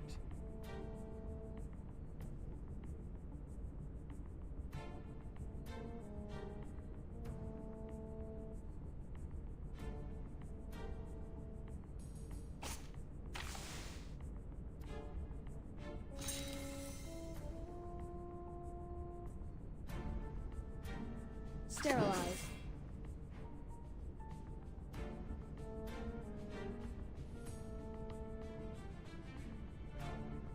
An academic question.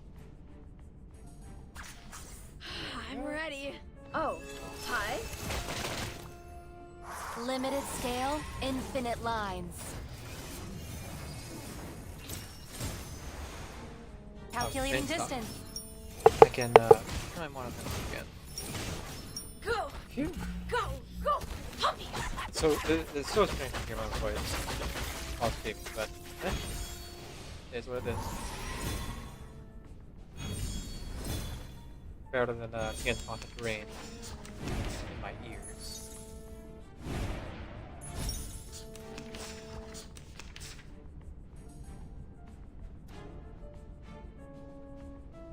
Right, so with this, the door is basically closed for me to do any meaningful attack with Winsong.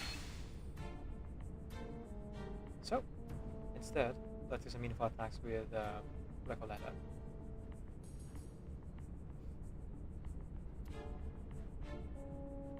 El camino a Tlon. Sterilize.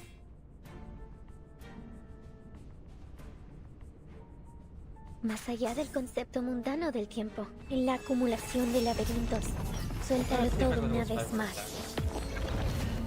I somehow doubt it. I'm losing my patience. Nuestro aliado es la verdad.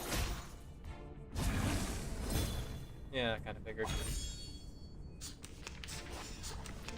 Ay, that hurt. Rip.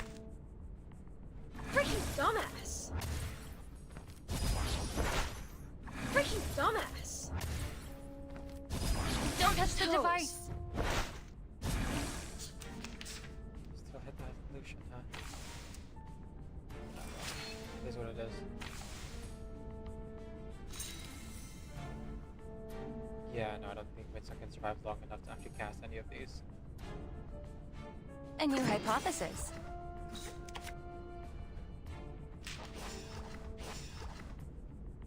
Taking another look? Sheesh. Just that alone almost killed us. I'm losing my patience. This nice thing's definitely gonna kill us. Freaking dumbass. Don't touch the device.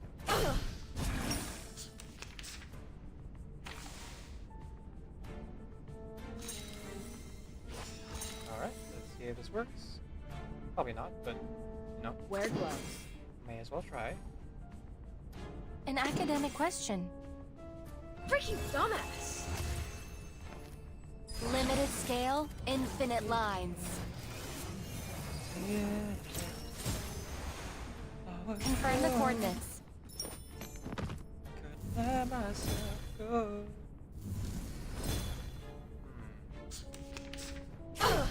Freaking dumbass. Let's sort of just do. I'm losing my patience. It's like reading skill attacks, maybe? Perhaps attack with on-on-lee and the MU instead. Oh well. I'll find out in the next battle. For now, let's get back to Genshin.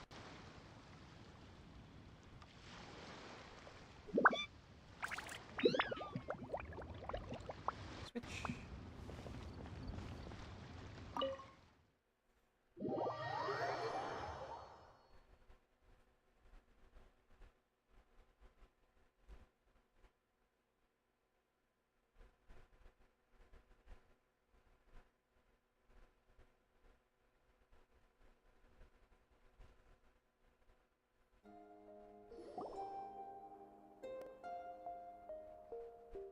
Huh. This bag from Skirk has a ton of Mora in it. Does she have a job or something? Wait, no. After what we saw at Wamin restaurant, that seems impossible. Can you imagine? It would go something like... I'll be collecting my paycheck now, boss. Oh, sure thing. Wait, who are you? Have we met?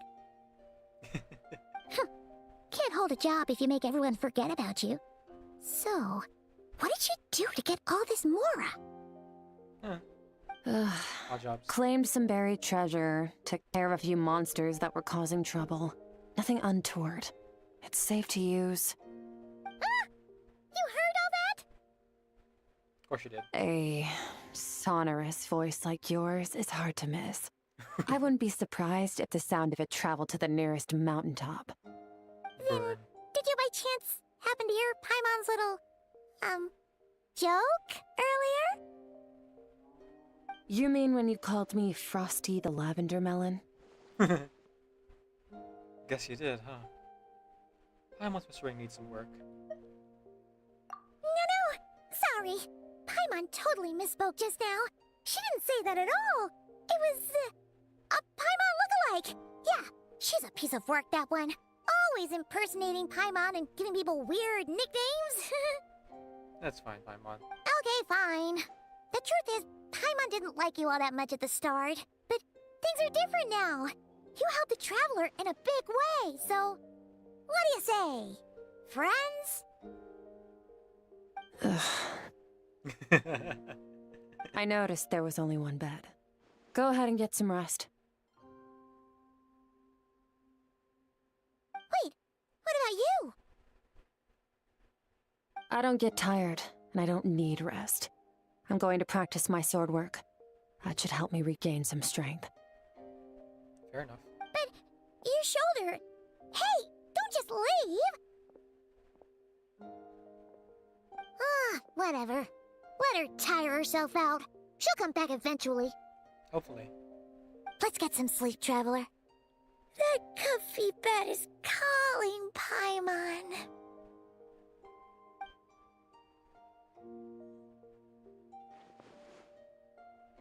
Skirk is stubborn. Even if I tried to convince her to take it easy, I doubt she'd listen. Paimon is right. Skirk will stop and take a break when she gets tired. I hope. I should just get some sleep.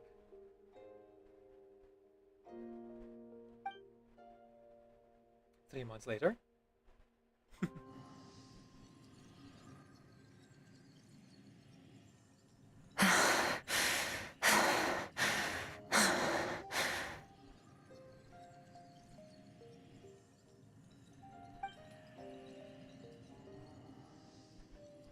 Skirk? Of course she's acting like she didn't just get stabbed in the shoulder. Something seems off there, though.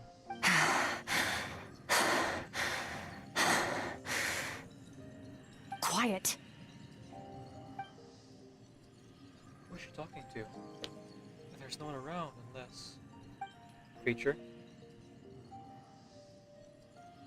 Do you even remember how many of us perished in that fire? How many bodies were left to rot on the scorched earth? Yet you alone live on. Keep your gaze fixed on your blade. You don't deserve to rest. Run, Skirk. Run! Only death awaits us here. Keep running, and don't ever look back. Right. The dream I witnessed. Skirk was training alone, but there were disembodied voices talking to her.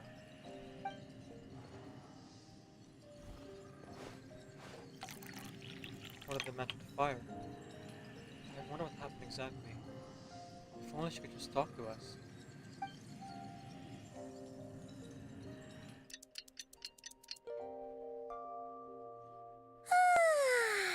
Getting an early night's sleep is the best. That bed was so comfy. Indeed. Wait, Skirk? Have you been sitting out here the whole night? The bed's all yours if you want it.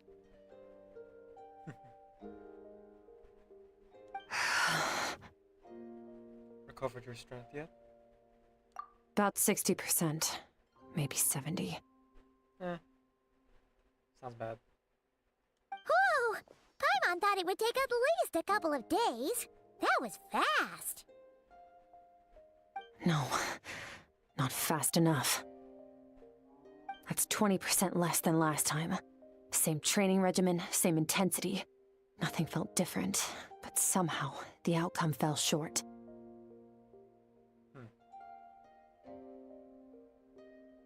Maybe it's because the spike did stab you? No, I think the problem's with me. I need to meditate for the next 2 days. Deep introspection should help me find the issue. Ooh, sounds intense. We'll watch over you in the meantime, then. Thanks. See you in 2 days. See you then.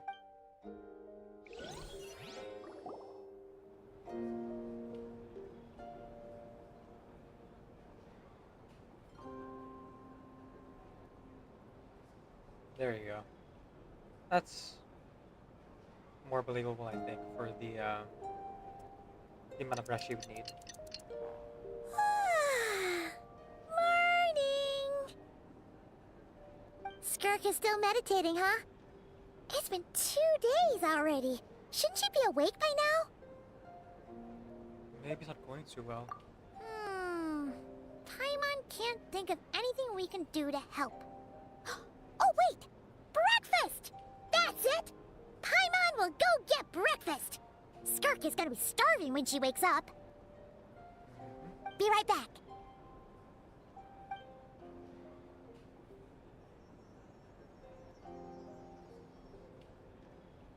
Skirk looks so serene. Almost like she's ready to sleep.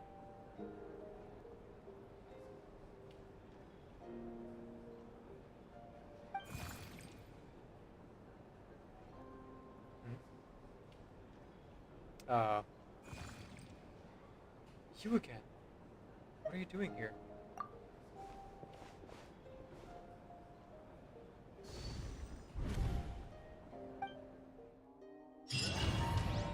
Nope. Guess we're warping in.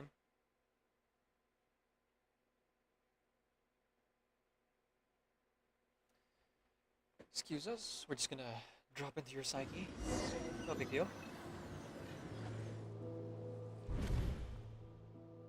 This place feels familiar, but where am I exactly?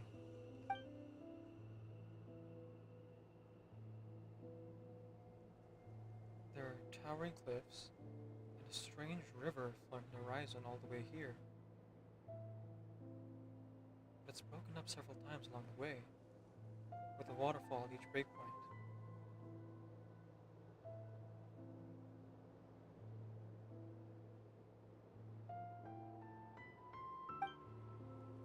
closer inspection, the color of the water is changing. The closer I get to the lower portion, the darker it becomes. Almost as if... Did you bring me here?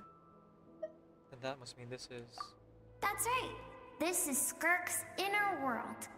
Think of it as the threshold between the soul and dreams. Oh, you have a voice. Hello. This isn't your first time here, but what you remember is probably a space covered in darkness. I only managed to illuminate a small portion for you back then. Thanks for that. So you can speak. Actually, it's my first time talking to someone like this. I only managed to break free and bring you here because the injury weakened her power. I guess that's why I can speak again, too. Call it fate, if you want. I think that's the word they use in this world for lucky coincidences like this, right? Huh. Now, before I take you to her, I gotta ask. You're the first outside visitor to ever come here, so what's your impression of this place? What is that river? Why are there so many cliffs and waterfalls? Oh, you noticed. This river represents Skirk's strength. Strength accumulates over time. It is the summation of a person's lived experience. So this river is where all the fragments of Skirk's life should converge into a single stream of memories and emotions, flowing forward as one. Except... But, as you can see, this river has been severed numerous times. It's because Skirk doesn't like who she was in the past. And all she sees reflected in the river is a disgraceful shadow of who she was. She cuts through water and rock with the sword of reason, severs her connection with the past, and begins anew. Wait, that reminds me of something.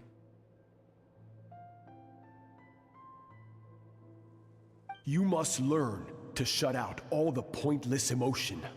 Crush the self that makes you weak, and become master over your physical form. This isn't my first taste of failure or losing power. When you fall, you get back up again and become stronger. That's how it is. I see. So, it was Circologi who taught Sir to replace all emotion with reason.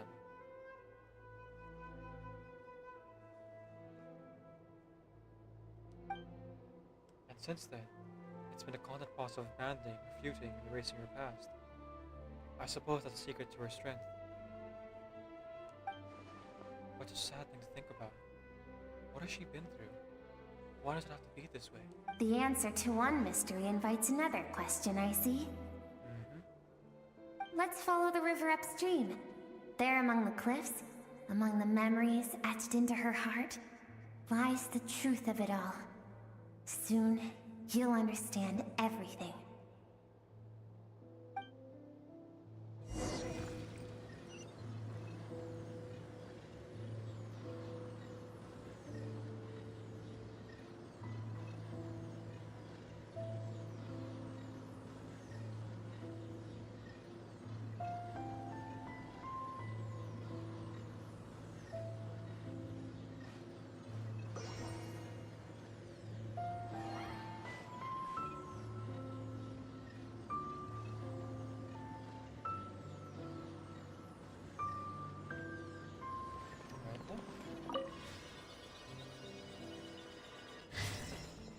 So, strange creature, please show us how we can help.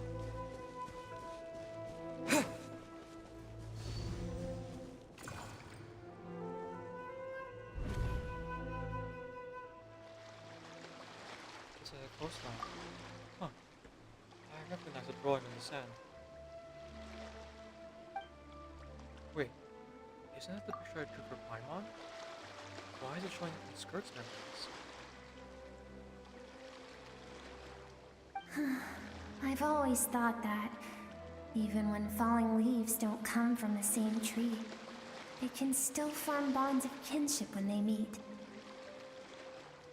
Could this be the drawing the twin drew when they met Skirk?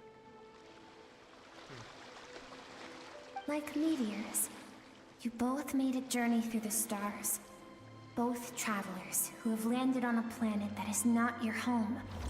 Yet, when she first noticed your presence, although she hesitated for a moment, she still chose to walk away, indifferent as ever.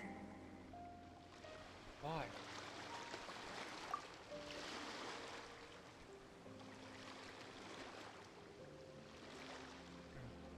I think about it, not surprising at all.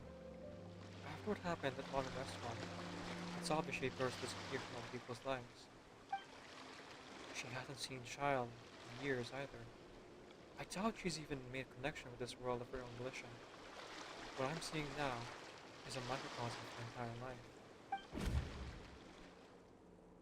Seems like you've answered your own question.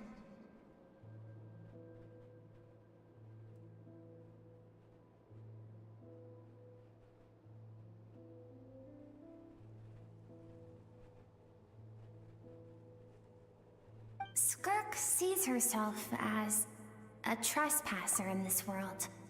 She's made a conscious choice to avoid altering its path. But the reason for that decision stems from events much earlier on in her life. Let's keep going. It's still a long way to the source of the river.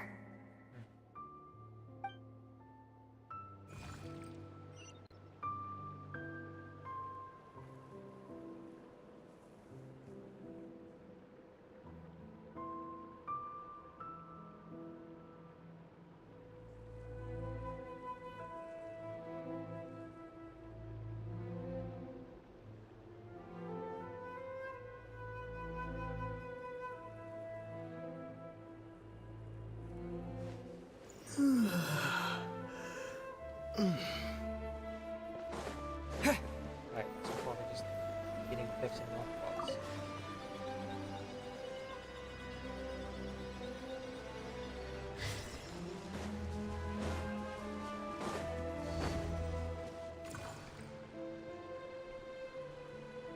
You now have what it takes to wield immense power.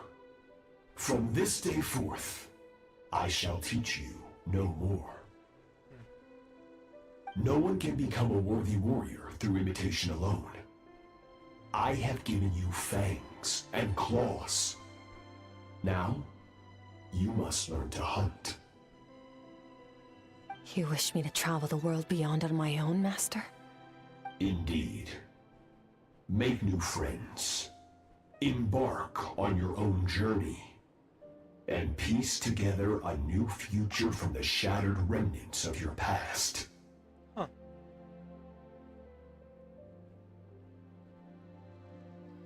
Kind of echoing what she told us during the training. So perhaps Sartologi wasn't a fully negative influence on her. Interesting. We will still have contact through the Abyss. But know this. One day, I will take the life you worked so hard to rebuild and reduce it to ashes. Just like the fire that haunts your mind. Cool. His design looks a lot like the Iniquitous Baptists and the void in his chest. It's very similar to the void that we go into with the all-devouring narwhal.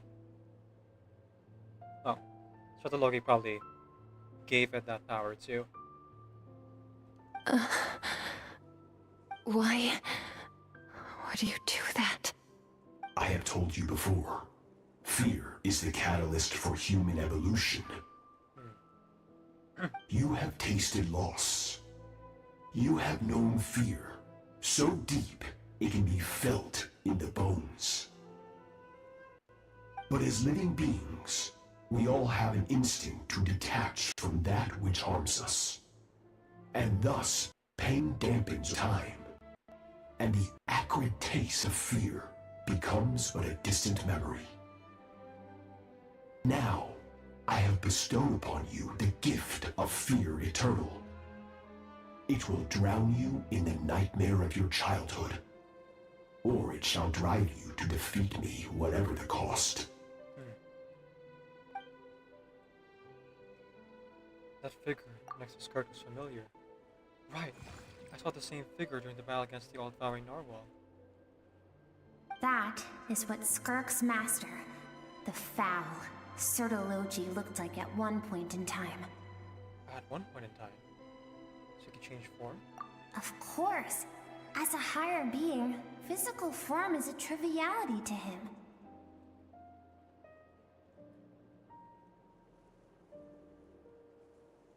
He could appear as a beast, a human, or even a monster that defies description.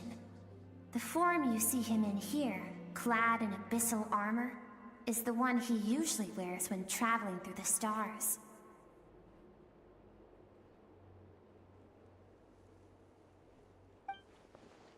I used to think Sertologi and Skirk were just master and disciple, like Skirk and Child. Now I see why Skirk chose to distance from humanity. Sertologi told her to put down roots here, but at the same time threatening to destroy whatever life she managed to create. For certain reasons, I need to bridge the power gap between me and my master as quickly as possible. But first, I need to understand the source of his strength. Brutal. To do that, I need to follow in his footsteps, walk the path he once walked, and somewhere along the way, I'll find out how to defeat him. That is my sole focus and purpose. So really she's just scared. So that's what she meant. But I still understand why Sertologi would do that. From what he said, I didn't pick up on a conflict in them. I'll let you in on a little secret. The real Sertologi is terrifying. The scope of his power is impossible to understand until you experience it firsthand. It is absolute, the power to crush all things. Shall we keep going? Let's see. We're about halfway there.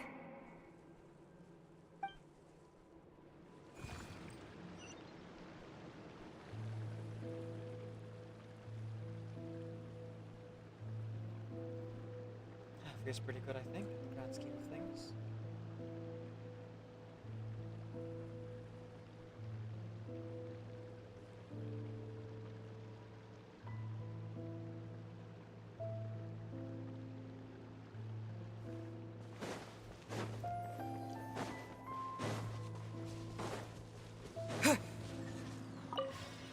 What more is there to see? Is it a conviction? It keeps you from forming those connections, despite it all? That's no way to live.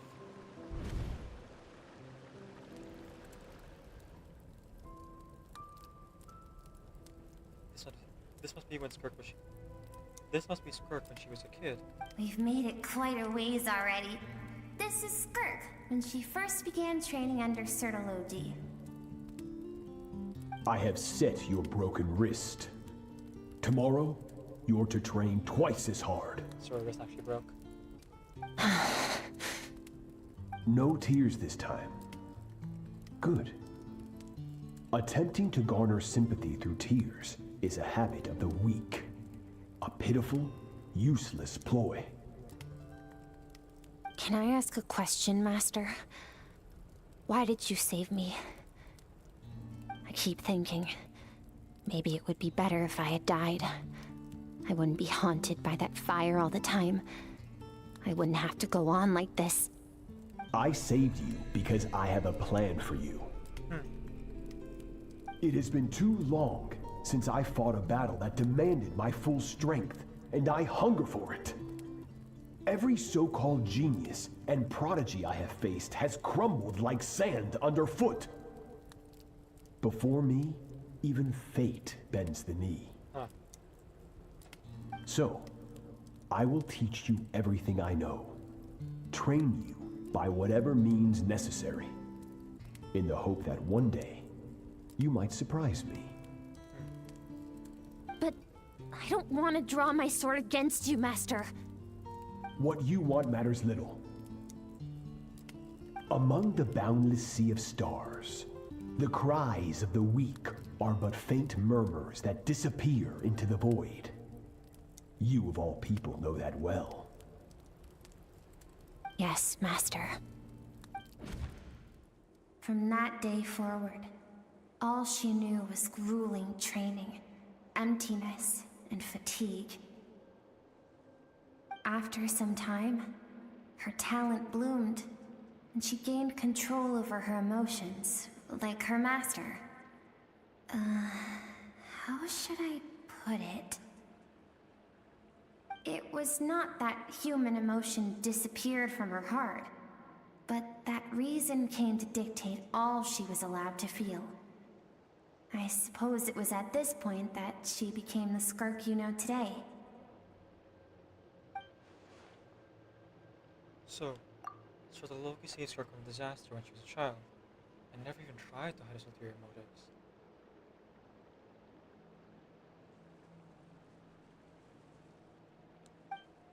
I suppose at least one final mystery. What really happened with the disaster back then? So the Loki's final words to Skirk were cold and cruel, but Skirk's reaction made it seem like it's a truth she knew all too well. I have a feeling it all comes back to what happened back then. Oh, were the people who like took out Skirk's village actually just Loki or Loki's men?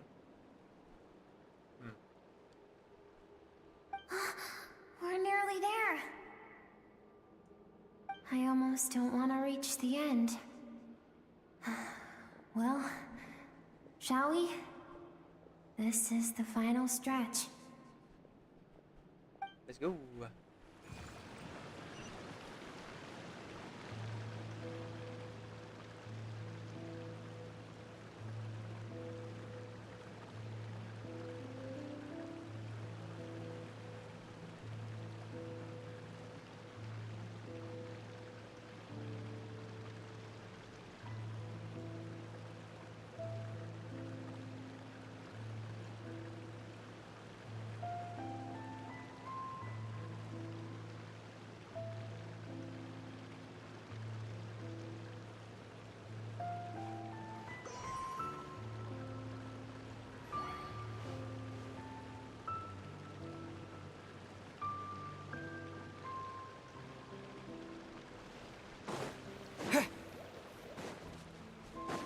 One more crossroads. One more hammer than nail. I created this whole broken mindscape.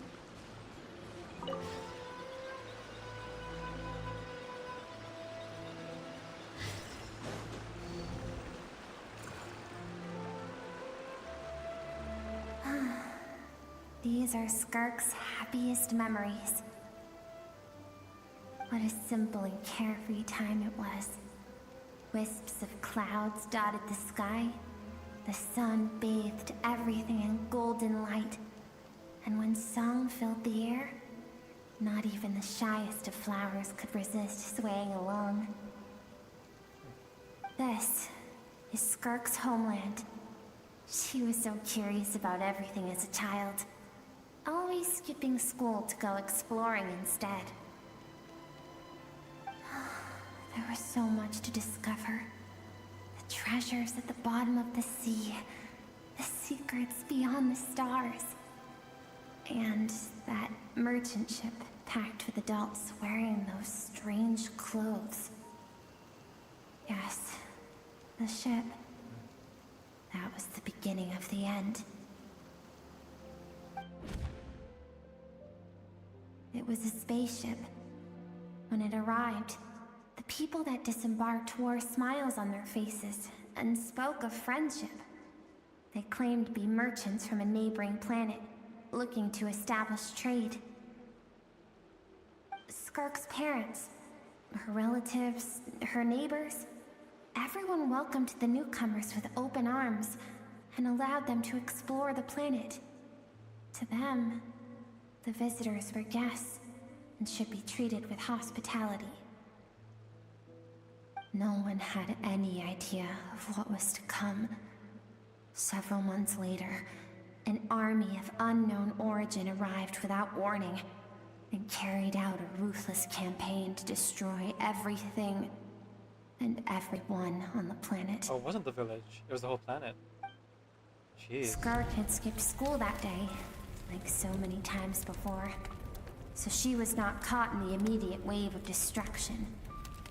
But when she came home that day, only fire and ruin awaited her. Countless people cried out to her for help. People she knew and loved.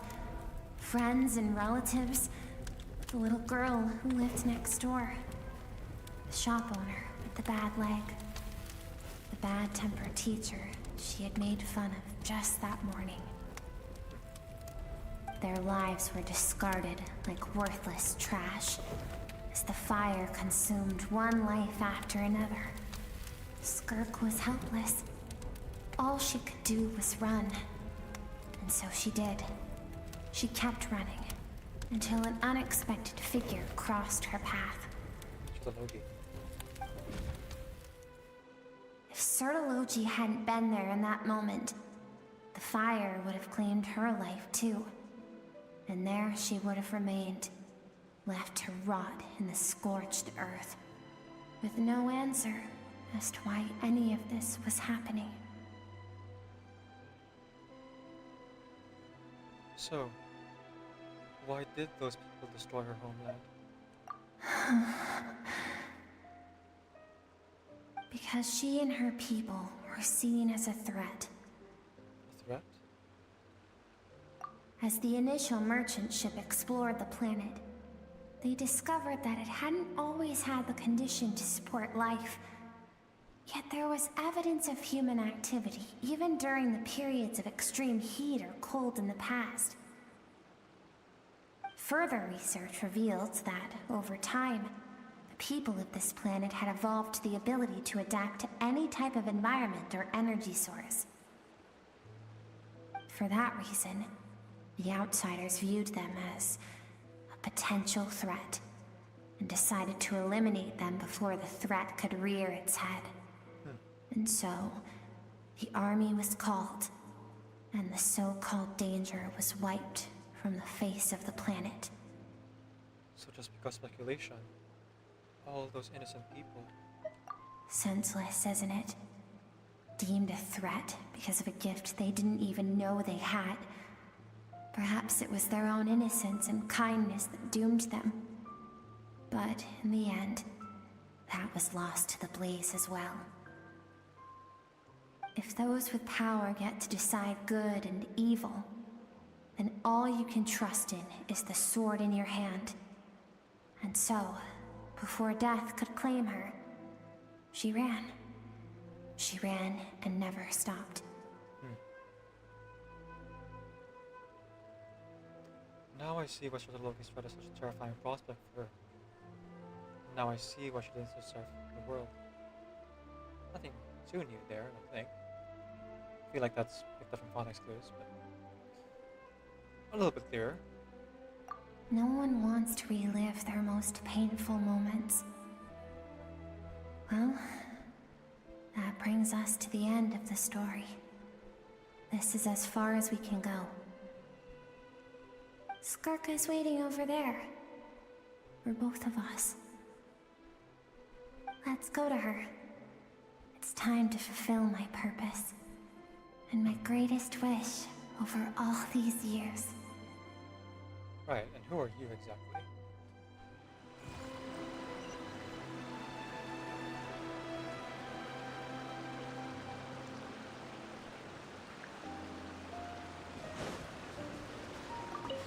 Let's fly. Hello. been waiting around. Hope you don't mind.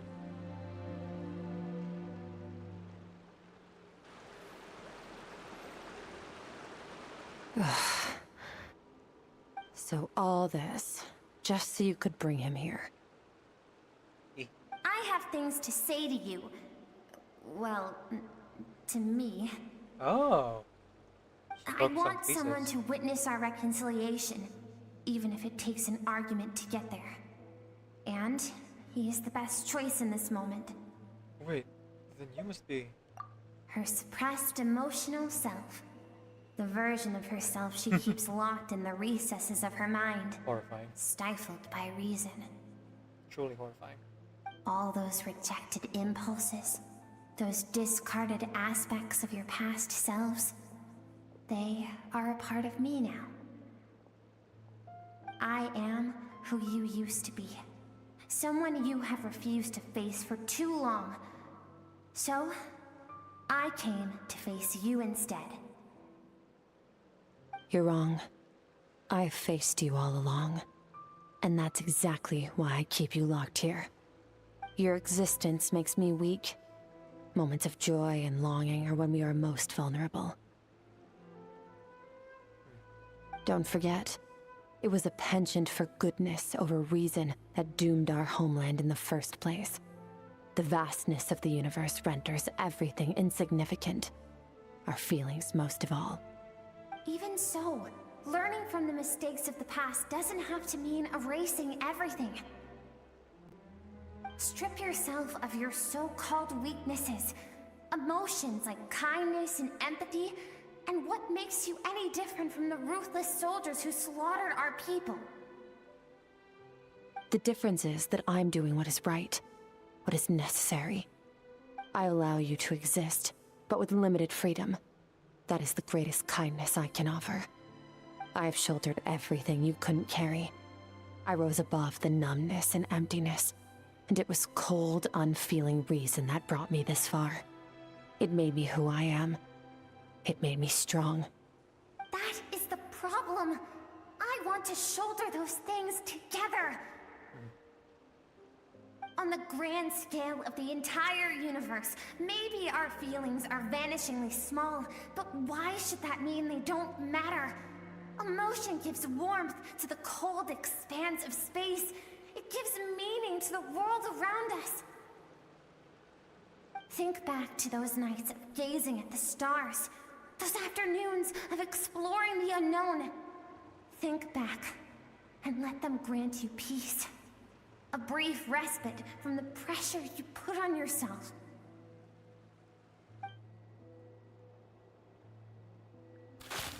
That isn't what we need.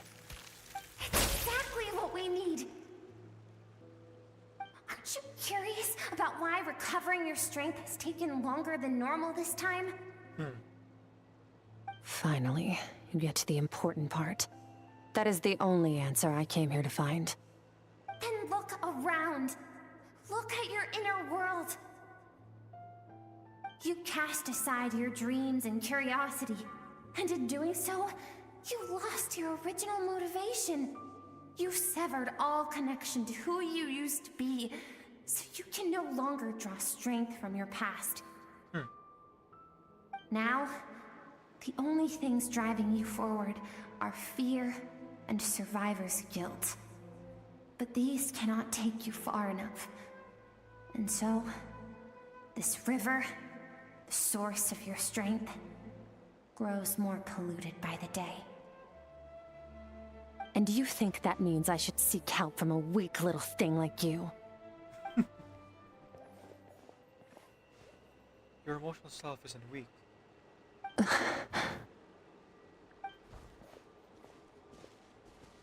faction was at a time and broke free from her constraints to come and face you. Thank you for saying that. I knew bringing you here would be the right choice. To be honest, I'm not here to argue with you. This isn't about who's right or wrong. And in fact, I agree that in order to make it through the wake of that tragedy, we had to distance ourselves from the pain through reason over emotion. But what is right at one point in time isn't always right forever. I know you will never forget that fire. I know the fact that you were the sole survivor fills you with guilt. And I know that among the voices that haunt you, mine is there too. Because deep down, you know that you didn't turn out to be the person you wanted to be. All those unfulfilled hopes are like knives to the heart. And I don't want you to hurt anymore. So even if you can't accept me, I hope, at least, that you can let go. I keep thinking, maybe it would be better if I had died. I wouldn't be haunted by that fire all the time. I wouldn't have to go on like this.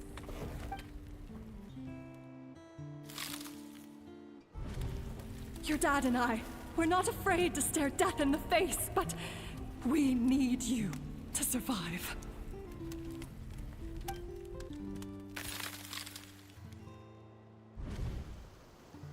I'm sick of being a kid. There's so many amazing things out there, and I'm ready to see them all.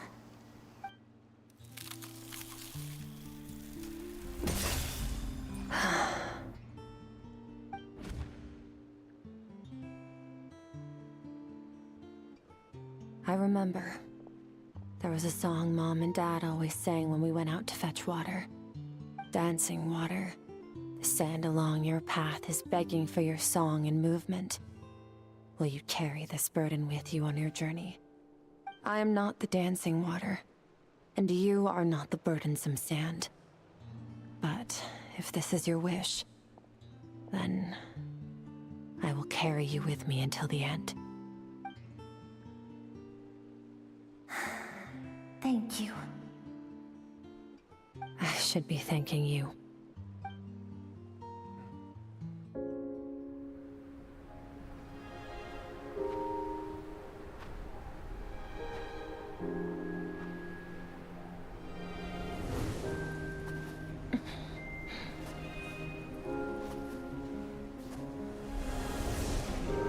Run, Skirk, run!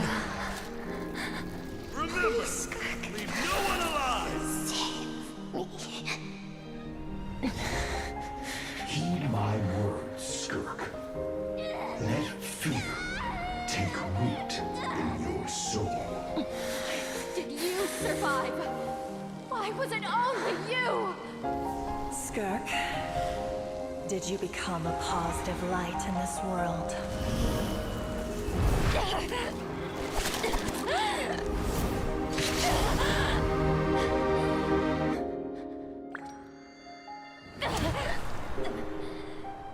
Hey, this doesn't have to be the end.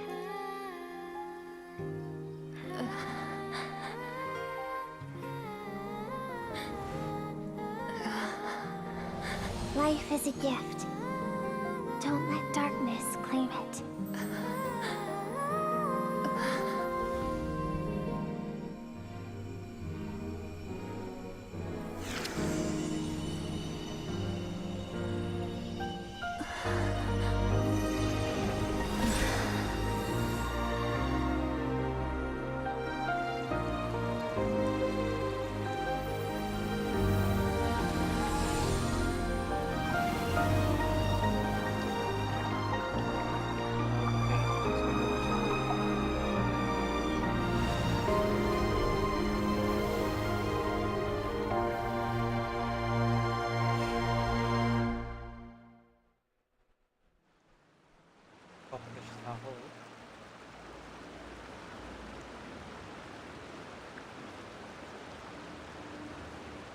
So, you saw my memories then. I once asked my master if survival of the strongest was the law of the universe. He said no. But in a world without order, those with no moral boundaries tend to be the ones who survive.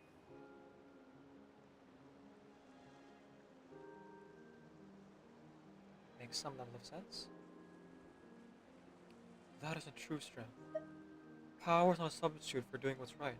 That's why, after hearing his answer, an idea came to mind.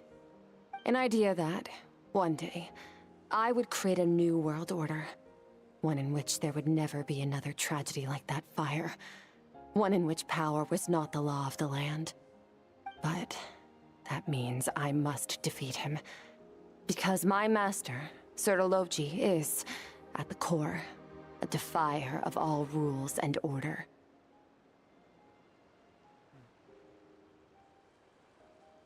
Sounds like you have your work cut out for you. Yes, and not just because of the gap in our abilities, but also because I have no reason to see him as an enemy. Although his decision to train me was not made out of kindness, he did everything a master should. He saved my life, taught me the sword and the principles of strength, and for that, I respect him. Interesting. But he intends to face you in battle one day. I know, and it's not something I want. But Master never goes back on his word. I have to treat everything he says as a promise. He's no longer into that, but he sends me messages through the abyss every now and then. Most of them are simple greetings, or an answer to one of my questions. Every time I hear from him, my heart skips a beat. And I wonder if this is the moment where he'll finally appear before me and tear down everything I've built to pieces. Maybe that means I do live in eternal fear, just like he said. Yes, I respect him, but I'm also afraid of him. And for that reason, the pursuit of strength consumes every moment of my life. I don't know what Master has planned, but I have to be ready.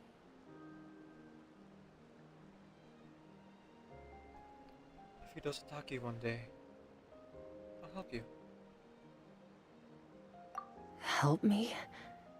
Why? This isn't your fight. Because if we want to build the world you want to see, everyone has to be willing to fight for it. If we all do our part, we can make the universe a kinder place.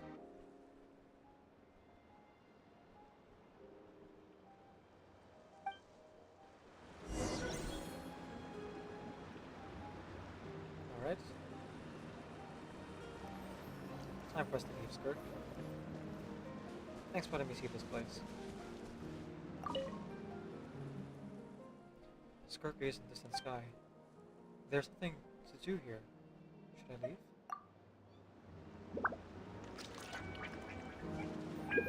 I like to take pictures.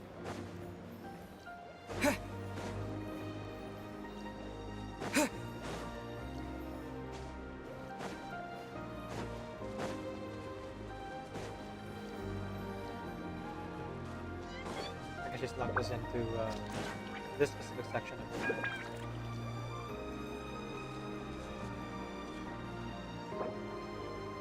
Ah. Alright. We'll take a special camera picture instead. Not letting me. I see how it is. Very well.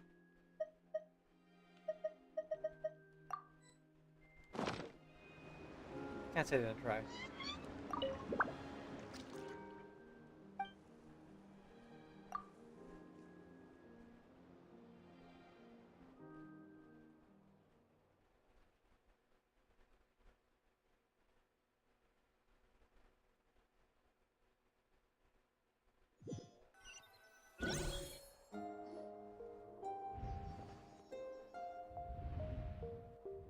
Oh, you're finally awake! Hey there, Paimon. Honestly, Paimon was gone for like 2 seconds and then she comes back and finds you both unconscious? Oh, you scared Paimon half to death! You're both okay, right? What does it look like? Looks like your scent is back. You look stronger than ever. Only water from the source can cleanse the rot and filth that flows from the past into the future. I taught you to incorporate the experiences from your journey into how you fight. I suppose what happened today will become an inseparable part of who I am. Okay, so Paimon feels like she's missing some important context. Don't worry about it. But whatever. Paimon brought back tons of delicious snacks. Let's dig in. Heck yeah. The three of you enjoy the snacks. Skirk, you should go see Child. Alright. It's about time we finished what we started. We're gonna deal with this thief for good, right? Finally. Let's show 'em what we're made of. Oh! I didn't expect you to keep going. Okay, I'm in for it. This time, I'm not going to tell you to hold back. But having digested even more power in the meantime, he's going to be tougher than before. That's fine. The good news is, we have no reason to pull our punches this time. So, let's go. Same place as last time. Alrighty.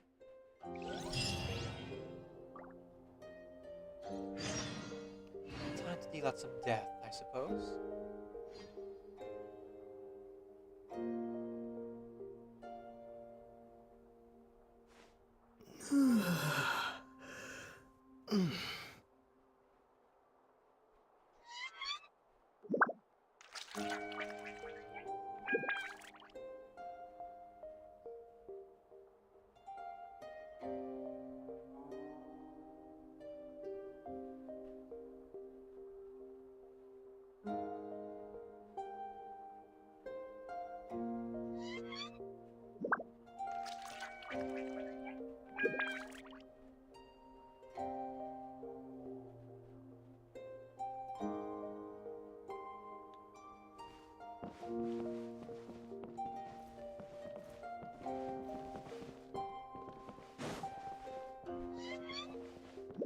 Just checking real quick. No, okay. You never know when there's some like special dialogue that could be missable. Always nice to double check, just to be sure.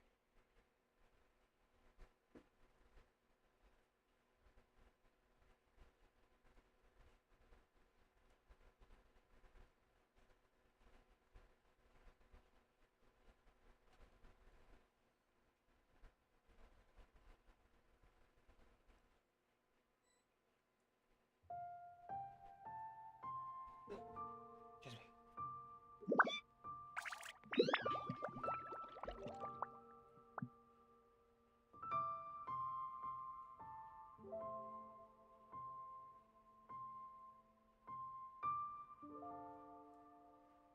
Please, show me your prescription. So many medicines, but no cure for heartache.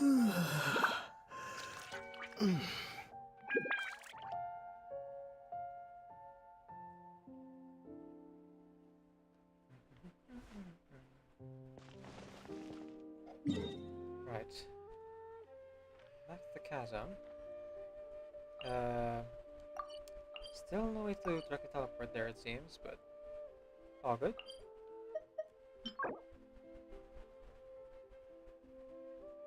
Oh.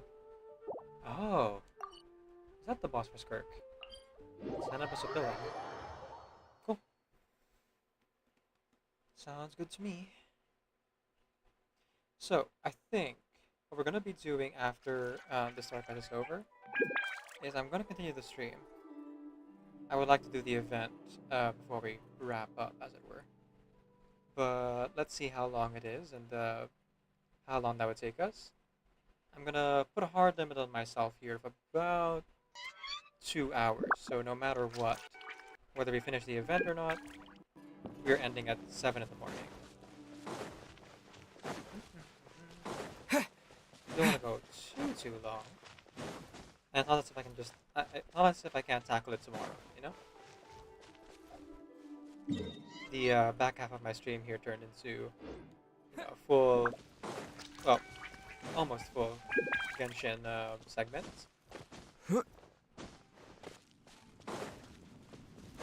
Which means that if I would like to challenge the roguelike in reverse, that's what I'll be doing tomorrow. But as I mentioned, I have some other plans as well, so we'll see.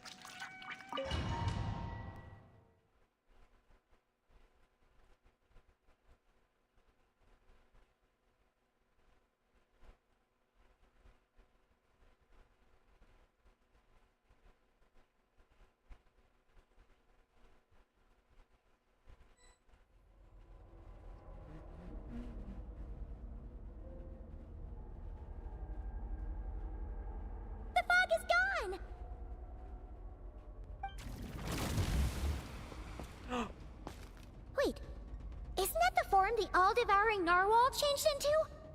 How come he knows that, too? Oh. Oh, I see. So the... See, I thought it was just like a random abyssal swordsman that we would fight whenever we get transported into the void. So that was the physical form of Sortologi that the normal is most familiar with, probably. Kind of just like projects that image. I see now. That makes sense.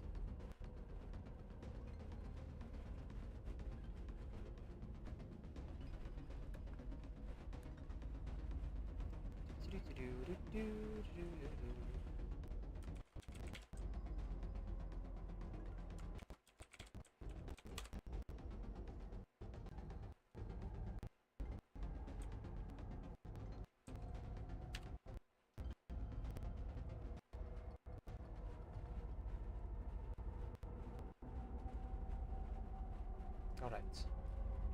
Let's continue on. That's Skirk's master. That's what the fowl used to look like. Really? So, you're telling Paimon that giant whale and this guy can both turn into the fowl? How does that work? They've not had the reality in physical form. It's a subconscious instinct. Any intelligent being who longs for his level of strength is bound to mimic his appearance. It's a natural response after encountering someone as powerful as Master. To them, he represents ultimate power. We know the person before us has encountered Master, and we know he stole a portion of my power. So it's not surprising that he would assume this form. Okay. Oh, the closer Paimon looks, the more intimidating it gets. Nervalette isn't here this time, so it's up to us. He won't have the nerve to steal again after we're done with him. Let's teach this guy a lesson. Let's beat him up. And for the Lord Jessica. I see. Oops. I'll check you out because I have to fight a little bit. Wipe out! Just a little bit. Into the void!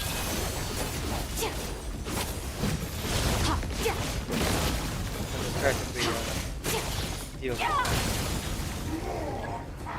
Haven't forgotten your training, I hope.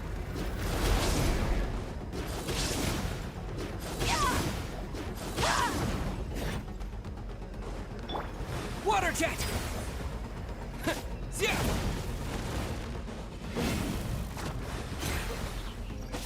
Okay, this is much bigger fight than Extinguished! Narwhal.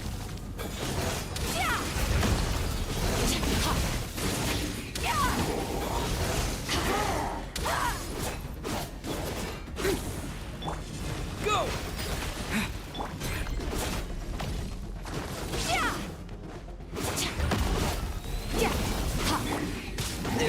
One thing I noticed about this girl, she uses up stamina fast. And I fast a bit with my dodging to avoid attacks.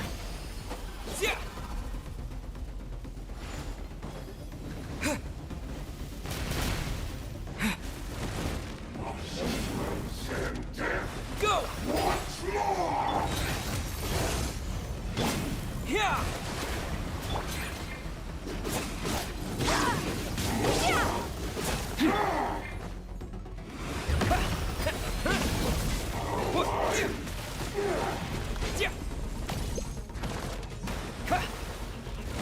And those things called food buffs. Mine to wield.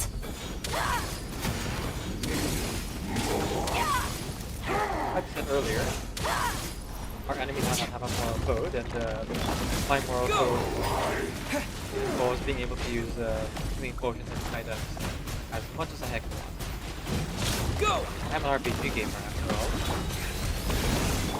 Wipe out! I know if I don't use the items, they're never gonna get used. I'm gonna get out of here.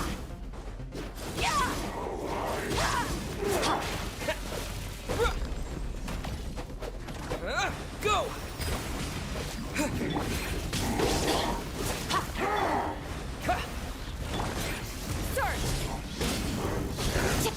Mine to wield.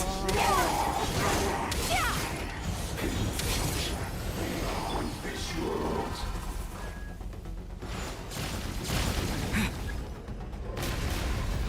Perfect.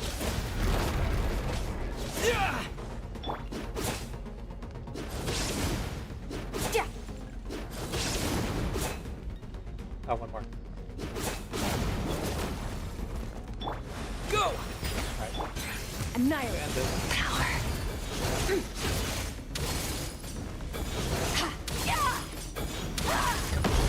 So cool. Alright, now my hands are free. Folks, please go ahead and follow Jessica Ravenwood over on their channel. They are they are working in Mine, Genshin Impact, and video game stream streaming right now. You can check out their stream over there.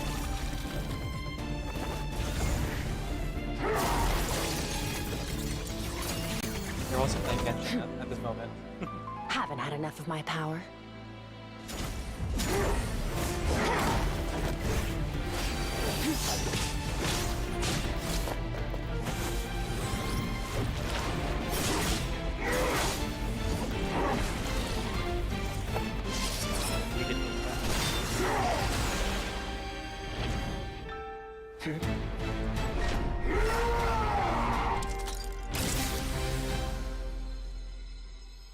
Well then, let's see how much more of this power you can handle.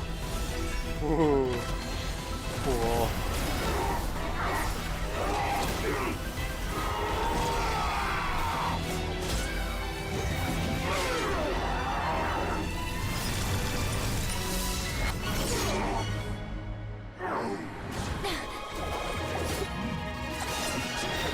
Oh, just gave the sword.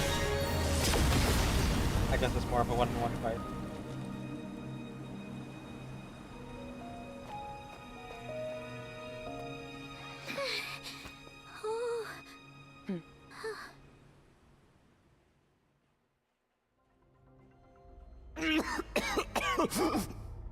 Hello.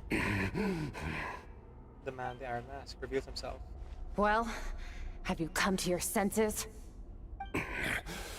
You saw that my body was at its limit. So, you deliberately channeled your power into me, knowing that it would destroy my shell from within. Such power, such keen battle instincts. So you must be... Hello. Skirk, Sertologi's disciple. How long has it been? How long has he been away from Tevat? Hundreds of years. Oops. Hundreds? Sorry. It's a lot to take in. I should introduce myself. I am Skofnungar, a friend of your master and one of his followers. This is the first time I've heard your name, Skirk. But hundreds of years ago, I knew you existed. And I knew you would come here.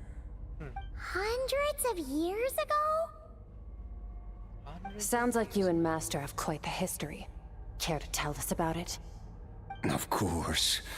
Might as well take advantage of a clear head while I can. The story starts a long, long time ago. I was born into a noble family in Conria. As the eldest son, I was set to inherit our title. But I contracted an incurable illness as a child, and everyone gave up on me. I trained the sword harder than anyone else, defeated all of my peers. But it was all in vain. When other people looked at me, all I saw in their eyes was pity, or a strange glee in my misfortune. Even my parents were just waiting for me to die. Over time, my heart hardened, and I became aimless. That was the point where I met your master, Sertologi. We were similar in age, but different in background. He was born in prison, the son of criminals who had been sentenced to death. He spent his childhood wandering the streets, facing more criticism than the literary works in the Universitas Magistrorum. Yet, he always wore a smile on his face, as if kindness and malice were one and the same, and he could not see the difference. I still remember what he said to me when we first met. You need to fight to survive. Even if it's a losing battle, it should light a fire under you. How can you sit back like this and go down without a fight? That does sound like something he would say. He was the first to acknowledge that I was worth something, and he inspired me to keep going. When we sparred together, it was the first time I'd actually felt the thrill of combat. When I was 10, he stole forbidden research materials and managed to cure my illness. It was like there was nothing in this world he couldn't accomplish. When it came to the human form, he was always intent on pushing the boundaries of possibility. Conrion's fighting with a sword before the age of 10. Well, we knew the superhuman things, but gosh dang. But somewhere along the way, I fell behind. My talents were nothing compared to his, and at some point, I realized he had pulled so far ahead, I was too embarrassed to even ask him to spar. After his grand endeavor was successful, he sought me out and said to me, "This planet no longer holds anything of interest to me, so I'm leaving. But first, I have an offer. I can use a power I have just refined to break the curse of immortality." Oh, dang. Your death was once what we worked so hard to prevent. But the immortality you now face is a different kind of pain altogether. Interesting. Alas, immortality doesn't sound so bad to me. Since I can't die, it means I have an infinite amount of time to get stronger. Maybe I'll finally catch up to you one day, and we can spar like we used to. Are you sure? I cannot say when I will return. Your body, or rather, your soul, might not be able to withstand this curse. All I can do is try. After all, a wise man once told me, people need to fight for their own survival. Wise indeed. Nevertheless, if you grow weary of the pain of immortality, and wish to experience a good sparring match before you wither away, seek out my disciple. Disciple? Never thought I'd hear that word coming from you. Interesting. So he Nor can I, plan this. but Vedifenir said I was destined to find a disciple out there in the universe, and bring her to Tibet. You know as well as I, Vedifenir's prophecies are never wrong. Mention. Well, now I'm curious about who this disciple of yours will be. All Vedifenir said was that one day, the stars shall bow in her honor. Sounds pretty impressive. Of course. Only the most outstanding people would have the right to become my disciple. Still self-assured as ever, I see. But you're not wrong. I'll be leaving then. Oh, and if you are serious about getting stronger, I left you a little gift in the primordial sea. As I've said before, walk whatever path you want. Freedom means even the wicked get to make their own choices. Oh, he left normal for him. Waiting for me in the primordial sea was the all-devouring narwhal, already beaten into submission by Sotologi. In its weakened state, I was able to cut off part of its flesh and sew it into my own heart. Fun. Your heart? That sounds like torture! How did you even survive that?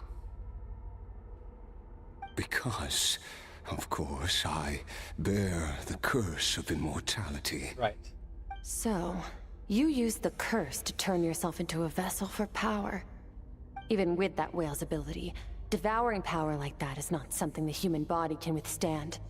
With your body and soul constantly at the breaking point, it was the curse of immortality that sustained you. But that is not the path to strength. You have to pour your heart into it, work for it, dream of it. Instead, you stole something that didn't belong to you, and it backfired. Whoops. You're right.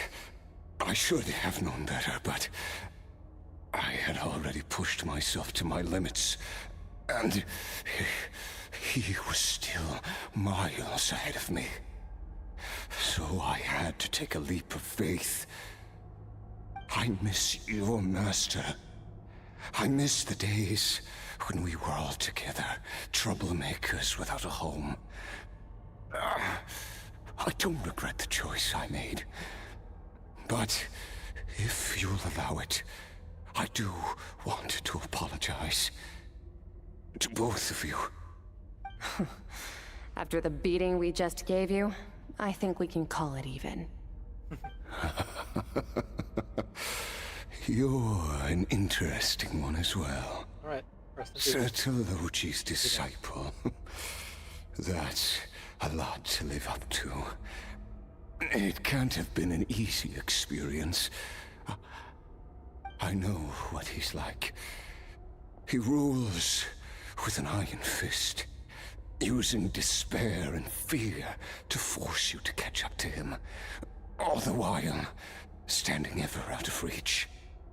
We're like mountain climbers in the dark, never knowing how much higher we have to climb, or when we will see the sun again. True. But I made up my mind long ago. No matter how dark it gets, I will not give in to despair. I will overcome it. Besides, after hearing your story, I suspect what Master really wants is not a battle that demands his full strength, but rather a defeat without regrets. Oh? Since you're his friend, you must have some things in common. First time we came here, when you stabbed me through the fog and stole my power, I felt no emotion coming from that spike. But when you had to devote all your strength fighting me just now, I could feel joy and passion emanating from your blade. It was the joy of a researcher discovering the truth of the world, the joy of an artist uncovering a temple of wonders. Interesting. I'm certain I didn't express those emotions outright. Yet you were able to read them from my blade, like a glimpse into my inner world. You're right. That battle brought me an unbridled sense of joy, and my defeat brings me no regret whatsoever. Exactly. I think Master also craves a battle like that. One where his opponent forces him to use all his strength, unlock the extent of his potential, and transcend his own limits. A battle to end all battles.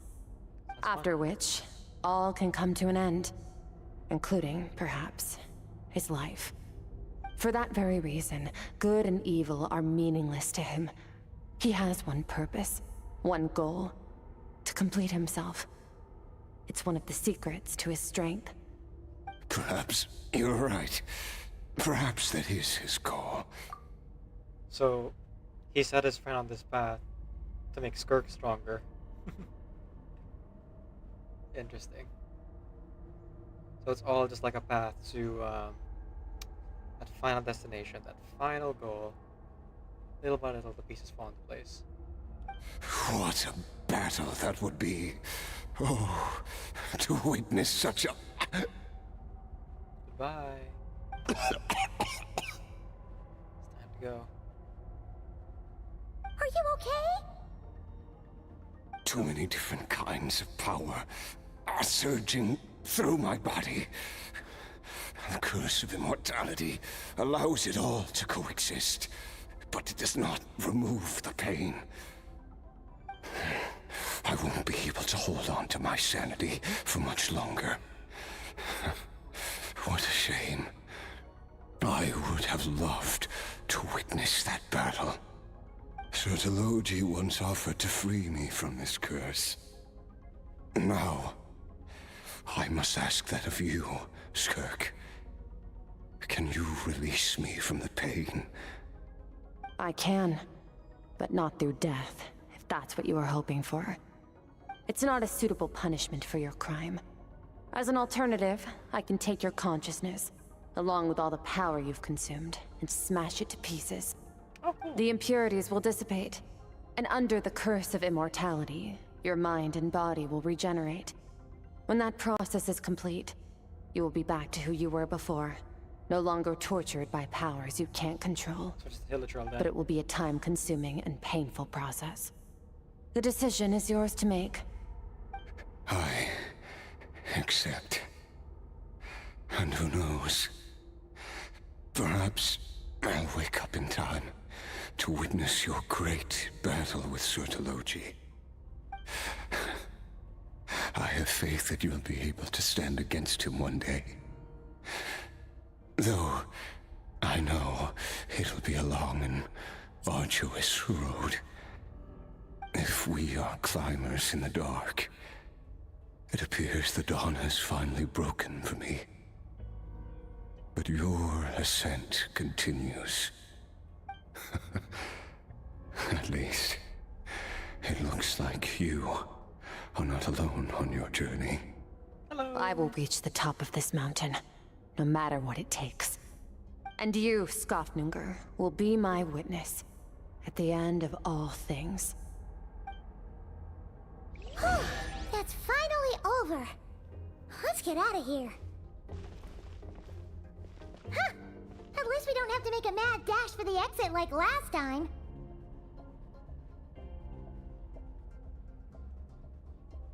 Oh yeah, this really is just the map for the narwhal. It's a different color. Cool. Shall we then? Skirk is in the sky. Nothing else to do here. Should I leave? Yep. Let's go home.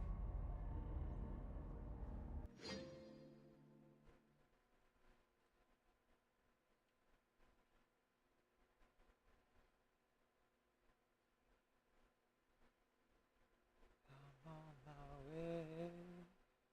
I'm on my way. Home, sweet home.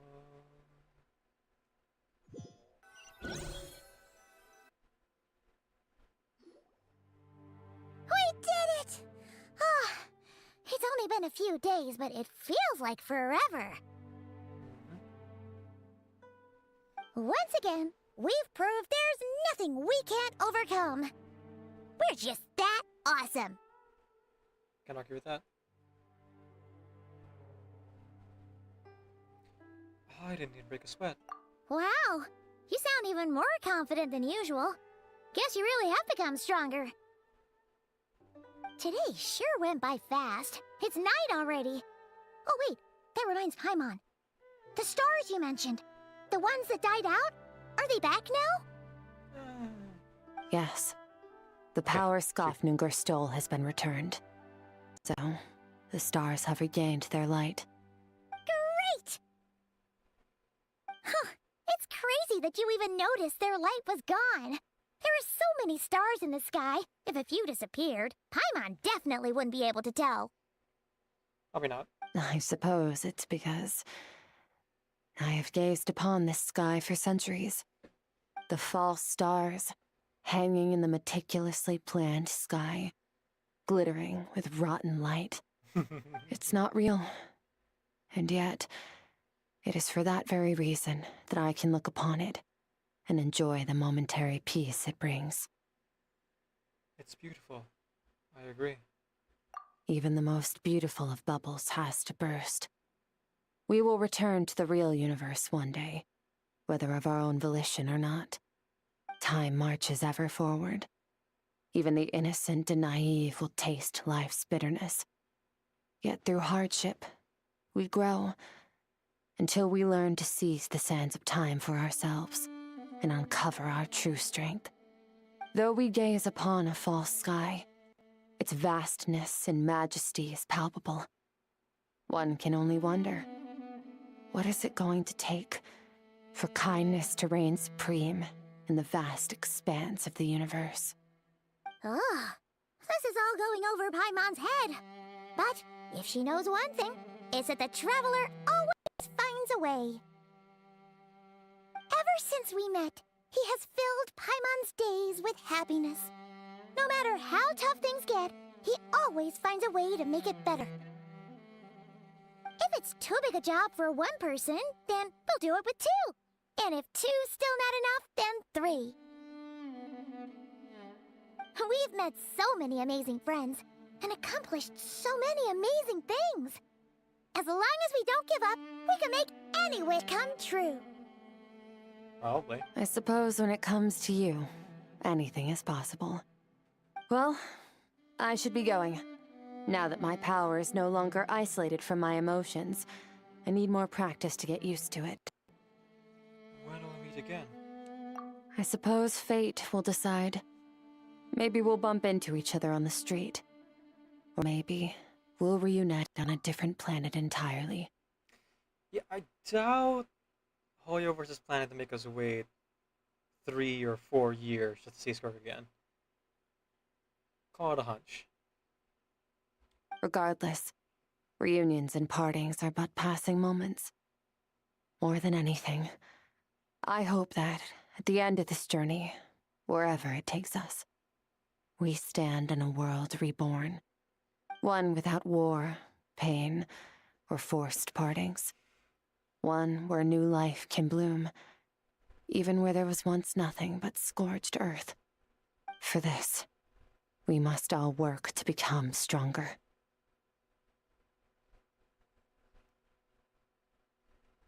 Of course, Master. If that's what you want to call me, I won't object. Goodbye. Bye!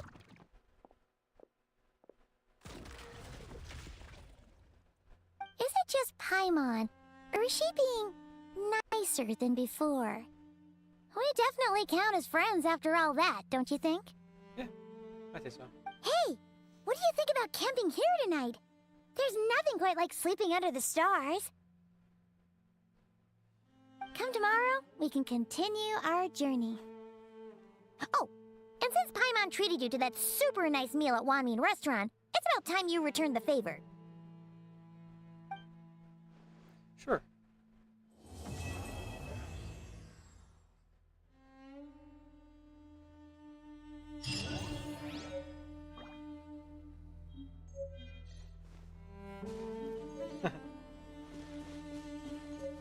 Wow. That's a lot of stuff. Okay. Let's start with the most important things.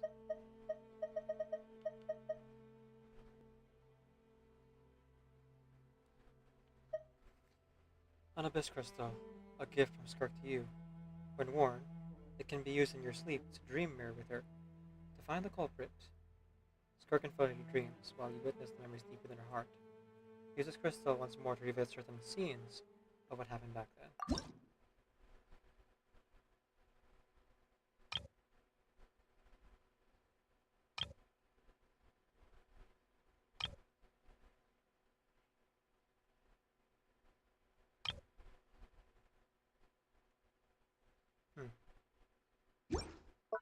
Oh, okay, I understand now. After we left the beach, Skirk had already noticed us and like looked at the drawing, but didn't interact with us then. I see now. Okay. That makes more sense.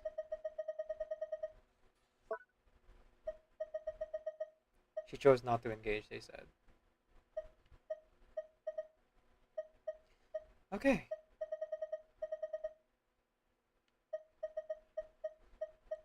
Here we go. After completing Skirk's rigorous training, you and she compiled a summary of your experiences, documenting your relentless efforts in recruiting trials. When the training is ended, revisiting these records can still yield invaluable insights.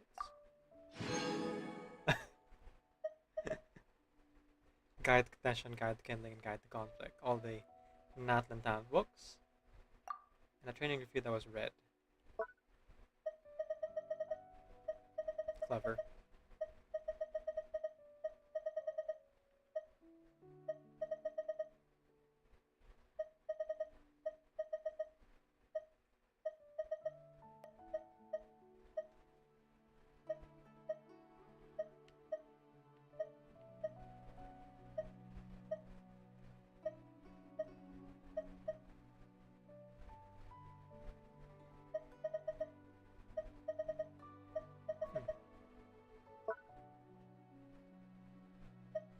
I don't see in the key items.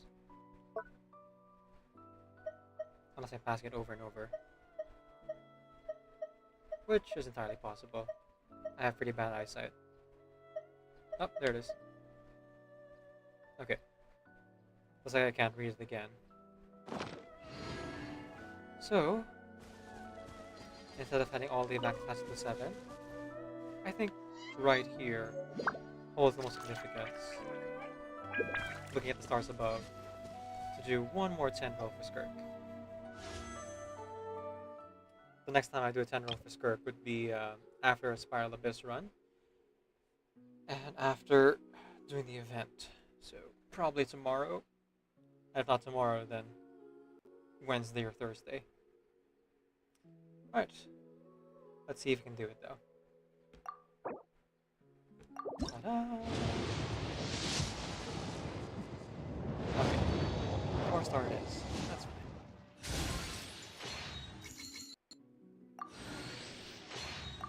That's enough. About 30 rolls in the ending. And we're now at 1050. Really? No characters? Okay. Fair enough.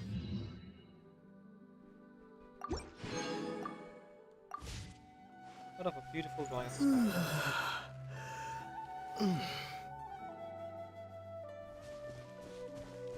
As in most video games, players tend to overlook the sky. Most of the stuff happens on the ground anyway. Excuse me.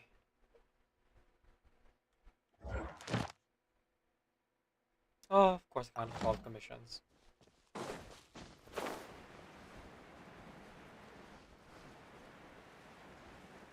Alright, this is the chasm, isn't it?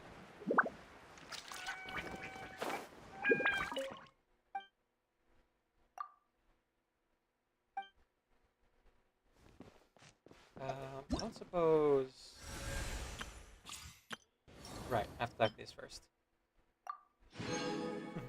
So if I didn't have enough premium gems back then, I could also get it here.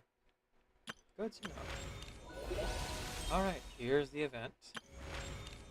We'll do that, and then we'll call it today.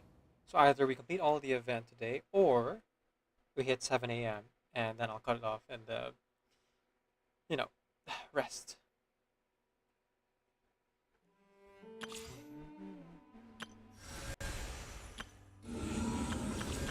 But yeah, I've already done the main content for this patch. There's no new area to explore. Very little of the things to do, because there's only 2 achievements and they're both time gated to the next patch. So I suppose once I beat the Spiral Abyss and once I also beat the event, I can pretty much just like do anything else in the time comprehension.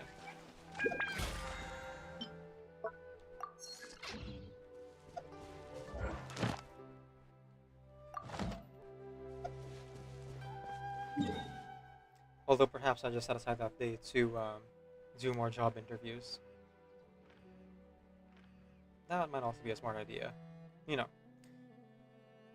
survivability for adulting wise, you know? Let's claim our rewards though. Just a little bit of our dailies. I quite enjoyed that story. Kind of preachy in parts, but it's a video game. What are you gonna do? The overall message is very good, regardless of how hammy it could be in parts. And the hamminess is part of the charm for me.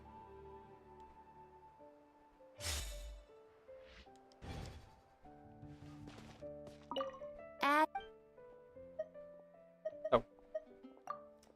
Let's claim the commissions first, right? Yep, there we go. Guide. Oh. Just telling me I finished the story quest. Add Astro. Cool. Thank you for And now I have 4. So I'm guessing I could reclaim my key now, right? Oh, I already have it.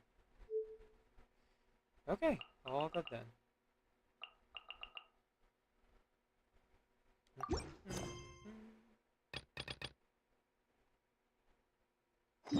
Alright, let's head back to the event then. The simulation of theoretical theory? That kind of in the title, right? Surely not.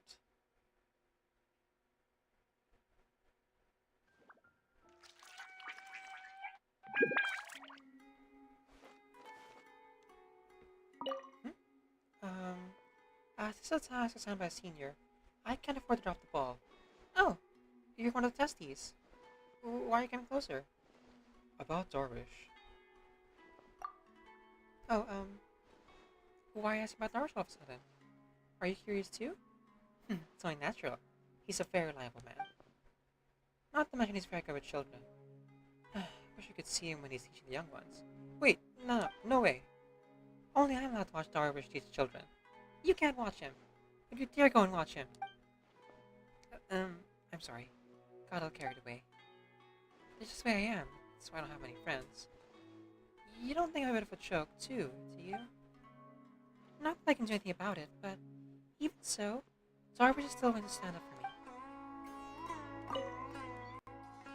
About the Compound Keep Chronicles test. You mean the simulated development model I'm running? I assure you it's based on meticulous calculations. It's a shame about the data inputs. I could do a much better job if Itachi wouldn't just pull numbers out of thin air. Honestly, doesn't that thunderhead realize the rare opportunity it is to work on a project with Darwish? Shouldn't thought about him like that. He's put a lot of work himself. Darwish's always saying that I expect so much from people. It's not a good trait. Even if the reports he submits are nothing about to scream. Is it too close for you? I can leave if you like. Oh no, that's not what I meant. But thank you for your understanding.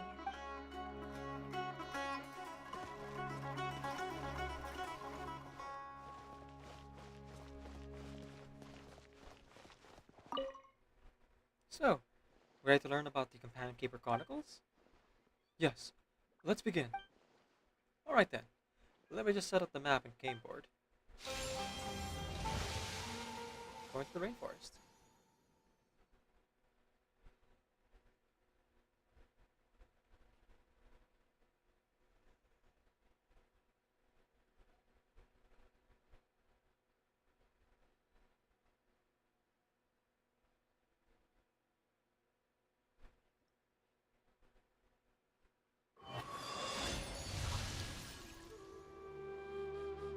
Let the companion keeper begin. First, you need to rely on your companion pieces.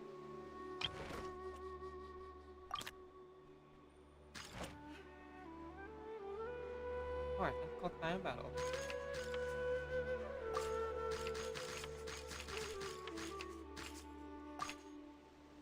Companion is on us at the moment. However, as long as we have 3 identical companions, we can level our companion up to maximum, well, level 3. Oh, so it's just interactive TCG. Cool. I haven't played TCG in a while.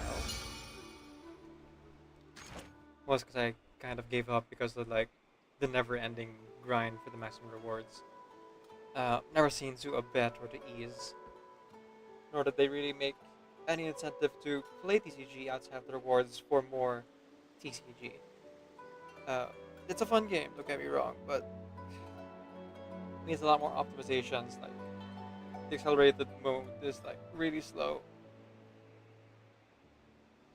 and goodness knows they haven't put enough thought into elemental reactions to the point where it's fairly unbalanced if you have the right cards.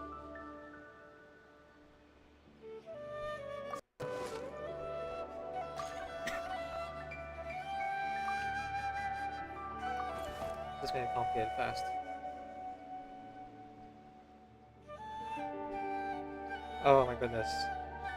The level up function and equipment wasn't enough. You gotta introduce synergy to me? Okay. Alright. This is gonna go over a lot of people's heads who are just playing this casually. I doubt that most people have the patience for this.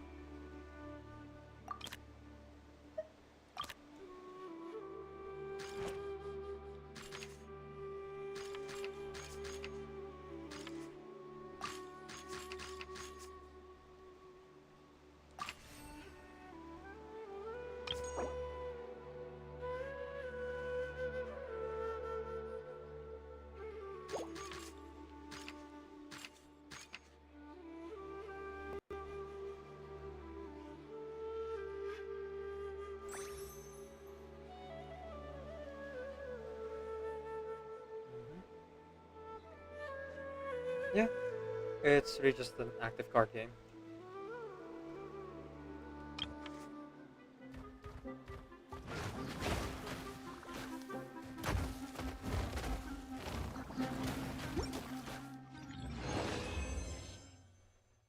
Tutorial complete.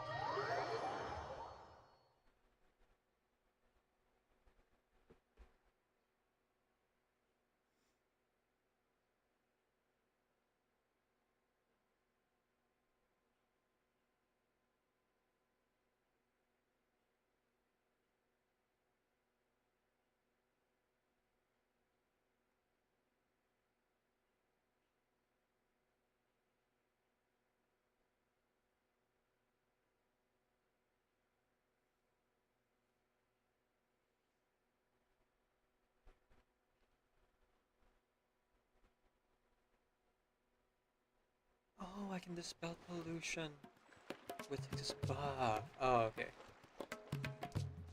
Oh. Now that I know that, I understand how I can beat this up with Letta. Oh, a little bit too late though.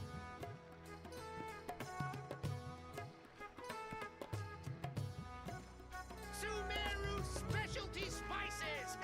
You won't find them anywhere else!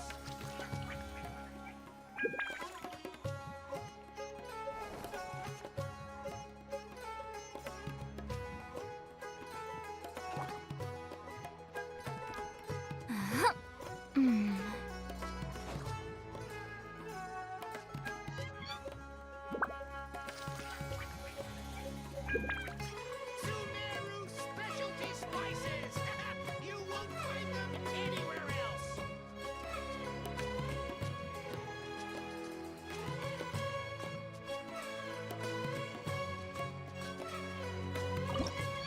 Alright.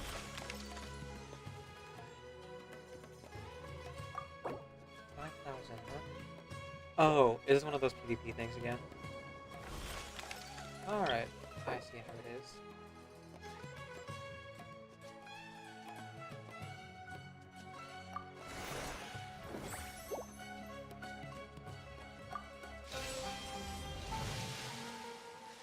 And here I thought we'd be fighting off against AI.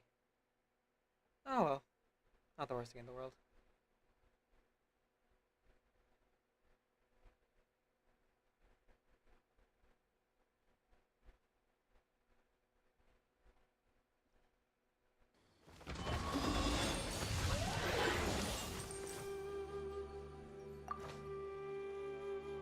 Oh no, okay, we are fighting against AI. Despite the silent adventure with your companions, the village elder smokes the white, thinning beard, and reminds you not to forget to chat with him before you go.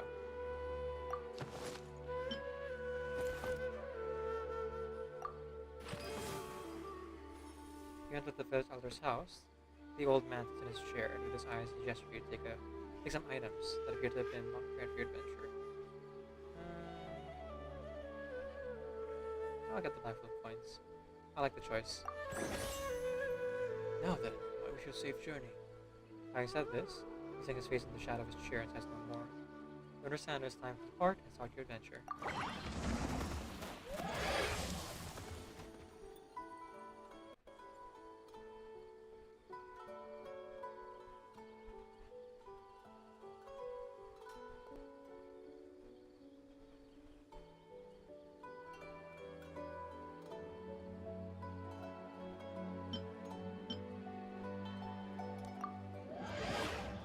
Alright, first battle.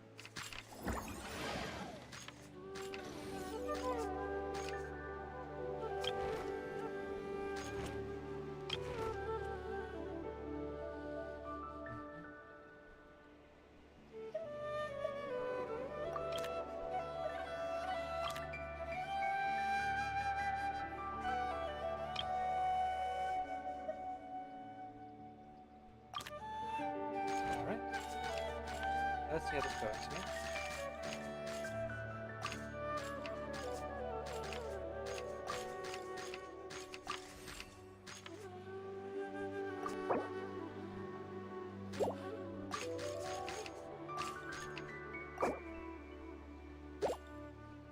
Alright. Here we go. Now let's see if the equipment is consumed in one fight, or if it'll be reusable after this.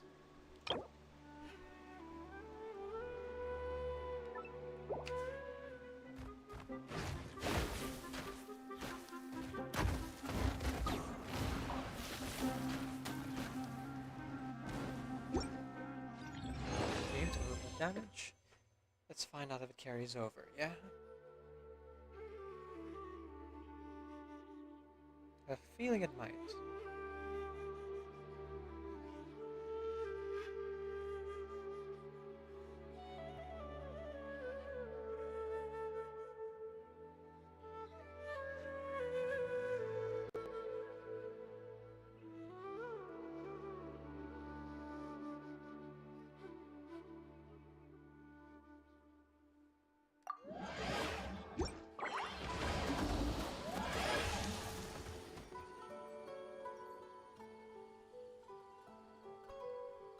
Oh, I get to keep the same companion.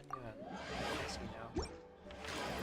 I gotta be a bit more careful with my shopping and spending, I guess. Oops. Ah, well. We'll figure it out, probably.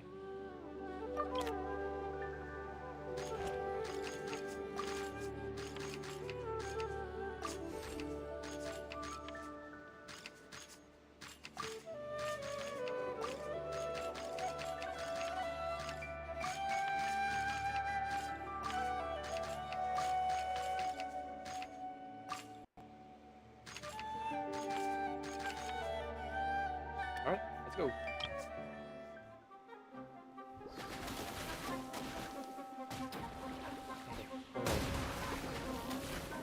Ooh. Spoil, not great. Not good. Some healers for. Well, let's say Animus Roll, not great. I mean more the enemy's Animus Roll. When we do it, it's okay.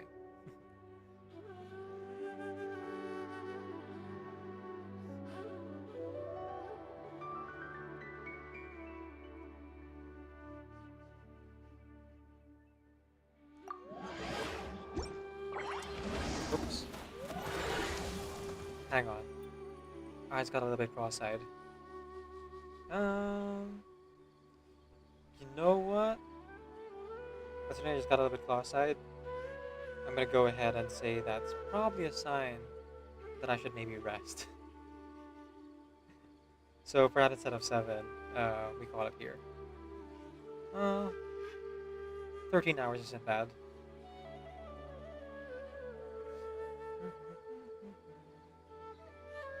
But yeah, the fact that I lost focus there for a second kind of implies that maybe I should get some rest. Maybe. Possibly.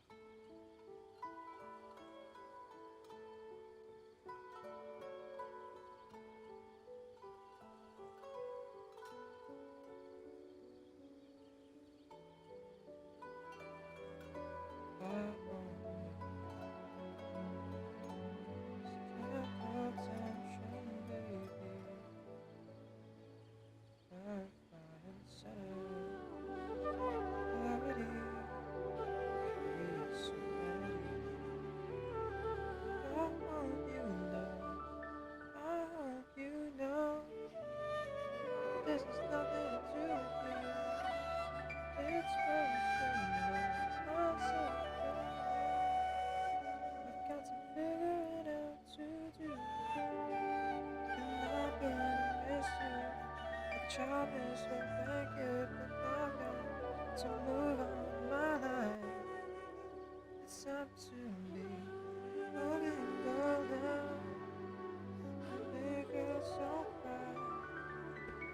Your adventure companion spotted the dazzling mushroom along the bushes of that road. Take a bite. Ooh. Take a bite. Rainbow lights fill your mind. You see gargantuan flowers blooming on the horizon's edge.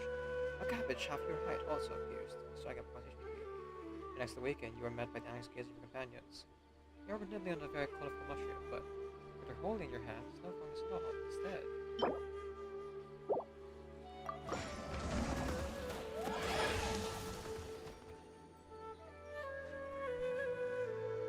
deadly skirmish. Let's see how this goes. And then I think I'm gonna wrap it up. Oof, feeling the fatigue.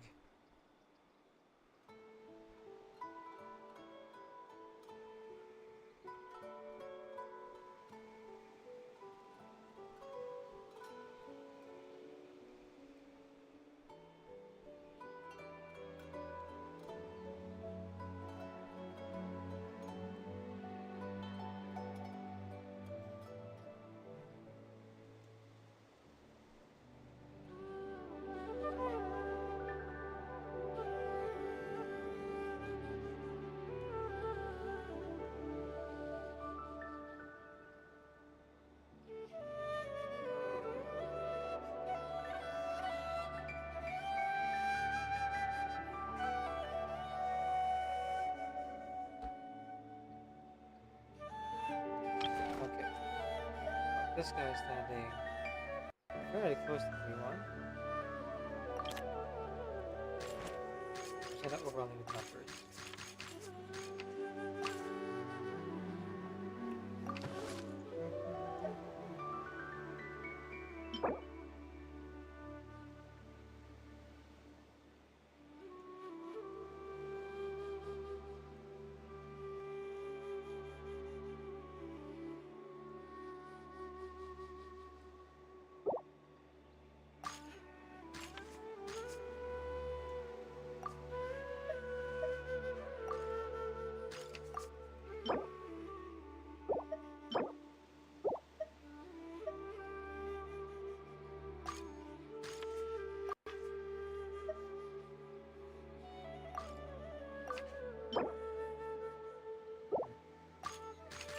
Alright, look at this one. Hopefully that's good.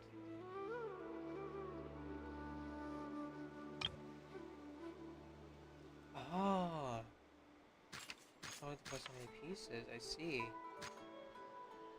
Okay. Well, let's do the one that's less experienced here. For some other purpose down the road. So, overall number just sounding off the object. Not a good idea, I think, but no, I can't come version at this time.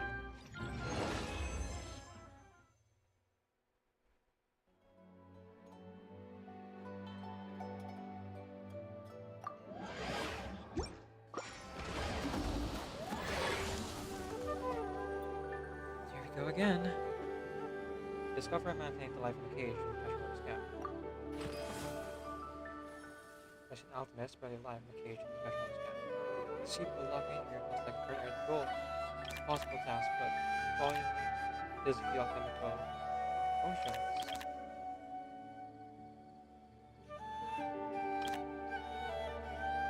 Hydro, cryo,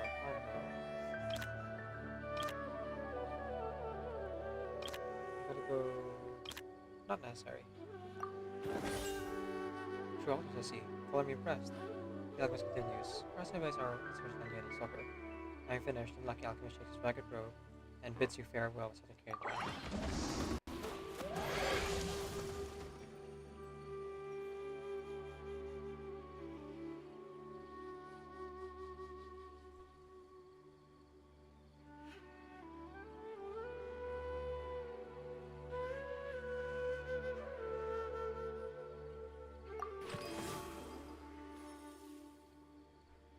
That's what they're holding a genius indication tournament. Anyone who's going to play the industry take part, here's his prize money for you to the final. How about it? Let's give it a shot. Mr. Red Scarf beckons you to join.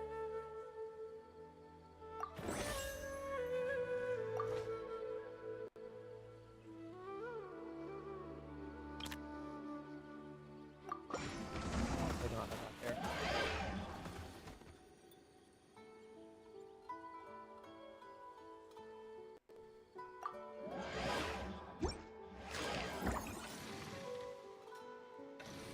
Uh-oh. This guy's immune to Hydro, isn't he?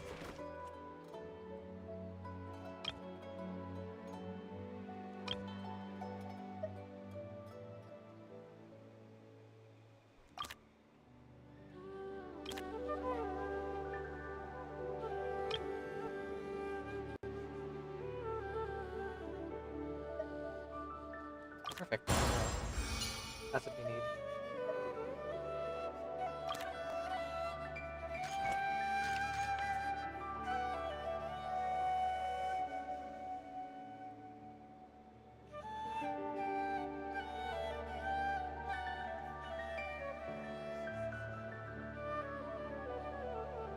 Yep, I'm feeling that fatigue. Gotta wrap this up fast then.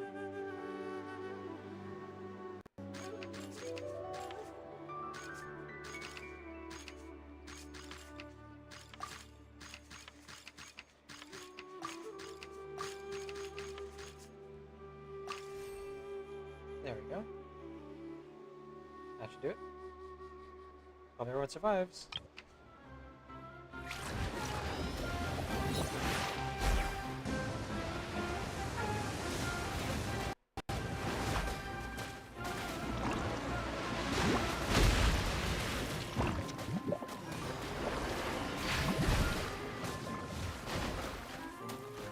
That was a close battle, but we got in the end. Kinda like the living Hydro construct here.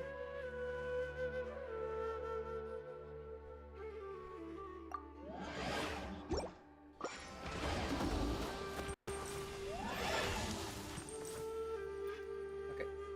I suppose I want to keep on going.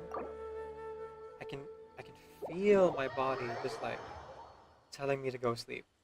So I'm gonna set the game to reverse here. I'm gonna finish that fight in the depths. And then we'll raid out. So here's our raid message and our sub-raid message. Start the PS4. Woof! I can feel my brain slowly melting away. Farewell, brain. But always look on the bright side of life. Alright. Let's finish this.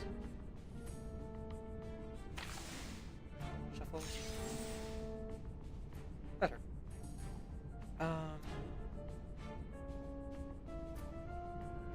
The moment of utterance. Take this guy in front.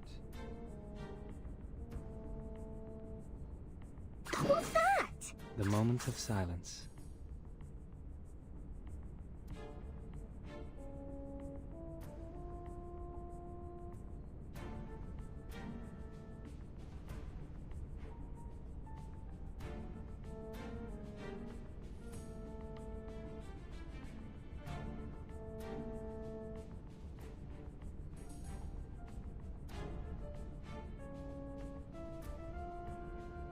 Xiangnu, please lend me your power. Until the torch is lit. I found 6 is kind of invaluable for this fight, but also the pollution really sets in. I quite trickled quickly. the ingredients this time. Learn from science. My that. responsibility.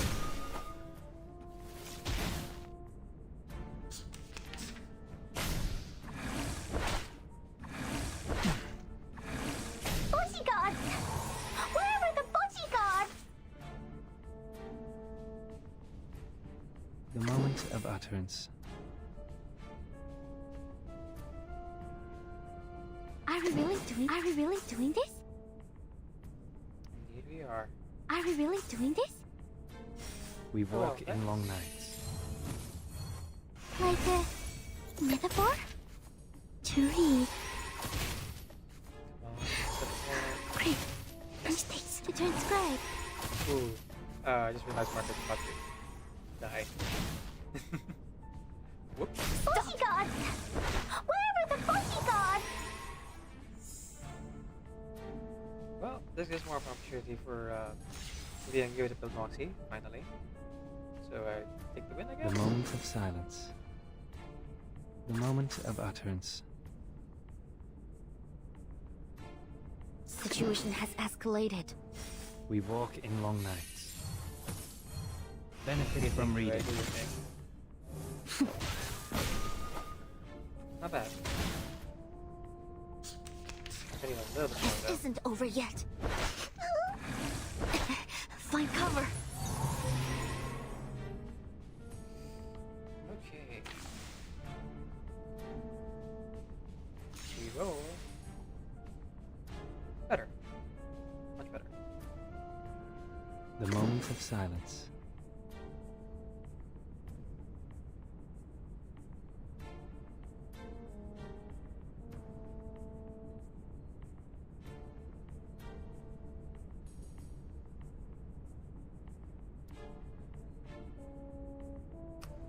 Okay, hopefully this works. So otherwise I'm out of ideas.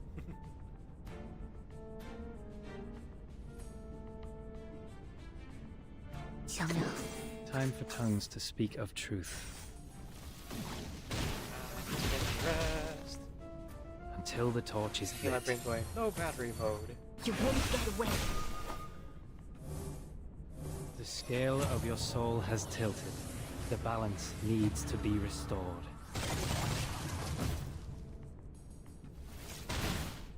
Very nice. 6, very nice. Sadly, you didn't quite make it. But now I know. 6 is the key to this fight. Stop! So I think the next time I tackle this, which is gonna be tomorrow, I am in fact gonna bring Madame Lucy. I'm gonna even gonna bring Aleph and 6. So, you know, all the light characters. And to round out the party. Oh, actually, you know what? No. Madame Lucy, 6, Liang Yue, and something here. Yeah. Well, let's stick to that for now. But I'm interested in seeing how the new strategy will affect things tomorrow. Okay, so I'm tired. I'm going to go to bed immediately. Well, actually, I'll feed the dogs first. But then I'll go to bed immediately. I didn't realize how tired I was and how much energy I was putting into Skirk's thing until just now. But I mean, we took our frequent breaks. It's important to just listen to our bodies every now and again. Okay. So, I think you can kind of guess where we're going at this point. I was looking for Genshin streamers to raid, but on my list there isn't really anyone. So we're gonna raid Jessica today.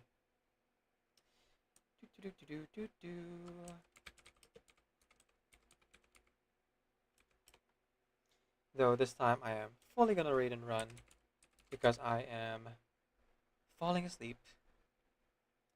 I guess I put a little bit too much energy into editing yesterday, and the heat has gotten to me as well. So hopefully after a good night's rest, we'll have enough energy for tomorrow's stream, which I have plans for, but we shall see what the final results will be.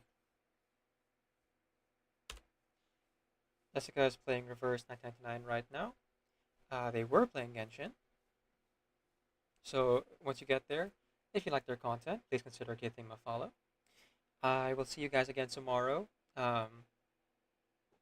During Productivity MJ, I will be tackling the event in Genshin and also trying to continue our dive into the Bataille depths. And then after a while, I have a different plan if we can get everything done quickly enough. Otherwise, we'll be playing through the Spiral Abyss. I got big plans, and the schedule for next week also be posted as well. So look forward to all these things. Oh, I guess I'll also be doing a little bit of Minecraft. Just a little bit, though. Alright. As I send you off, keep in mind, remember that Decaf NVIDIA is creating Creative Commons Attribution, non-commercial share alike, 4.0 international license. Off you get.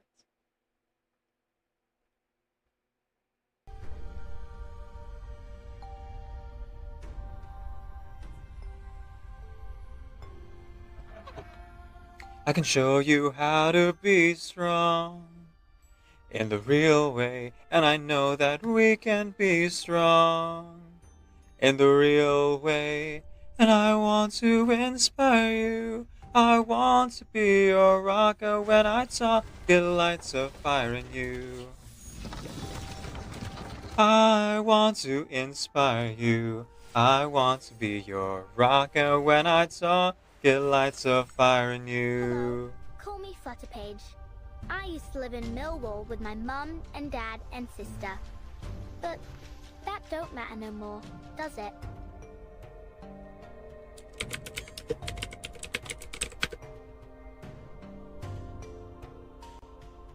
Okay, looks like the ritual roll worked.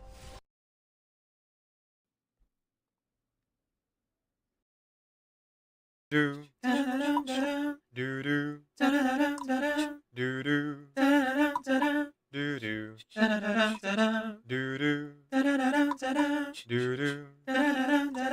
do do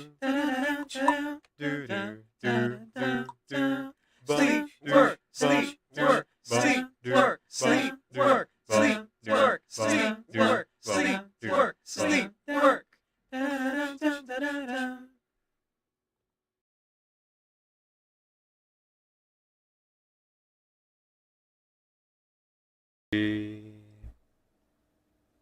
Now I have children of my own. They ask their mother, what will I be? Will I be handsome? Will I be rich? I tell them tenderly, que sera, sera. Whatever will be, will be. The future's not ours to see. Que sera, sera. What will be, will be. What will be, will be. Que sera, sera. Oh, dear stranger, journeying to a far, but not many days pass fast till I see you again. So, this is it?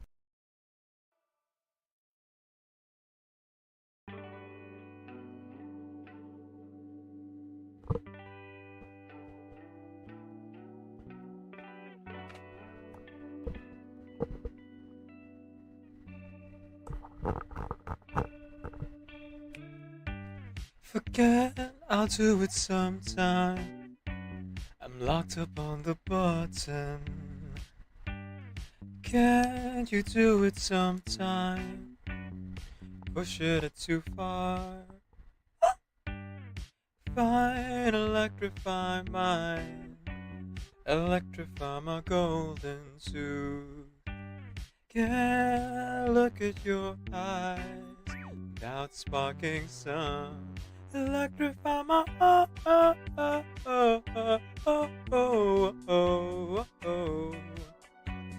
Electrify my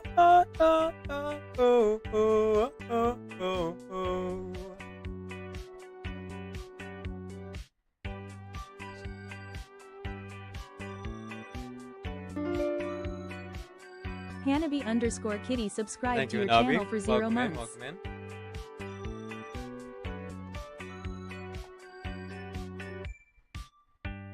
Surprise, I'm in the same time. Beneath the same sun. Oh man, you got me to size. Oh, my little buttercup, that hurt. Fine, electrify mine. Electrify my golden tube. Can't look at those eyes without sparking sun. Electrify my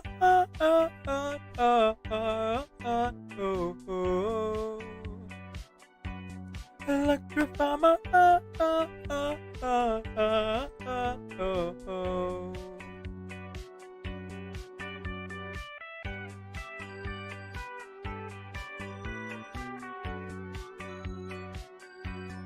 Electrify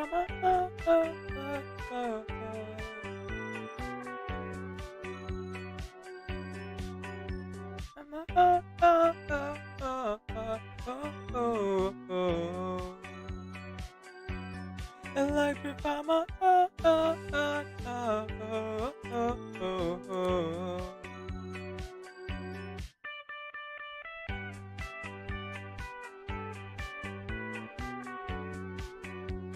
A sincerely wonderful good morning everyone and welcome to today's stream. My name is the Gavin Video. I'm a video game streamer who primarily plays RPG games. I am also a hobby voice actor and singer, so you'll hear me do one or both of those things for the stream. My pronouns are he, they, and today we are doing karaoke. So if you have any requests, as you've seen our wonderful mod Hanabi just do, you can go ahead and use !! song request space the name of your song in order to put it here on this here list.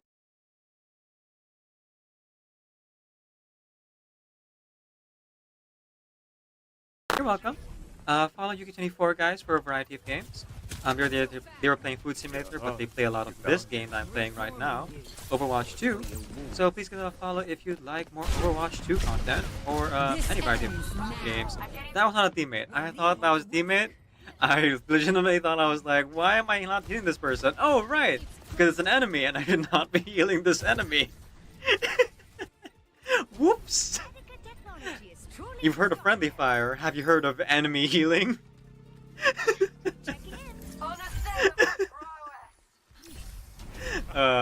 Oops. Triggy and I also have Sunbreak.